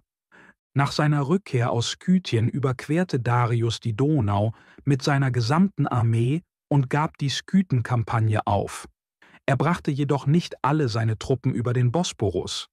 Er ließ eine bedeutende Streitmacht unter dem Kommando eines Generals namens Megabyzos in Thrakien zurück, mit dem Auftrag, die umliegenden Regionen zu unterwerfen. Darius selbst ging nach Sardes, eine seiner wichtigsten Hauptstädte in der Region, wo er sich zu Hause fühlte. Nachdem er sich in Sardes niedergelassen hatte, rief er Histiaios und andere wichtige Unterstützer zu sich, um sie für ihre Loyalität zu belohnen. Darius fragte Histiaios, was er als Belohnung für seine Dienste gerne hätte. Histiaios, zufrieden mit seiner Position als Gouverneur von Milet, einer Stadt an den Ufern der Ägäis, bat um ein kleines Stück Land in der Nähe der Mündung des Flusses Strymon, an der Grenze zwischen Thrakien und Makedonien, wo er eine Stadt bauen wollte. Die Bitte schien bescheiden, und Darius gewährte sie ohne zu zögern.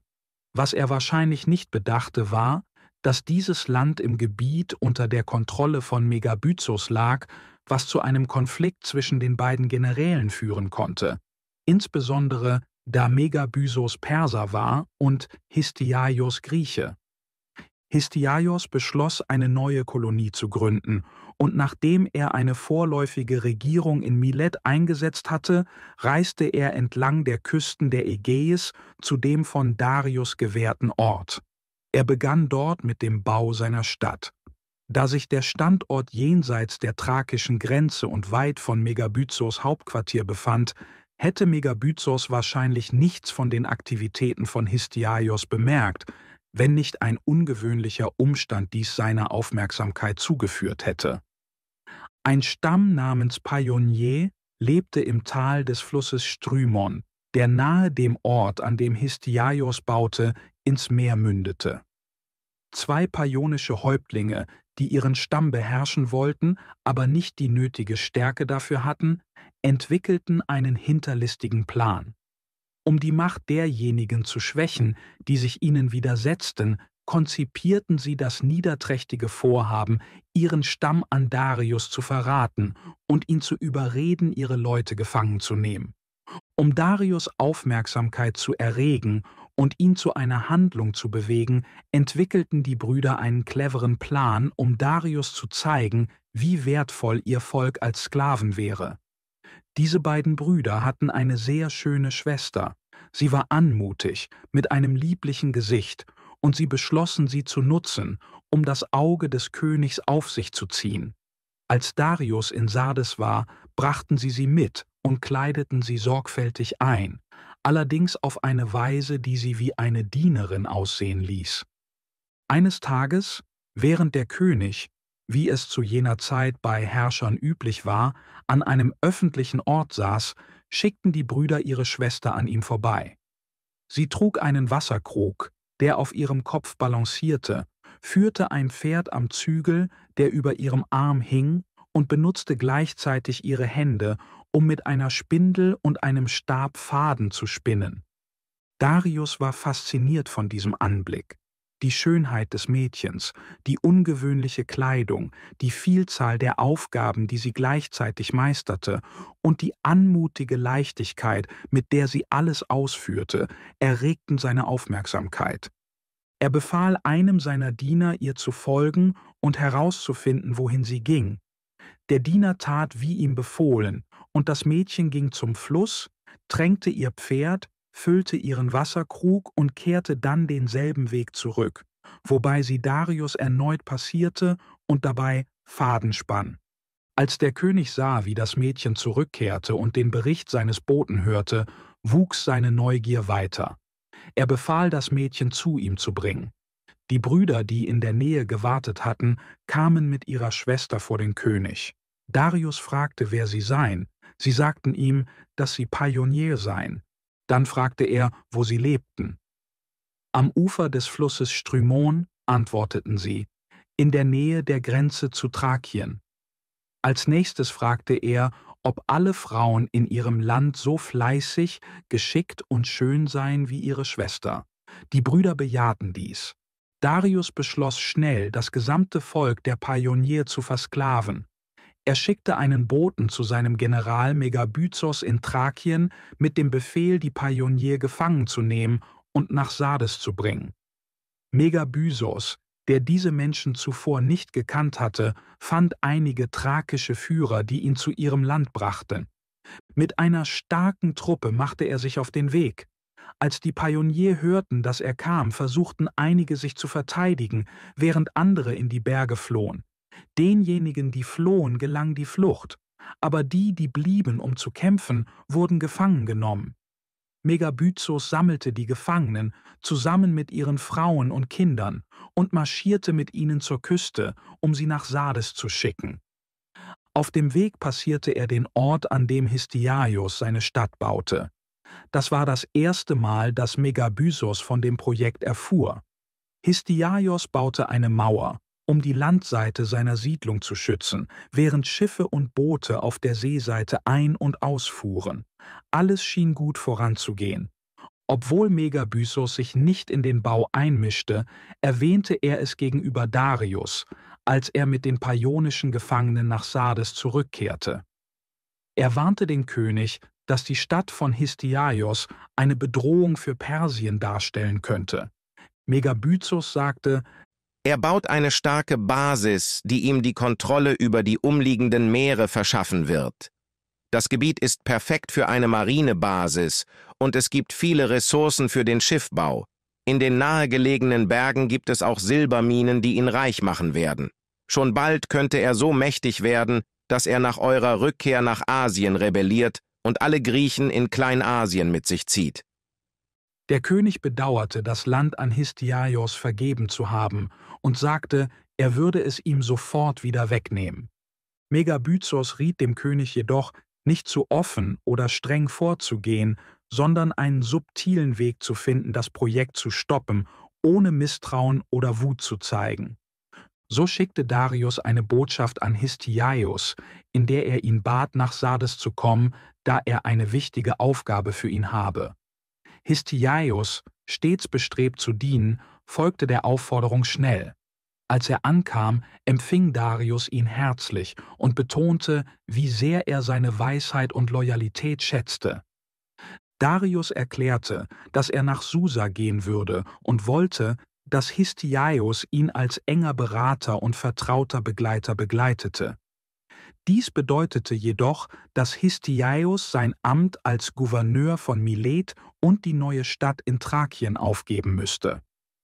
Im Gegenzug versprach Darius ihm noch größere Ehren in Susa, darunter ein luxuriöses Leben im königlichen Palast.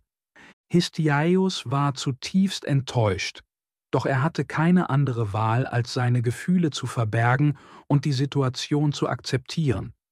Wenige Tage später machte er sich mit dem Hofstaat von Darius auf den Weg in die persische Hauptstadt, während er seinen Neffen Aristagoras als Gouverneur von Milet an seiner Stelle zurückließ. Darius ernannte in der Zwischenzeit Artaphernes, einen weiteren vertrauten General, zum Oberbefehlshaber der gesamten Küste von Kleinasien, mit Sardes als seinem Hauptquartier. Artaphernes erhielt die Kontrolle über alle Provinzen entlang der Küste sowie über die persische Flotte in der Region. Aristagoras, nun Gouverneur von Milet, stand unter dem Befehl von Artaphernes, doch die beiden Männer waren trotz ihrer unterschiedlichen Kulturen, Aristagoras war Grieche, Artaphernes Perser, gute Freunde. Etwa zu dieser Zeit brach auf der griechischen Insel Naxos, die im südlichen Teil der Ägäis liegt, ein Bürgerkrieg aus. Der Konflikt entbrannte zwischen dem einfachen Volk und den Adeligen. Als die Adeligen die Macht verloren, flohen sie von der Insel und suchten Hilfe bei Aristagoras in Milet, um ihre Macht zurückzugewinnen. Aristagoras sagte, er sei bereit zu helfen, habe jedoch nicht die Befugnis dazu, da die persischen Streitkräfte an der Küste unter dem Kommando von Artaphernes in Sardes standen. Er war jedoch gut mit Artaphernes befreundet und bot an, für die Naxier mit ihm zu sprechen. Die Naxier waren dankbar für seine Unterstützung und vertrauten ihm ihre Sache an. Doch es gab für die Naxier weitaus weniger Grund zur Dankbarkeit, als es auf den ersten Blick schien, denn Aristagoras hatte versteckte Motive. Vom Moment an, als er die Geschichte der verbannten Adligen hörte, erkannte er eine Gelegenheit, seine eigene Macht auszubauen. Ihm wurde klar, dass er durch die Ausnutzung des internen Konflikts auf Naxos die Insel und möglicherweise auch die umliegenden Inseln erobern könnte. Diese Strategie, ein geteiltes Land zu nutzen, um die Kontrolle zu gewinnen, ist eine alte und auch heute noch verbreitete Taktik. Aristagoras plante, der schwächeren Partei im Bürgerkrieg von Naxos zu helfen, nur um schließlich die ganze Insel selbst zu übernehmen. Aristagoras teilte seinen Plan Artaphernes mit und schlug vor, dass sie durch die Eroberung von Naxos leicht alle griechischen Inseln in der Ägäis unter persische Herrschaft bringen könnten.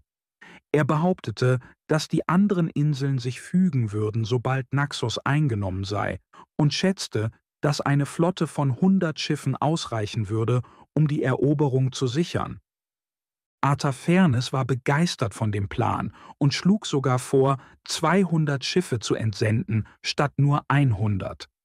Er wollte jedoch zuerst Darius konsultieren, da die Mission von großer Bedeutung war. Außerdem hielt er es für klug, bis zum Frühling zu warten, um die Kampagne zu beginnen. Da er sicher war, dass Darius zustimmen würde, begann Artaphernes sofort mit den Vorbereitungen für die Expedition, damit alles bereit war, wenn die Zeit gekommen war. Wie erwartet, stimmte Darius dem Plan zu, als der Bote aus Susa zurückkehrte. Die Schiffe wurden gebaut und ausgerüstet und alle Vorbereitungen wurden getroffen.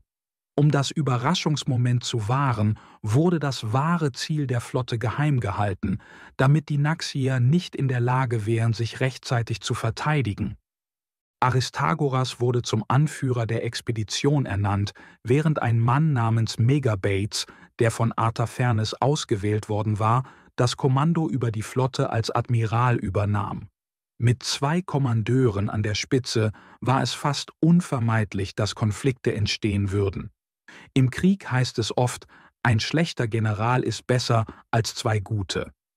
Die Flotte stach von Milet aus in See Und um die Naxier im Unklaren zu lassen, wurde das Gerücht verbreitet, dass die Flotte auf dem Weg zum Hellespont sei.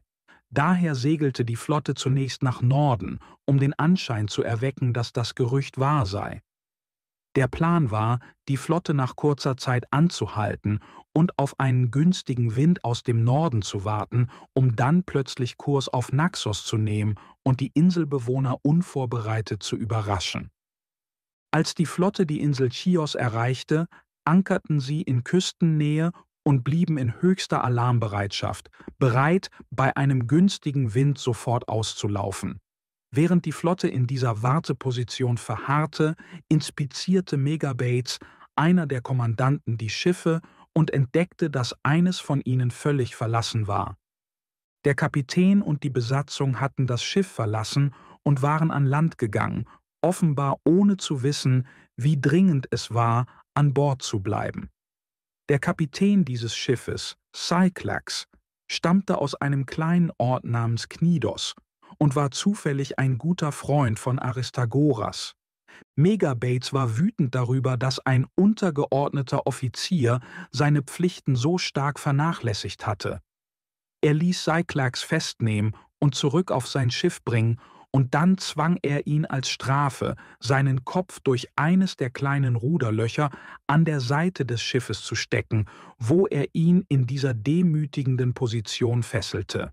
Sein Kopf war nun für die gesamte Flotte sichtbar, während sein Körper im Inneren des Schiffes gefangen war. Megabates erklärte: Ich werde dafür sorgen, dass jeder sieht, dass er an seinem Platz ist. Das wird als eindeutige Warnung für alle anderen dienen, die daran denken, ihre Pflichten zu vernachlässigen. Als Aristagoras seinen Freund in einer solchen harten und demütigenden Bestrafung vorfand, war er zutiefst erschüttert. Er wandte sich an Megabates und bat darum, Cyclax freizulassen, wobei er die aus seiner Sicht triftigen Gründe für dessen Abwesenheit vorbrachte. Megabates war jedoch nicht überzeugt und weigerte sich, Cyclax freizulassen. Dies machte Aristagoras wütend, der Megabates unverblümt daran erinnerte, dass er nicht das gesamte Kommando über die Operation hatte und die Männer nicht nach Belieben behandeln konnte. Aristagoras sagte wütend: Ich bin der Befehlshaber dieser gesamten Expedition. Artafernes hat dich zum Flottenchef ernannt, nicht zum obersten Anführer dieser Kampagne. Deine Aufgabe ist es, die Marineoperationen zu leiten, aber die endgültigen Entscheidungen und die Autorität liegen bei mir. Wir müssen zusammenarbeiten, aber du kannst nicht auf diese Weise deine Grenzen überschreiten. Damit stürmte Aristagoras davon und befreite Cyclax persönlich aus seiner Fesselung. Megabates war wütend und entschlossen, die Mission zu sabotieren. Er schickte heimlich eine Nachricht an die Naxier und warnte sie vor dem bevorstehenden Angriff. Die Naxier bereiteten schnell ihre Verteidigung vor, und als Aristagoras mit seiner Flotte ankam, war die Insel bereits bereit für sie. Trotz der Tatsache, dass Aristagoras die Insel 4 Monate lang belagerte, untergrub Megabates seine Bemühungen immer wieder, sodass nichts erreicht wurde. Letztlich war die Expedition ein Fehlschlag. Aristagoras musste nach Hause zurückkehren, gedemütigt und finanziell ruiniert, da er einen Großteil seines eigenen Geldes in die Expedition investiert hatte und fest davon ausgegangen war, nach einem erfolgreichen Eroberungszug entschädigt zu werden. Aristagoras war außer sich vor Wut, auf Megabates, auf Artafernes und sogar auf sich selbst. Zudem hatte er Angst, dass Megabates ihn für das Scheitern verantwortlich machen und Artafernes und Darius berichten würde. Er fürchtete, jederzeit einen Befehl zu seiner Hinrichtung zu erhalten. Angesichts dieser Bedrohung begann Aristagoras in Erwägung zu ziehen, gegen Persien zu rebellieren und sich mit den Griechen gegen Darius zu verbünden. Es schien ihm nicht riskanter zu sein, als loyal zu bleiben. Während er noch mit diesen Gedanken rang, ereignete sich ein unerwartetes Ereignis, das ihn zu einer Entscheidung drängte. Um dies zu erklären, müssen wir zu Histiaeus zurückkehren, der sich inzwischen in Susa aufhielt. Histiaeus Obwohl er in Susa ein Leben in Luxus und Prestige führte, war unruhig. Er vermisste seine frühere Macht und Unabhängigkeit in Kleinasien und sehnte sich verzweifelt danach, zu seinem alten Leben zurückzukehren. Er begann, Wege zu überlegen, wie er dorthin zurückkehren könnte, und entschied schließlich, dass der beste Weg darin bestand, Aristagoras zu einem Aufstand in Ionien zu ermutigen. Er plante, Darius zu überzeugen, ihn zu entsenden, um den Aufstand niederzuschlagen. Aber sobald er in Kleinasien wäre, würde Histiaeus sich der Rebellion anschließen und gegen Darius kämpfen. Um diesen Plan in Gang zu setzen, musste Histiaeus einen Weg finden, mit Aristagoras zu kommunizieren, ohne Verdacht zu erregen. Er kam auf eine clevere Idee. Es gab einen Mann an seinem Hof, der an einer Augenkrankheit litt. Histiaeus erzählte dem Mann, dass er ihn heilen könne, aber dafür müsse er seinen Kopf rasieren und kleine Schnitte in seine Kopfhaut machen, in die er eine spezielle medizinische Salbe einreiben würde. Danach müsse der Mann nach Ionien reisen, wo ein Arzt die Behandlung abschließen würde. Der Patient stimmte dem Plan zu, also rasierte Histiaeus seinen Kopf. Unter dem Vorwand, ihn zu behandeln, verwendete Histiaeus jedoch eine Nadel und Tinte, nicht für eine medizinische Behandlung, sondern um eine geheime Botschaft auf die Kopfhaut des Mannes zu tätowieren. In dieser kurzen Nachricht forderte er Aristagoras auf, eine Rebellion zu beginnen, und versprach, dass er so schnell wie möglich kommen würde. Unter dem Vorwand, den Aufstand niederzuschlagen, würde sich Histiaeus dann Aristagoras anschließen. Nachdem die Nachricht eingraviert war, wickelte Histiaeus den Kopf des Mannes in Bandagen und sagte ihm, er solle sie nicht abnehmen. Er hielt ihn im Palast versteckt, bis seine Haare nachgewachsen waren und die Schrift verdeckten. Als das Haar lang genug war, schickte Histiaeus den Mann nach Ionien, mit der Anweisung, Aristagoras zu finden, der die Behandlung abschließen würde. Gleichzeitig informierte Histiaeus Aristagoras heimlich, dass er, wenn dieser Patient ankomme, seinen Kopf erneut rasieren solle. Als der Patient schließlich bei Aristagoras ankam, rasierte dieser ihm den Kopf und entdeckte die Nachricht. Aristagoras las die Anweisungen und, wahrscheinlich als letzten Schritt zur Vollendung der Heilung, fügte er mehr Tinte hinzu, um die tätowierte Botschaft nach dem Lesen unkenntlich zu machen, so dass niemand sonst den Plan entschlüsseln konnte. Aristagoras plante bereits, sich gegen Persien zu erheben, als er die Nachricht von Histiaeus erhielt.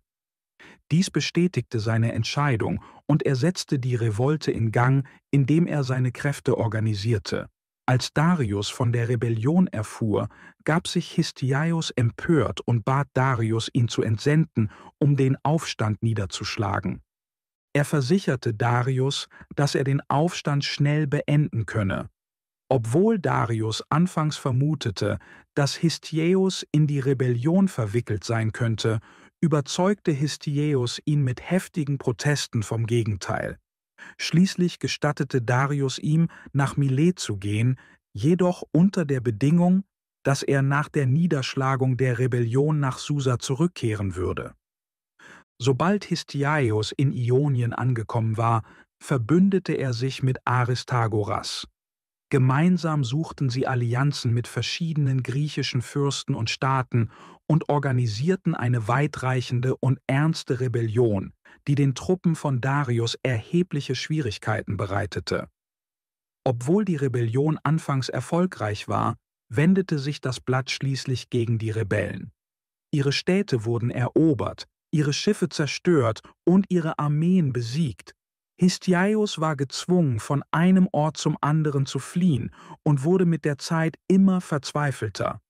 In seinen letzten Momenten, als er vom Schlachtfeld floh, gab sich Histiaeus einem persischen Soldaten zu erkennen, der kurz davor war, ihn zu töten, in der Hoffnung, dass sein Ruf ihm das Leben retten würde. Der Soldat nahm ihn tatsächlich lebend gefangen und brachte ihn zu Artaphernes. Histiaeus flehte Artaphernes an, ihn zu Darius zu schicken. in der Hoffnung, dass Darius ihm aufgrund seiner früheren Dienste, insbesondere seiner Hilfe mit der Brücke am Donau, Gnade erweisen würde. Doch Artaphernes wollte jede Möglichkeit ausschließen, dass Darius ihm verzeihen könnte. Daher ließ er Histiaios in Sardis kreuzigen und schickte seinen Kopf, in Salz konserviert, an Darius. Kapitel 11 Die Schlacht von Marathon, wie 10.000 Griechen 100.000 Perser besiegten. In der Geschichte großer Militärführer gibt es oft eine Schlacht, die über alle anderen herausragt. Für Hannibal war es die Schlacht von Cannae, für Alexander die von Arbela. Julius Caesars entscheidender Moment war die Schlacht von Pharsalos und für Napoleon war es Waterloo. In gewisser Weise war Marathon Darius' Version von Waterloo, eine entscheidende Auseinandersetzung. Die Schlacht von Marathon fand auf einer wunderschönen Ebene etwa 12 Meilen nördlich von Athen statt. Diese Schlacht markierte den ultimativen Zusammenstoß zwischen Darius und den Griechen und wurde legendär, sowohl wegen ihres Ausmaßes als auch der außergewöhnlichen Umstände. Seit der Zeit, als Kyros erstmals König wurde, dehnte sich das Persische Reich stetig nach Westen aus und erreichte schließlich die Küsten des Ägäischen Meeres. Diese Küsten und Inseln waren die Heimat der griechischen Stadtstaaten, die sowohl auf der europäischen als auch auf der asiatischen Seite dieselbe Sprache und Kultur teilten. Die Griechen auf der asiatischen Seite waren bereits von Kyros erobert und in das Persische Reich integriert worden. Als Darius an die Macht kam, war er entschlossen, diese Westexpansion fortzusetzen und das griechische Festland zu erobern. Zu Beginn seiner Herrschaft entsandte Darius Gesandte, um die Region auszukundschaften, wie bereits erwähnt, mit dem Plan, Griechenland letztlich zu erobern. Er entschied jedoch, diese Eroberung zu verschieben und zunächst zu versuchen, die skythischen Gebiete nördlich von Griechenland zu unterwerfen, in der Annahme, dass dies die spätere Eroberung Griechenlands erleichtern würde. Durch die Sicherung der Kontrolle über Skythien hoffte er, die griechischen Ländereien zu umgehen, was seine spätere Invasion effektiver machen würde. Doch Darius' Plan, Skythien zu erobern, scheiterte. Trotzdem zog er seine Truppen nicht vollständig von der europäischen Seite des Ägäischen Meeres zurück. Er ließ eine große Streitmacht in Thrakien, wo seine Generäle weiterhin versuchten, den persischen Einfluss auszudehnen, manchmal durch Diplomatie und manchmal durch militärische Gewalt. Ihre Bemühungen erzielten gemischte Erfolge, aber sie arbeiteten unermüdlich an weiteren Eroberungen. Eine bemerkenswerte Geschichte wird von einem Verhandlungsversuch zwischen Persien und Makedonien erzählt, bei dem das Ziel war, Makedonien ohne den Einsatz von Gewalt unter persische Kontrolle zu bringen. Megabyzos, der General, der Darius' Armeen in Thrakien kommandierte, schickte 7 persische Offiziere nach Makedonien. Ihre Mission bestand weder darin, eine bedingungslose Kapitulation zu verlangen, noch einen gleichberechtigten Bund vorzuschlagen. Stattdessen sollten sie ein Angebot auf eine herrische und überhebliche Weise unterbreiten, typisch für die Starken, die ihren Willen den Schwachen aufzwingen. Die Perser kamen in Makedonien an, das westlich von Thrakien und nördlich anderer griechischer Ländereien lag. Der König von Makedonien, Amyntas, empfing sie ehrenvoll. Während eines Festmahls im Palast baten die Perser, nach reichlichem Weingenuss, darum, die Frauen des Hofes zu sehen. Amyntas zögerte, da dies gegen ihre Sitten war. Doch aus Angst vor der Macht, die diese Perser repräsentierten, stimmte er widerwillig zu. Die Frauen wurden gerufen und betraten den Raum widerwillig, verlegen und beschämt. Als die Perser weitertranken, begannen sie, die Schönheit der Frauen grob zu loben, was die Damen zunehmend unbehaglich machte. Ihr Verhalten wurde immer unangemessener, was im ganzen Haushalt Besorgnis auslöste. Der König war zutiefst beunruhigt, aber zu verängstigt, um zu handeln. Sein Sohn, ein temperamentvoller junger Mann, ging auf ihn zu und bat darum, die Situation regeln zu dürfen. Amyntas warnte seinen Sohn davor, unbesonnene Schritte zu unternehmen, stimmte jedoch zu und verließ den Raum. Sobald sein Vater gegangen war, fand der Prinz eine Ausrede, um die Frauen hinauszuschicken, und versprach, dass sie bald zurückkehren würden. Dann nahm er eine gleiche Anzahl glatt rasierter Jungen, kleidete sie so, dass sie den Frauen ähnelten, und bewaffnete jeden mit einem Dolch, den sie unter ihren Gewändern versteckten. Diese verkleideten Jungen traten anstelle der Frauen wieder in das Festmahl ein. Die Perser, verwirrt durch ihren Trunkenheitszustand und das gedämpfte Licht des Abends, bemerkten den Austausch nicht. Als sie sich den vermeintlichen Frauen erneut in unangemessener Weise näherten, gab der Prinz ein Signal. In diesem Moment zogen die Jungen ihre Dolche und töteten die Perser auf der Stelle. Megabyzus schickte einen Boten, um das Schicksal seiner 7 Männer zu untersuchen, aber der mazedonische Prinz bestach den Gesandten mit großzügigen Belohnungen. Der Bote sandte daraufhin eine falsche, aber glaubwürdige Geschichte an Megabyzus zurück, die ihn anscheinend zufriedenstellte. Es ist möglich, dass Megabyzus nicht allzu besorgt war, da kurz darauf der ionische Aufstand unter der Führung von Aristagoras und Histiaeus ausbrach, der seine Aufmerksamkeit anderweitig forderte. Der ionische Aufstand verzögerte Darius' Pläne zur Invasion Griechenlands, aber langfristig machte er die Invasion wahrscheinlicher und schwerwiegender. Dies lag daran, dass Athen, eine der mächtigsten griechischen Städte zu jener Zeit, sich in den Aufstand gegen Persien einmischte. Die Athener entsandten Truppen, um Aristagoras und Histiaeus zu unterstützen, und gemeinsam griffen sie die Stadt Sardis an und brannten sie nieder, eine der wichtigsten persischen Städte. Als Darius dies hörte, war er außer sich vor Wut und drohte Athen mit schrecklichen Vergeltungen dafür, dass sie es gewagt hatten, sein Territorium zu überfallen und eine seiner Hauptstädte zu zerstören. Es wird berichtet, dass er, um seinen Zorn frisch zu halten, einen Diener damit beauftragte, ihn täglich während der Mahlzeiten daran zu erinnern, indem er sagte: „Denke an die Athener." Ein Vorteil für Darius in seinen Plänen gegen Griechenland war der Mangel an Einheit unter den griechischen Stadtstaaten. Griechenland wurde nicht von einer einzigen Macht regiert, die effektiv seine militärischen und maritimen Kräfte gegen einen gemeinsamen Feind hätte vereinen können. Stattdessen bestand die Region aus unabhängigen Stadtstaaten, von denen jeder sein eigenes Territorium kontrollierte. Obwohl einige Städte durch Bündnisse verbunden waren, blieben sie weitgehend unabhängig und oft im Konflikt miteinander. Neben diesen äußeren Auseinandersetzungen gab es auch interne Kämpfe. Städte wurden ständig von Kämpfen zwischen monarchischen und demokratischen Kräften zerrissen. Militärische Herrscher ergriffen häufig die Macht und regierten hart, nur um von Volksaufständen gestürzt zu werden. Diese Revolutionen waren häufig voller raffinierter politischer Manöver und seltsamer, abergläubischer Handlungen, die für die damalige Zeit typisch waren. Es ist nicht verwunderlich, dass sich die Menschen oft gegen diese königlichen Tyrannen auflehnten, da diese häufig mit extremer Grausamkeit und Härte herrschten, besonders wenn es ihren Interessen diente oder ihre Begierden befriedigte. Ein solcher Herrscher war Periander, der König von Korinth.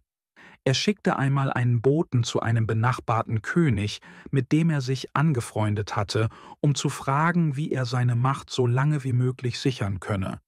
Der andere König antwortete nicht direkt. Stattdessen nahm er den Boten mit auf einen Spaziergang durch seinen Garten, plauderte beiläufig über die Reise und andere Belanglosigkeiten. Als sie ein Feld erreichten, auf dem Getreide wuchs, begann der König mit seinem Schwert jeden Halm abzuschneiden, der höher stand als die anderen. Nach einer Weile kehrten sie ins Haus zurück, und der Bote wurde ohne eine klare Antwort entlassen.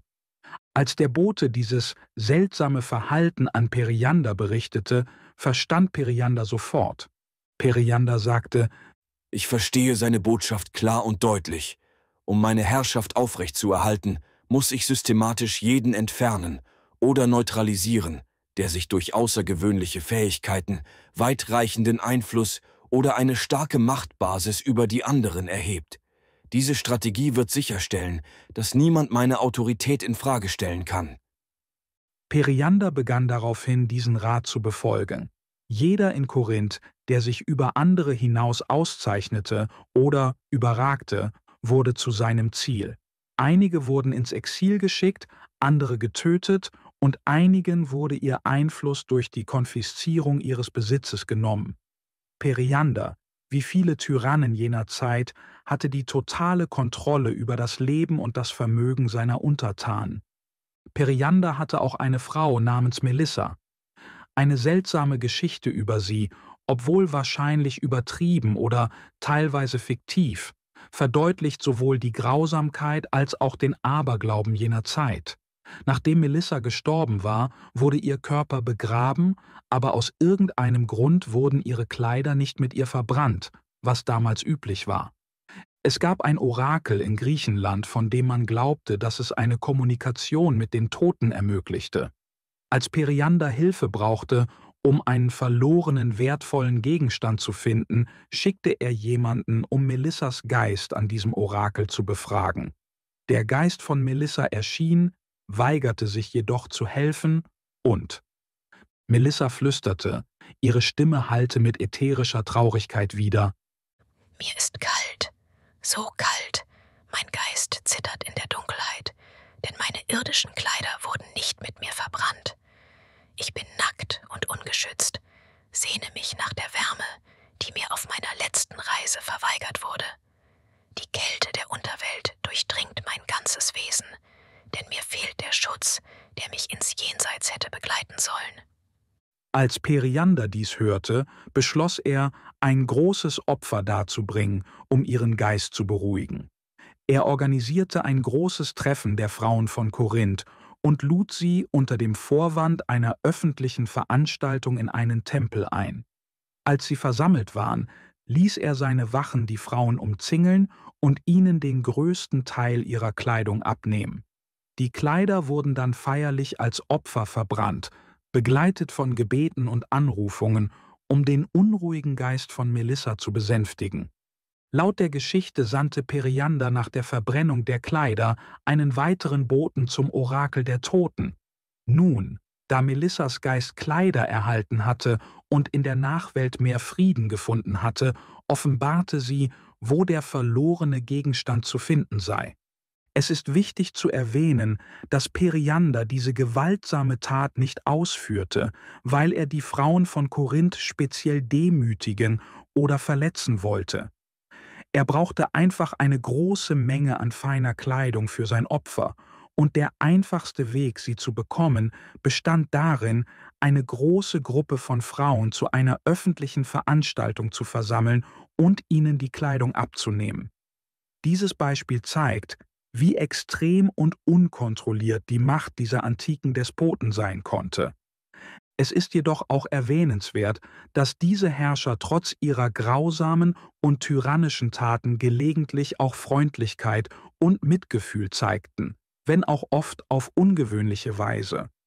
In einer Stadt beispielsweise hatte eine bestimmte Adelsfamilie ihre Macht über Generationen dadurch gesichert, dass sie sicherstellte, dass sie nur innerhalb ihrer eigenen Reihen heirateten und so ihren Status bewahrten. Doch in einem Zweig der Familie wurde ein Mädchen namens Labda mit einer körperlichen Behinderung geboren, und deshalb wollte keiner der Adligen sie heiraten. Schließlich heiratete sie einen Mann von niedrigerem Status namens Etion, einer der einfachen Leute. Eines Tages ging Etion, um das Orakel von Delphi zu befragen, und als er den Tempel betrat, rief die Priesterin des Orakels, die Pythia, ihm eine Prophezeiung zu. Ein Kind, das von Labda geboren würde, werde eines Tages die Tyrannen stürzen und die Stadt befreien. Als die Adelsfamilien davon hörten, glaubten sie, dass Labdas Kind dasjenige sein würde, das ihre Macht zerstören würde. Sie beschlossen daher, das Baby sofort nach der Geburt zu töten, um zu verhindern, dass sich die Prophezeiung erfüllte. Die Adligen schmiedeten einen Plan, um das Kind zu beseitigen. Sie beschlossen, 10 Männer zu Ichiens Haus zu schicken. Ihre Strategie war einfach. Bei ihrer Ankunft würden sie höflich darum bitten, das Baby zu sehen. Wer das Kind in die Hände bekäme, würde es dann brutal gegen den steinernen Boden schleudern und sein Leben beenden. Als die Männer das Haus erreichten, begrüßten sie die Familie mit falscher Höflichkeit, erkundigten sich nach dem Gesundheitszustand der Mutter und baten darum, das Baby zu sehen. Labda, die nichts von ihren wahren Absichten ahnte, brachte ihnen das Kind und übergab es einem der Männer. Doch als das Baby zu dem Mann hinaufsah und ihn anlächelte, konnte der Attentäter es nicht über sich bringen, das unschuldige Kind zu töten. Der Anblick des vertrauensvollen Lächelns des Babys erweichte sein Herz. Er reichte das Baby dem nächsten Mann, der es ebenfalls nicht fertig brachte. Das Kind wurde von einem zum anderen weitergereicht, aber keiner von ihnen hatte das Herz, es zu töten. Schließlich gaben sie das Baby an Labda zurück und verließen das Haus. Draußen angekommen, hielten die 10 Männer am Tor an und begannen sich gegenseitig Vorwürfe zu machen. Sie beschuldigten einander, versagt zu haben und warfen sich vor, nicht den Mut gehabt zu haben, den Plan auszuführen. Besonders dem ersten Mann, der das Baby gehalten hatte, gaben sie die Schuld für das Zögern. Entschlossen, nicht erneut zu scheitern, beschlossen sie, zum Haus zurückzukehren, um den Plan zu vollenden. Aber Labda hatte ihr Gespräch am Tor belauscht. Aus Angst um das Leben ihres Kindes versteckte sie das Baby schnell in einem Korb voller Mais. Als die Männer zurück ins Haus kamen, suchten sie überall, konnten das Baby jedoch nicht finden. Sie gingen davon aus, dass Labda das Kind versteckt oder in Sicherheit gebracht hatte, und gaben die Suche auf. Um ihre Glaubwürdigkeit zu wahren, beschlossen sie, eine Geschichte zu erfinden, in der sie behaupteten, das Kind erfolgreich getötet zu haben. Das Baby überlebte und wuchs zu einem Mann heran. Im Laufe der Zeit führte er eine Rebellion gegen die Adligen an, stürzte sie und erfüllte die Prophezeiung des Orakels, indem er selbst die Macht übernahm. Einer der berüchtigtsten und rücksichtslosesten griechischen Tyrannen war Hippias von Athen. Sein Vater, Peisistratos, war sein Leben lang wegen seiner grausamen und kriminellen Handlungen verhasst gewesen. Als Peisistratos starb, hinterließ er 2 Söhne, Hippias und Hipparchus. Schon bald formierte sich eine Verschwörung, um beide Söhne zu töten und die Herrschaft der Familie zu beenden. Den Verschwörern gelang es, Hipparchus zu ermorden, aber Hippias konnte entkommen und übernahm die Regierung allein. An der Macht regierte Hippias mit äußerster Grausamkeit. Getrieben von Wut und Rachegelüsten glaubte er, die beste Möglichkeit, seine Herrschaft zu sichern, bestehe darin, Angst in den Herzen der Menschen zu säen. Einer der Verschwörer, der seinen Bruder getötet hatte, täuschte Hippias, indem er seine engsten und treuesten Freunde beschuldigte, in den Mord verwickelt gewesen zu sein. In seinem Zorn fiel Hippias auf die Falle herein und verurteilte viele seiner Unterstützer zum Tode. Seine Soldaten töteten sowohl Freunde als auch Feinde, und jeder, der seine Unschuld beteuerte, wurde so lange gefoltert, bis er Verbrechen gestand, die er nicht begangen hatte. Hippias brutale Handlungen vereinten das Volk von Athen gegen ihn. Schließlich zwang eine weit verbreitete Rebellion ihn, seine Macht aufzugeben, und er floh nach Sardis, einer persischen Stadt. Dort bot er seine Dienste Artaphernes, einem persischen Anführer, an und schlug vor, den Persern zu helfen, Griechenland zu erobern und die Kontrolle zu übernehmen. Im Gegenzug wollte Hippias wieder Herrscher von Athen werden. Artaphernes teilte dieses Angebot dem persischen König Darius mit, der den Plan bereitwillig annahm. Die Annahme von Hippias Angebot erwies sich als schwerwiegender Fehler. Obwohl Hippias das Land gut kannte und ein wertvoller Führer für die Perser hätte sein können, stärkte die bloße Tatsache, dass die Perser sich mit einem so verhassten Tyrannen verbündeten, den Widerstandswillen der Griechen. Die Athener und ihre Verbündeten waren entschlossener denn je, sich zu wehren, da sie Hippias nicht nur als grausamen Despoten, sondern auch als Verräter ansahen.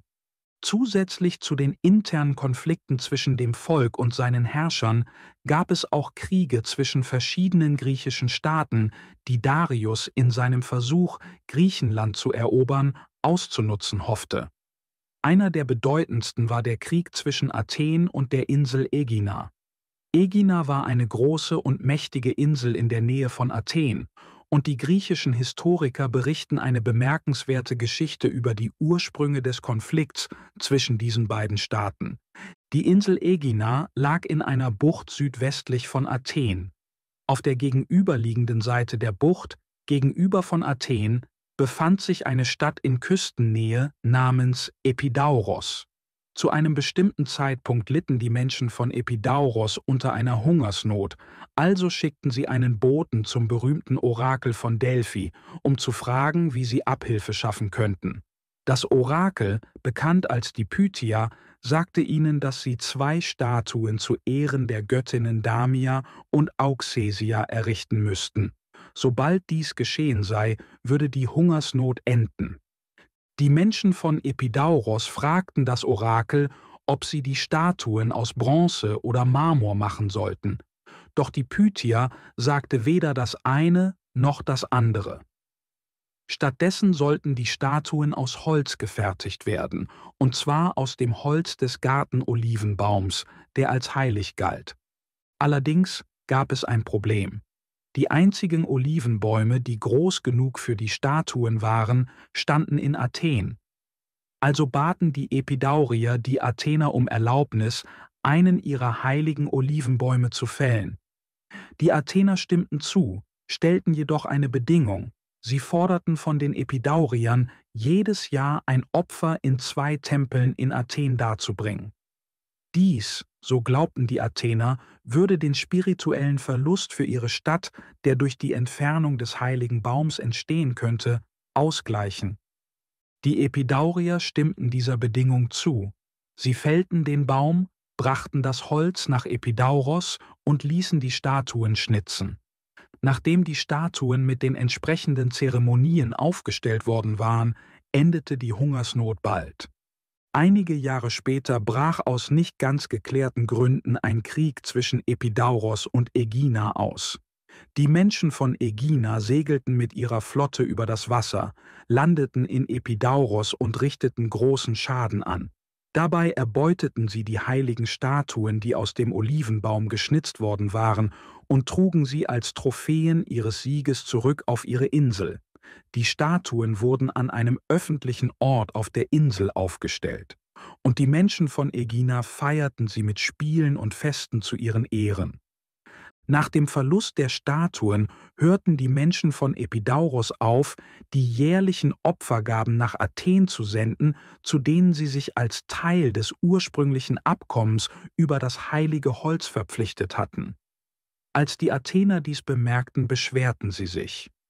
Die Epidaurier erklärten, dass sie ihr Versprechen eingehalten hätten, solange sie die Statuen noch besaßen. Doch nun, da die Statuen nicht mehr in ihrem Besitz seien, fühlten sie sich nicht länger verpflichtet, die Opfergaben fortzusetzen. Daraufhin forderten die Athener von den Menschen von Aegina, die Statuen zurückzugeben, aber Aegina weigerte sich. In Reaktion darauf fielen die Athener auf der Insel ein und machten sich auf den Weg zu dem Ort, an dem die Statuen ausgestellt waren. Die Statuen waren auf großen, schweren Sockeln montiert, und die Athener versuchten zunächst, sie zu entfernen, aber es gelang ihnen nicht. Daraufhin beschlossen sie, die Statuen und Sockel mit Seilen wegzuziehen. Doch ihre Bemühungen wurden von einem Erdbeben unterbrochen, gefolgt von einem lauten und bedrohlichen Donnerschlag, der sie glauben ließ, dass sie die Götter erzürnten. Zu ihrem Schrecken schienen die Statuen selbst auf wundersame Weise in die Knie zu gehen und in dieser Position festzustecken. Verängstigt von diesen übernatürlichen Ereignissen gaben die Athener ihre Mission auf und flohen in Richtung Küste. Leider wurden die Athener von den Menschen von Aegina und einigen herbeigeeilten Verstärkungstruppen gestellt. Alle Athener wurden getötet, bis auf einen Mann, dem die Flucht gelang. Dieser Überlebende hatte jedoch kein besseres Schicksal. Als er nach Athen zurückkehrte, stellten ihn die Ehefrauen und Schwestern der Männer, die im Kampf gefallen waren, zur Rede. Sie waren wütend, dass er überlebt hatte, während ihre Lieben gestorben waren. Sie beschuldigten ihn, seine Kameraden im Stich gelassen zu haben. In ihrem Zorn griffen sie ihn mit den Nadeln und Spangen an, die sie zum Befestigen ihrer Kleidung benutzten, und töteten ihn schließlich. Die athenischen Führer konnten keine der Frauen zur Rechenschaft ziehen, die für den Tod des Mannes verantwortlich waren, aber sie erließen ein Gesetz, das athenischen Frauen die Verwendung dieser Art von Kleidungsspalten für immer verbot. Inzwischen feierten die Menschen von Ägina die Taten der athenischen Frauen und trugen aus Stolz auf dieses Ereignis doppelt so große Spangen auf ihrer Insel. Der Konflikt zwischen Athen und Ägina dauerte viele Jahre an, und beide Seiten wurden zunehmend grausamer, je länger der Krieg dauerte und je mehr Verletzungen sie sich gegenseitig zufügten. Dies war die Situation in Griechenland, als Darius seine große Expedition zur Invasion des Landes vorbereitete. Er sammelte ein riesiges Heer, führte es jedoch nicht persönlich an. Stattdessen setzte er einen persischen General namens Datis an die Spitze. Ein bedeutender Teil des Heeres stammte aus Persien, doch Darius hatte auch Anweisungen erteilt, weitere Soldaten, Kavallerie, Schiffe und andere militärische Kräfte aus den Provinzen Kleinasiens zu sammeln, die sich an bestimmten Treffpunkten der Kampagne anschließen sollten. Darius begann seine Reise von Susa mit den dort versammelten Truppen und marschierte nach Westen, bis er Cilicia an der Nordostküste des Mittelmeers erreichte. Hier schlossen sich ihm weitere Verstärkungen an, zusammen mit einer großen Flotte von Galeeren, die bereit waren, die Truppen über das Meer nach Griechenland zu bringen. Die Truppen gingen an Bord der Schiffe, und die Flotte machte sich auf den Weg entlang der Südküste Kleinasiens in Richtung der Insel Samos, die als Sammelpunkt bestimmt worden war. In Samos schlossen sich ihnen noch mehr Truppen aus Ionien und anderen bereits unter persischer Kontrolle stehenden Provinzen und Inseln an. Als die Flotte vollständig versammelt war, segelte sie nach Nordwesten, durch die Inseln der Ägäis. Während die Flotte langsam voranschritt, nahmen sie die Inseln, denen sie begegneten, in ihre Kontrolle. In einigen Fällen ergaben sich die Inselbewohner kampflos. In anderen Fällen versuchten sie, Widerstand zu leisten, obwohl ihre Bemühungen vergeblich waren. Auf einigen Inseln flohen die verängstigten Bewohner in die Berge und ließen ihre Städte im Stich. Die Perser zerstörten die Städte und Dörfer, die sie nicht erobern konnten, und nahmen Kinder aus einflussreichen Familien als Geiseln, um sicherzustellen, dass ihre Eltern loyal blieben, nachdem die Perser weitergezogen waren. Die riesige Flotte bewegte sich langsam, aber stetig auf die Küsten Athens zu und erlangte die Kontrolle über jede Insel, die sie passierten.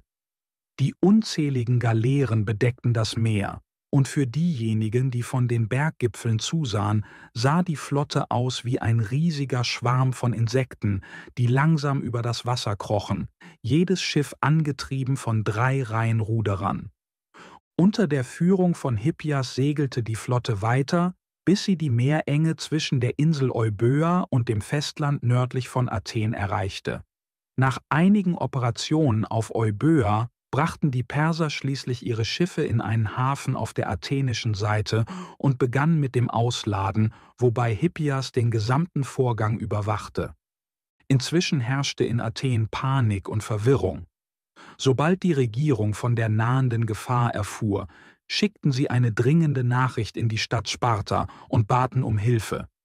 Die Spartaner hatten zugesagt zu helfen, aber ihre Streitkräfte waren noch nicht eingetroffen. Die Athener versammelten alle verfügbaren Truppen auf der Nordseite der Stadt und debattierten besorgt darüber, ob sie innerhalb der Stadtmauern bleiben und auf den Angriff der Perser warten oder ihnen auf dem Schlachtfeld entgegenziehen sollten.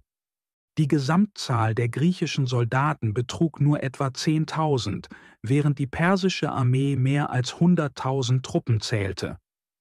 Angesichts dieses gewaltigen zahlenmäßigen Ungleichgewichts hielten viele es für töricht, in offener Schlacht zu kämpfen und argumentierten, dass sie innerhalb der Stadtmauern bleiben und sich dort verteidigen sollten. Das Kommando über das griechische Heer wurde nicht einem einzigen Anführer übertragen, sondern 3 Generälen, die gemeinsam Entscheidungen treffen mussten. 2 von ihnen waren der Meinung, dass die beste Strategie darin bestand, in der Defensive zu bleiben und die Perser angreifen zu lassen. Der 3. General jedoch, der berühmte Miltiades, war fest davon überzeugt, dass sie die Initiative ergreifen und die Perser angreifen sollten, anstatt abzuwarten. Seine Entschlossenheit und sein leidenschaftliches Plädoyer waren so überzeugend, dass die beiden anderen Generäle schließlich die gesamte Verantwortung an ihn abtraten. Sie überließen Miltiades das Kommando über das Heer und erlaubten ihm, die Griechen in die Schlacht zu führen, unter der Bedingung, dass er bereit war, die Verantwortung für das Ergebnis zu tragen. Zu diesem Zeitpunkt waren beide Armeen in Sichtweite voneinander auf der Ebene von Marathon, die zwischen den Bergen und dem Meer lag, kampiert. Die beiden Streitkräfte waren etwa 1 Meile voneinander entfernt. Das persische Heer war so riesig, dass ihr Lager sich so weit erstreckte, wie das Auge reichte, mit langen Reihen von Zelten in der Ferne und Tausenden von Reitern, die auf der Ebene für den Kampf bereitstanden. Die Griechen hingegen hielten eine kleine, kompakte Position. Sie hatten weder Kavallerie noch Bogenschützen und ihre Waffen waren nur für den Nahkampf geeignet. Ihre einzige Chance auf Sieg lag in einem entschlossenen Angriff auf die gewaltigen persischen Streitkräfte, die sich vor ihnen ausgebreitet hatten. Die Perser waren von ihrer überwältigenden Überlegenheit überzeugt, doch ihre riesige Größe bedeutete, dass ihre Bewegungen langsamer und weniger koordiniert waren. Miltiades plante, diesen Nachteil zu nutzen, indem er die Schnelligkeit und Angriffskraft der Griechen einsetzte, um plötzliche, unerwartete Angriffe zu starten. Die griechischen Soldaten waren perfekt für diese Art des schnellen und heftigen Kampfes geeignet, während die riesige und schlecht organisierte persische Armee anfällig für solche Taktiken war. Die Perser, die von ihrem sicheren Sieg überzeugt waren, rückten langsam vor, ohne zu ahnen, dass die kleine griechische Truppe eine echte Bedrohung darstellen könnte. Sie hatten sogar Marmorblöcke mitgebracht, in der Absicht, diese zu verwenden, um nach dem Sieg ein Siegesdenkmal auf dem Schlachtfeld zu errichten. Schließlich begannen die Griechen, sich vorwärts zu bewegen. Als sie sich den persischen Linien näherten, beschleunigten sie ihren Schritt, bis sie kurz vor Erreichen des Feindes in einen vollen Sprint ausbrachen. Die Perser waren von diesem plötzlichen und mutigen Angriff völlig überrascht. Ihre Überraschung verwandelte sich schnell in Panik, als die Griechen mit überwältigender Geschwindigkeit und Wucht durch die persischen Reihen brachen. Die griechischen Soldaten, die mit unbändiger Entschlossenheit kämpften, schlugen ihre Feinde mit solcher Intensität nieder, dass die Perser sie nicht zurückhalten konnten. Die Schlacht tobte über mehrere Stunden hinweg, doch bald begannen die Perser in alle Richtungen zu fliehen. Jeder Soldat versuchte, den Weg zurück zu den Schiffen an der Küste zu finden. Viele wurden auf der Flucht getötet.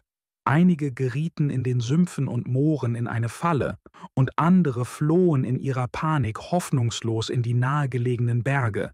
Diejenigen, die überlebten, drängten sich auf ihre Schiffe und segelten schnell davon, wobei sie die Ebene hinter sich ließen, die mit ihren Toten und Verwundeten übersät war.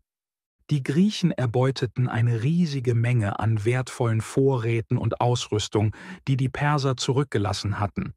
Unter den Kriegsbeuteln befanden sich auch die Marmorblöcke, die die Perser mitgebracht hatten, um ihren erwarteten Sieg zu feiern.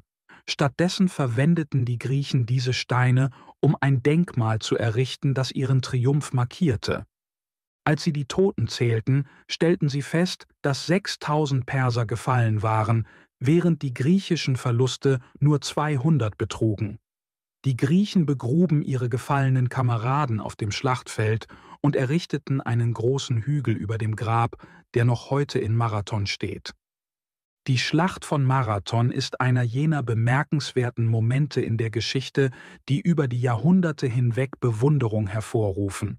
Selbst diejenigen, die den Krieg als schreckliches und unnatürliches Verbrechen betrachten, können nicht anders, als den Mut, die Stärke und die ruhige Entschlossenheit der kleinen Gruppe von Griechen zu respektieren, die sich der gewaltigen Invasion stellten, die sie bedrohte.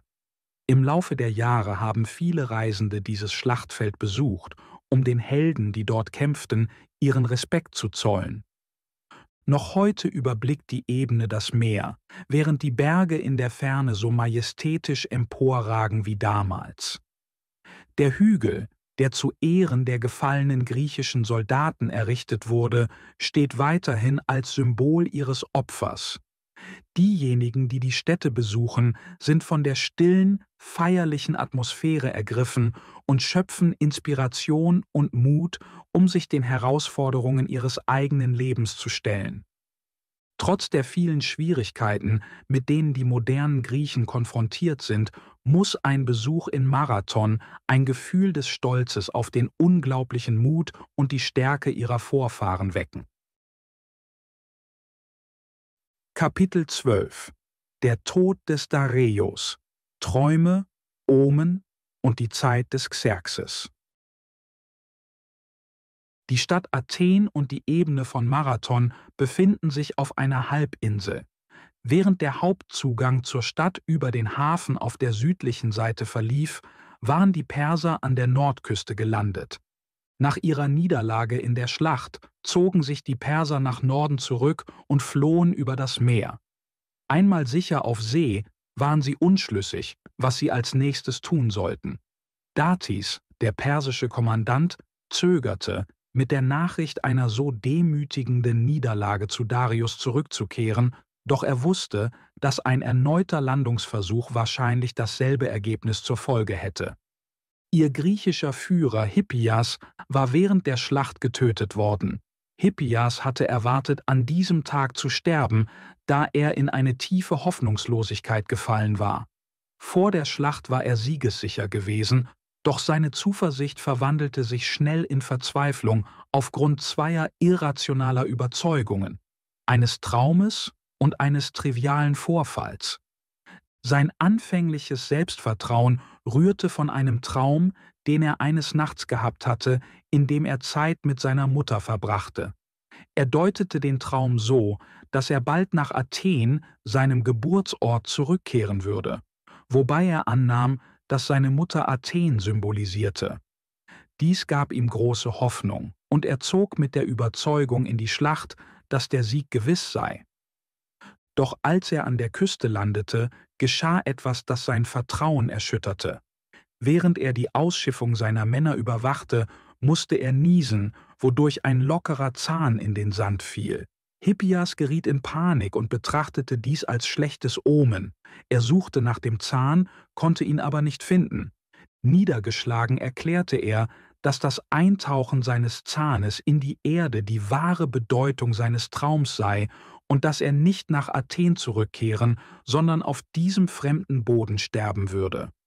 Von diesem Moment an war er von Angst erfüllt und handelte ohne seine frühere Entschlossenheit. Infolgedessen war seine Führung während der Schlacht schwach und zögerlich. Am nächsten Tag, als die Griechen das Schlachtfeld durchsuchten, fanden sie seinen leblosen Körper unter den vielen Gefallenen. Als die persische Flotte entlang der Küste von Attika segelte, hatten sie ihren Führer Hippias nicht mehr, der sie leiten konnte. Dennoch zögerten sie, Griechenland vollständig zu verlassen. Sie folgten der Küstenlinie, bis sie das Kap Sunien erreichten, das die südöstliche Spitze der Halbinsel markiert. Nachdem sie dieses Kap umrundet hatten, segelten sie weiter entlang der Südküste, bis sie einen Punkt gegenüber von Athen erreichten. Zu diesem Zeitpunkt waren jedoch Verstärkungen aus Sparta eingetroffen, um den Athenern zu helfen, obwohl sie zu spät kamen, um an der Schlacht von Marathon teilzunehmen. Von ihren Schiffen aus konnten die Perser Anzeichen erkennen, dass die gesamte Region in Alarmbereitschaft war und bereit, sich gegen einen weiteren Angriff zu verteidigen. Angesichts der Tatsache, dass ein erneuter Landungsversuch unmöglich war, wandte sich die persische Flotte schließlich ab und segelte nach Asien zurück. Datis, der persische Kommandant, war besorgt. Er fürchtete den Zorn von Darius, da Despoten militärisches Versagen oft als schweres Verbrechen betrachten. Obwohl die Expedition kein völliger Fehlschlag war, Datis hatte mehrere griechische Inseln erobert, viele Gefangene genommen und eine große Menge Beute gemacht, war ihm seine Hauptmission nicht gelungen. Die Niederlage bei Marathon überschattete jeden Erfolg, den er erzielt hatte, und er fürchtete sich davor, Darius in Susa gegenüberzutreten. Eines Nachts hatte Datis einen beunruhigenden Traum. Als er aufwachte, war er überzeugt, dass seine Soldaten während ihrer Kampagne etwas aus einem Tempel gestohlen hatten und dass dieser gestohlene Schatz sich noch irgendwo in der Flotte befand.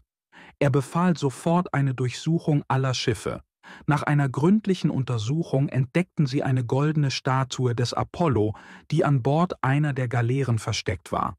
Datis fragte, woher die Statue stammte, und seine Männer erzählten ihm, dass sie aus dem Tempel von Delion stammte, einem Ort an der Küste von Attika, an dem die Perser während ihres Vormarschs nach Marathon gelandet waren.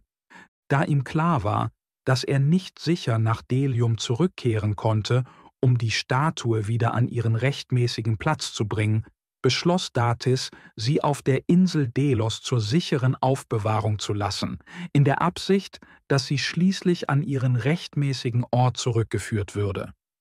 Delos war eine kleine, aber berühmte Insel in der Mitte der Ägäis, nicht weit entfernt von dem Ort, an dem die persische Flotte vor Anker lag, als Datis seine Entdeckung machte.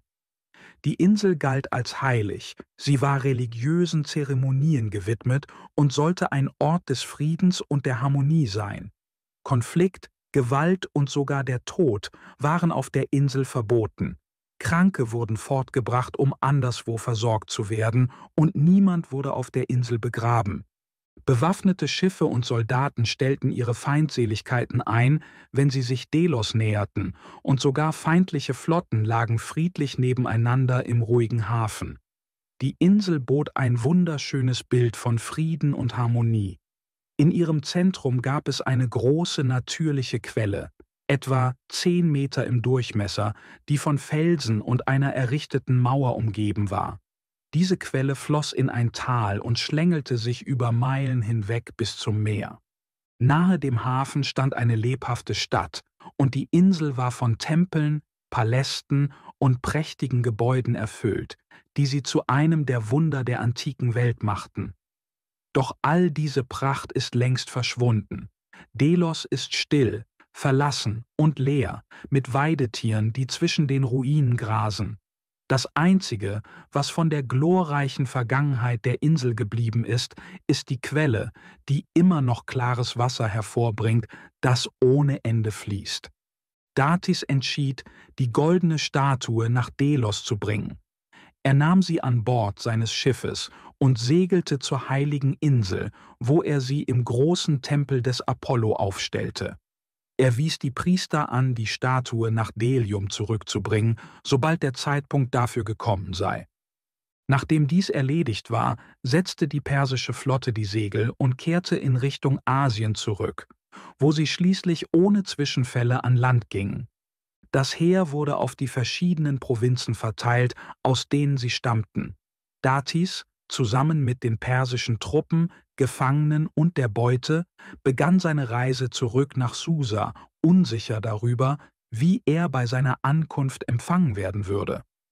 Absolute Herrscher sind bekannt für ihre Unberechenbarkeit, und Darius war keine Ausnahme. Obwohl er im Allgemeinen freundlich und großzügig war, hatte seine Machtstellung ihn fähig gemacht, grausam und tyrannisch zu sein. Doch als Datis und die übrigen Truppen nach Susa zurückkehrten, war Darius in einer großzügigen Stimmung. Er empfing Datis ohne Zorn und behandelte sogar die Gefangenen mit Freundlichkeit. Bevor wir die Geschichte der berühmten persischen Invasion abschließen, die so dramatisch mit der Schlacht von Marathon endete, lohnt es sich, die ungewöhnlichen Ereignisse zu erzählen, die sich im Leben von Miltiades, dem griechischen Befehlshaber, der sein Volk zum Sieg führte, ereigneten. Vor der Schlacht hatte Miltiades keine offizielle Autorität über die anderen Generäle. Doch da er stark die Idee unterstützte, den Persern entgegenzutreten und den Mut zeigte, die volle Verantwortung für die Entscheidung zu übernehmen, stieg er zum Anführer der griechischen Streitkräfte auf. Die anderen Generäle akzeptierten seine Führung, traten zurück und ließen ihn an diesem entscheidenden Tag das Kommando übernehmen. Hätte die Schlacht verloren, wäre Miltiades, selbst wenn er überlebt hätte, völlig ruiniert gewesen. Doch da die Griechen siegten, wurde er zu einer Berühmtheit und erlangte großen Ruhm. Wie so oft bei solchen Siegen lag Miltiades Erfolg an Faktoren, die weit außerhalb seiner Kontrolle lagen. Militärische Führer müssen oft alles riskieren für Ergebnisse, die so ungewiss sind wie der Wurf eines Würfels. Nachdem die persischen Truppen abgezogen waren, war Miltiades Einfluss in Athen unübertroffen. In dieser mächtigen Position begann er, weitere militärische Feldzüge zu planen. Rückblickend wäre es vielleicht klüger gewesen, sich auf dem bereits gewonnenen Ruhm auszuruhen. Miltiades richtete seine Aufmerksamkeit auf einige Inseln in der Ägäis, von denen er glaubte, dass sie während der persischen Invasion die Seite der Feinde Athens unterstützt hatten, oder zumindest genug, um einen Krieg gegen sie zu rechtfertigen. Sein Hauptziel war Paros, eine große und bedeutende Insel im südlichen Teil der Ägäis. Paros ist etwa 20 Kilometer lang und hat eine wunderschöne, abwechslungsreiche Landschaft mit fruchtbarem Boden. Zu Miltiades Zeiten war die Insel wohlhabend und dicht besiedelt, mit einer bedeutenden Stadt, die ebenfalls Paros hieß und an der Westküste nahe dem Meer lag. Heute bietet die moderne Stadt, die an derselben Stelle errichtet wurde, einen beeindruckenden Anblick. Viele der Häuser sind aus Materialien gebaut, die von den antiken Ruinen stammen. Marmorsäulen, reich verzierte Kapitelle und Fragmente einst prächtiger Bauwerke wurden in einfache Mauern wiederverwendet und sind auf längst vergessenen Wegen verstreut. Trotz ihrer schlichten Umgebung tragen diese Stücke immer noch die unverkennbaren Spuren ihrer einst großen Herkunft. Auch die Steinbrüche, aus denen der berühmte Parische Marmor abgebaut wurde, befinden sich auf der Insel und sind noch so erhalten, wie sie von den antiken Arbeitern hinterlassen wurden. Zu Miltiades Zeiten waren die Insel und die Stadt Paros sehr wohlhabend und mächtig. Miltiades schmiedete den Plan, die Insel anzugreifen und von den Einwohnern eine enorme Summe Geld als Strafe für das zu verlangen, was er als Verrat betrachtete, ihre Unterstützung für die Feinde Athens. Um die Parianer zu überraschen und ihnen keine Zeit zur Vorbereitung einer Verteidigung zu geben, hielt Miltiades seinen Plan eine Weile geheim. Er bat die Athener lediglich darum, eine Flotte auszurüsten und ihm das Kommando zu übergeben. Er erklärte, dass er eine Operation im Sinn habe, von der er überzeugt sei, dass sie erfolgreich sein würde. Aber er könne keine Details preisgeben, ohne den Erfolg zu gefährden. Er versprach, bald mit Beute zurückzukehren, die Athen bereichern und die Kosten für die Flotte decken würde. Er forderte 70 Schiffe für die Mission an. Aufgrund des immensen Respekts und der Popularität, die Miltiades durch seinen Sieg in der Schlacht von Marathon erlangt hatte, stimmten die Athener seiner Bitte schnell zu. Sie rüsteten die Flotte aus, versammelten die Besatzungen und übergaben Miltiades das volle Kommando. Selbst die Männer an Bord der Schiffe wussten nicht, wohin die Reise ging. Miltiades versprach ihnen Sieg und Reichtum, sagte jedoch, sie müssten ihm vertrauen, ohne die Einzelheiten ihrer Mission zu kennen. Zufrieden mit seinen Versprechungen setzte die Flotte die Segel. Als sie die Küste von Paros erreichten, wurden die Parianer überrascht, begannen aber schnell, eine starke Verteidigung vorzubereiten. Miltiades begann mit der Belagerung und sandte eine Botschaft an die Stadt, in der er eine gewaltige Lösegeldforderung stellte. Er drohte, dass, wenn sie nicht zahlen würden oder ihm zumindest eine Garantie für die Zahlung geben würden, er nicht abziehen würde, bis er die Stadt erobert und vollständig zerstört habe. Die Parianer wiesen seine Forderung zurück und begannen sofort, ihre Verteidigung zu verstärken. Sie organisierten Nachtbesatzungen, um heimlich neue Mauern zu errichten und Schwachstellen in ihren Befestigungen zu verstärken. Bald wurde klar, dass die Parianer bei der Sicherung ihrer Stadt schneller vorankamen als Miltiades bei seinen Versuchen, diese zu durchbrechen. Er erkannte, dass es etwas völlig anderes war, eine gut befestigte Insel in der Ägäis anzugreifen, als unorganisierte persische Truppen auf den offenen Ebenen von Marathon zu besiegen. Bei Marathon standen konzentrierter Mut und Disziplin einer ausgedehnten Schau von Pracht und Prunk gegenüber. Doch jetzt, auf Paros, sah sich Miltiades ebenso entschlossenen Gegnern gegenüber, die genauso diszipliniert und erfahren waren wie seine eigenen Männer. In dieser Schlacht kämpfte Grieche gegen Grieche, und Miltiades begann zu erkennen, dass seine Erfolgsaussichten schwanden. Diese Situation bereitete Miltiades großen Stress und Sorgen. Nach all den Versprechungen, die er den Athenern gemacht hatte, und nachdem er sie gebeten hatte, ihm blind zu vertrauen, indem sie ihm das Kommando über die Flotte gaben, konnte er nicht besiegt nach Athen zurückkehren, ohne seinen Ruf vollständig zu ruinieren. Während er mit diesem Dilemma zu kämpfen hatte, nahmen einige seiner Soldaten eines Tages eine parianische Frau gefangen. Sie stellte sich als Priesterin eines der örtlichen Tempel heraus. Ihr Name war Timo. Dies gab Miltiades eine Idee. Da alle menschlichen Strategien, die er versucht hatte, scheiterten, dachte er, dass er vielleicht durch die Priesterin übernatürliche Hilfe erlangen könnte.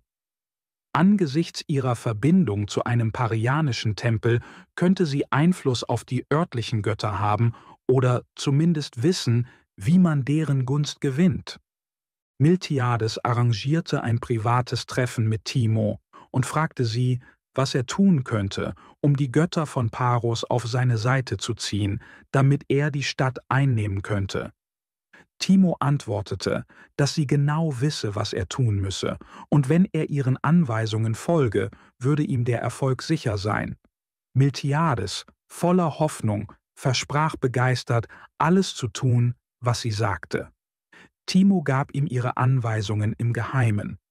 Während die genauen Details nicht vollständig bekannt sind, wurden sie teilweise durch das, was als nächstes geschah, aufgedeckt. In der Nähe der Stadt gab es einen Tempel, der der Göttin Ceres geweiht war. Dieser Tempel war mit der Stadt verbunden und wurde durch die Stadtmauern einigermaßen geschützt. Der Eingang zum Tempel war durch einen Holzzaun gesichert, obwohl es Tore gab, die geöffnet werden konnten, es sei denn, sie waren von innen verschlossen. Miltiades folgte Timos Anweisungen und ging in der Nacht zum Tempel, wahrscheinlich nur mit wenigen Begleitern. Er versuchte, durch die Tore einzutreten, in der Erwartung, dass sie offen sein würden, aber sie waren verschlossen. Entschlossen entschied er sich, über den Zaun zu klettern. Nach einigen Schwierigkeiten schaffte er es schließlich und bewegte sich weiter in Richtung Tempel, immer noch Timos Anweisungen folgend. Statt jedoch ein Ritual durchzuführen, das die Gunst der Götter erlangen würde, stellte sich heraus, dass Timo ihn in die Irre geführt hatte. Die Tat, die sie ihm aufgetragen hatte, war gotteslästerlich und beleidigend für die Götter. Als Miltiades sich dem Tempel näherte, wurde er plötzlich von einem mächtigen und überwältigenden Gefühl von Schrecken und Angst ergriffen. Dieses mysteriöse Gefühl war so intensiv, dass es ihn fast in den Wahnsinn trieb. Vor Angst und Reue ergriffen, kehrte er um und floh. In seiner Hast, als er versuchte, wieder über den Zaun zu klettern, stürzte er. Seine Begleiter eilten ihm zur Hilfe, entdeckten jedoch, dass er sich ein Gelenk im Bein ausgerenkt hatte. Der einst große Eroberer der Perser war nun besiegt, hilflos und voller Schmerz, so machtlos wie ein Kind. Bald entschied Miltiades, die Belagerung von Paros aufzugeben und nach Athen zurückzukehren. Er hatte etwa einen Monat auf der Insel verbracht, das Umland zerstört, doch da die Stadt sich erfolgreich verteidigt hatte, kehrte er mit leeren Händen zurück, ohne den versprochenen Reichtum. Die Athener, die sehnsüchtig auf seinen Erfolg gewartet hatten, waren tief enttäuscht, und ihre Enttäuschung verwandelte sich schnell in Wut auf ihn, denjenigen, den sie für das Scheitern ihrer Hoffnungen verantwortlich machten. Der Ruhm, den Miltiades in der Schlacht von Marathon errungen hatte, verschwand fast genauso schnell, wie er gekommen war.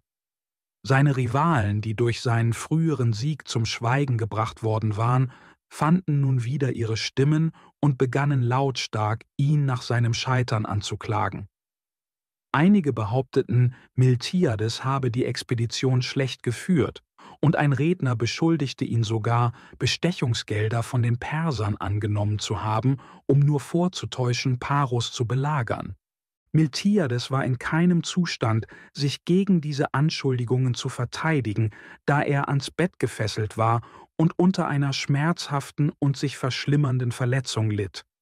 Sein ausgerenktes Glied hatte sich in eine offene Wunde verwandelt, die allen Heilungsversuchen widerstand, und begann, sich zu entzünden. Sein Leben schwand dahin. Sein Sohn, Cimon, tat alles in seiner Macht Stehende, um seinen Vater vor den drohenden Gefahren zu schützen.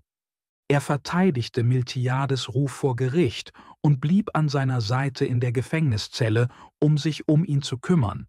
Doch trotz Cimons größter Anstrengungen konnte er seinen Vater weder vor dem Gerichtsurteil noch vor dem Tod retten. Miltiades wurde vom Gericht verurteilt und starb kurz darauf an seiner infizierten Wunde.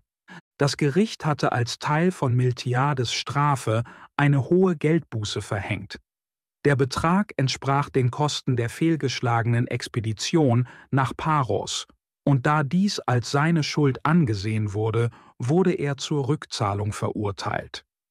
Dieses Urteil und die allgemeine Behandlung von Miltiades durch die Athener wurden von vielen als ungerecht und grausam betrachtet. Dennoch war es ein hartes, aber in der Welt des Krieges nicht ungewöhnliches Schicksal. In militärischen Angelegenheiten treten Gerechtigkeit und Fairness oft hinter Macht und Erfolg zurück.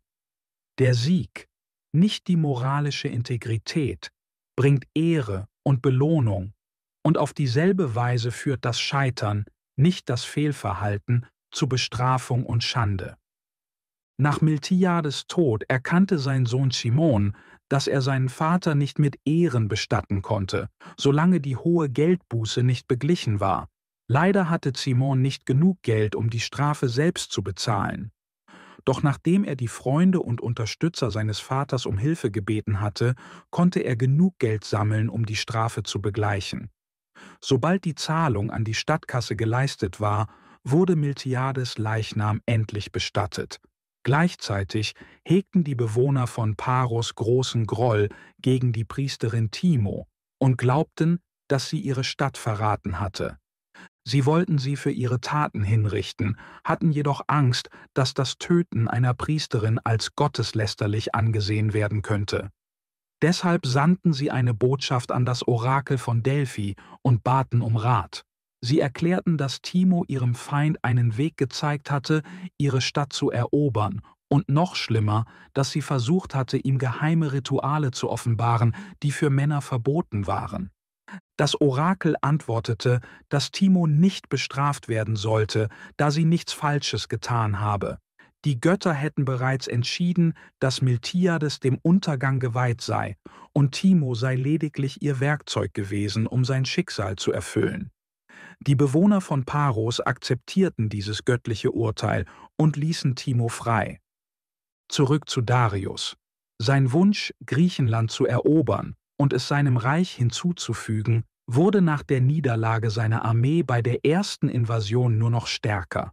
Er war wütend auf die Athener, als wäre ihr Mut bei der Verteidigung ihrer Heimat ein persönlicher Affront gegen ihn. Entschlossen, diesmal zu siegen, plante er, eine noch größere und mächtigere Expedition als zuvor zu organisieren. Dieses Mal entschied er, die Armee selbst zu führen, und er wollte, dass die Vorbereitungen die Größe eines Herrschers, der über die halbe Welt regierte, widerspiegelten. Er schickte Befehle durch sein riesiges Reich und beauftragte alle verschiedenen Völker, Nationen und Königreiche, Truppen, Pferde, Schiffe und Kriegsvorräte bereitzustellen. Sie sollten bereit sein, sich an einem Ort zu versammeln, den er bekannt geben würde, sobald alles vorbereitet war. Mehrere Jahre vergingen, bevor diese Vorbereitungen abgeschlossen waren. Als der Zeitpunkt endlich gekommen schien, seinen Feldzug zu beginnen, erkannte Darius, dass er die Frage der Nachfolge klären musste, bevor er in den Krieg zog. Er hatte mehrere Söhne und befürchtete, dass sie um den Thron kämpfen könnten, wenn er nicht zurückkehrte und keinen Erben bestimmt hätte, was zu einem zerstörerischen Bürgerkrieg im Reich führen könnte. Einige Historiker behaupten, dass das persische Gesetz den König dazu verpflichtete, einen Nachfolger zu bestimmen, bevor er das Königreich verließ. Es ist jedoch schwer vorstellbar, wie ein solches Gesetz für einen Herrscher wie Darius durchgesetzt werden konnte. Despotische Herrscher fühlen sich oft nicht an Gesetze gebunden, wenn es um ihre eigenen Entscheidungen geht. Während sie möglicherweise Gesetze respektieren, die den alltäglichen Umgang ihrer Untertanen betreffen, folgen sie bei ihren persönlichen oder politischen Entscheidungen oft nur ihrem eigenen Willen.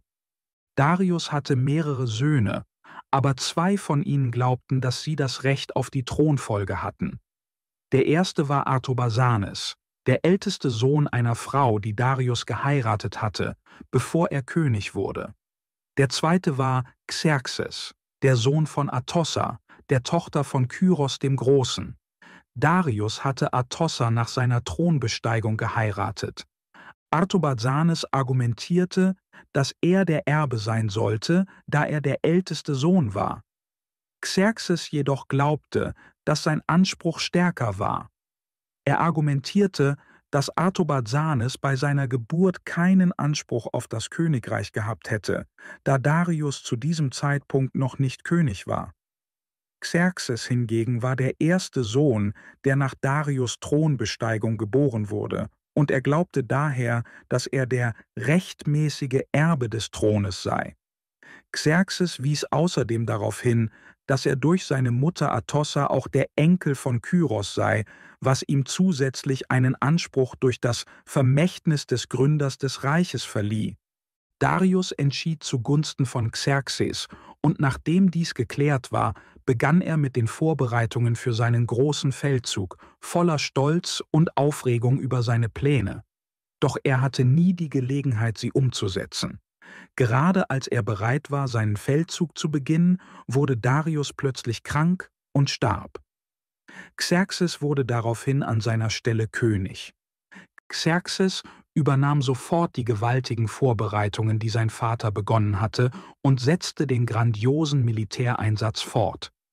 In Bezug auf die Anzahl der Soldaten, die zurückgelegte Distanz, die enormen Kosten und die Auswirkungen seiner Ergebnisse könnte dieses Unternehmen als eines der größten militärischen Vorhaben aller Zeiten angesehen werden.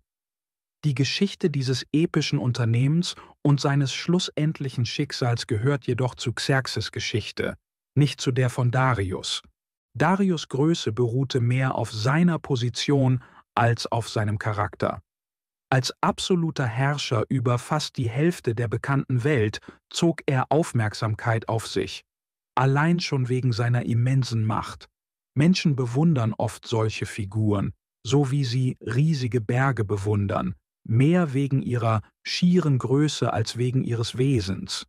Im Gegensatz zu berühmten Führern wie Caesar, Hannibal, Alexander, Alfred oder Napoleon hinterließ Darius keine bemerkenswerten Errungenschaften oder prägende persönliche Eigenschaften. Seine Herrschaft war geprägt von Macht ohne große Taten, Erfolg ohne wahre Verdienste und Ruhm, der keine echte Ehre oder Bewunderung mit sich brachte. Sein Platz in der Geschichte wird nicht durch das, was er tat, sondern durch die Position, die er innehatte, in Erinnerung bleiben.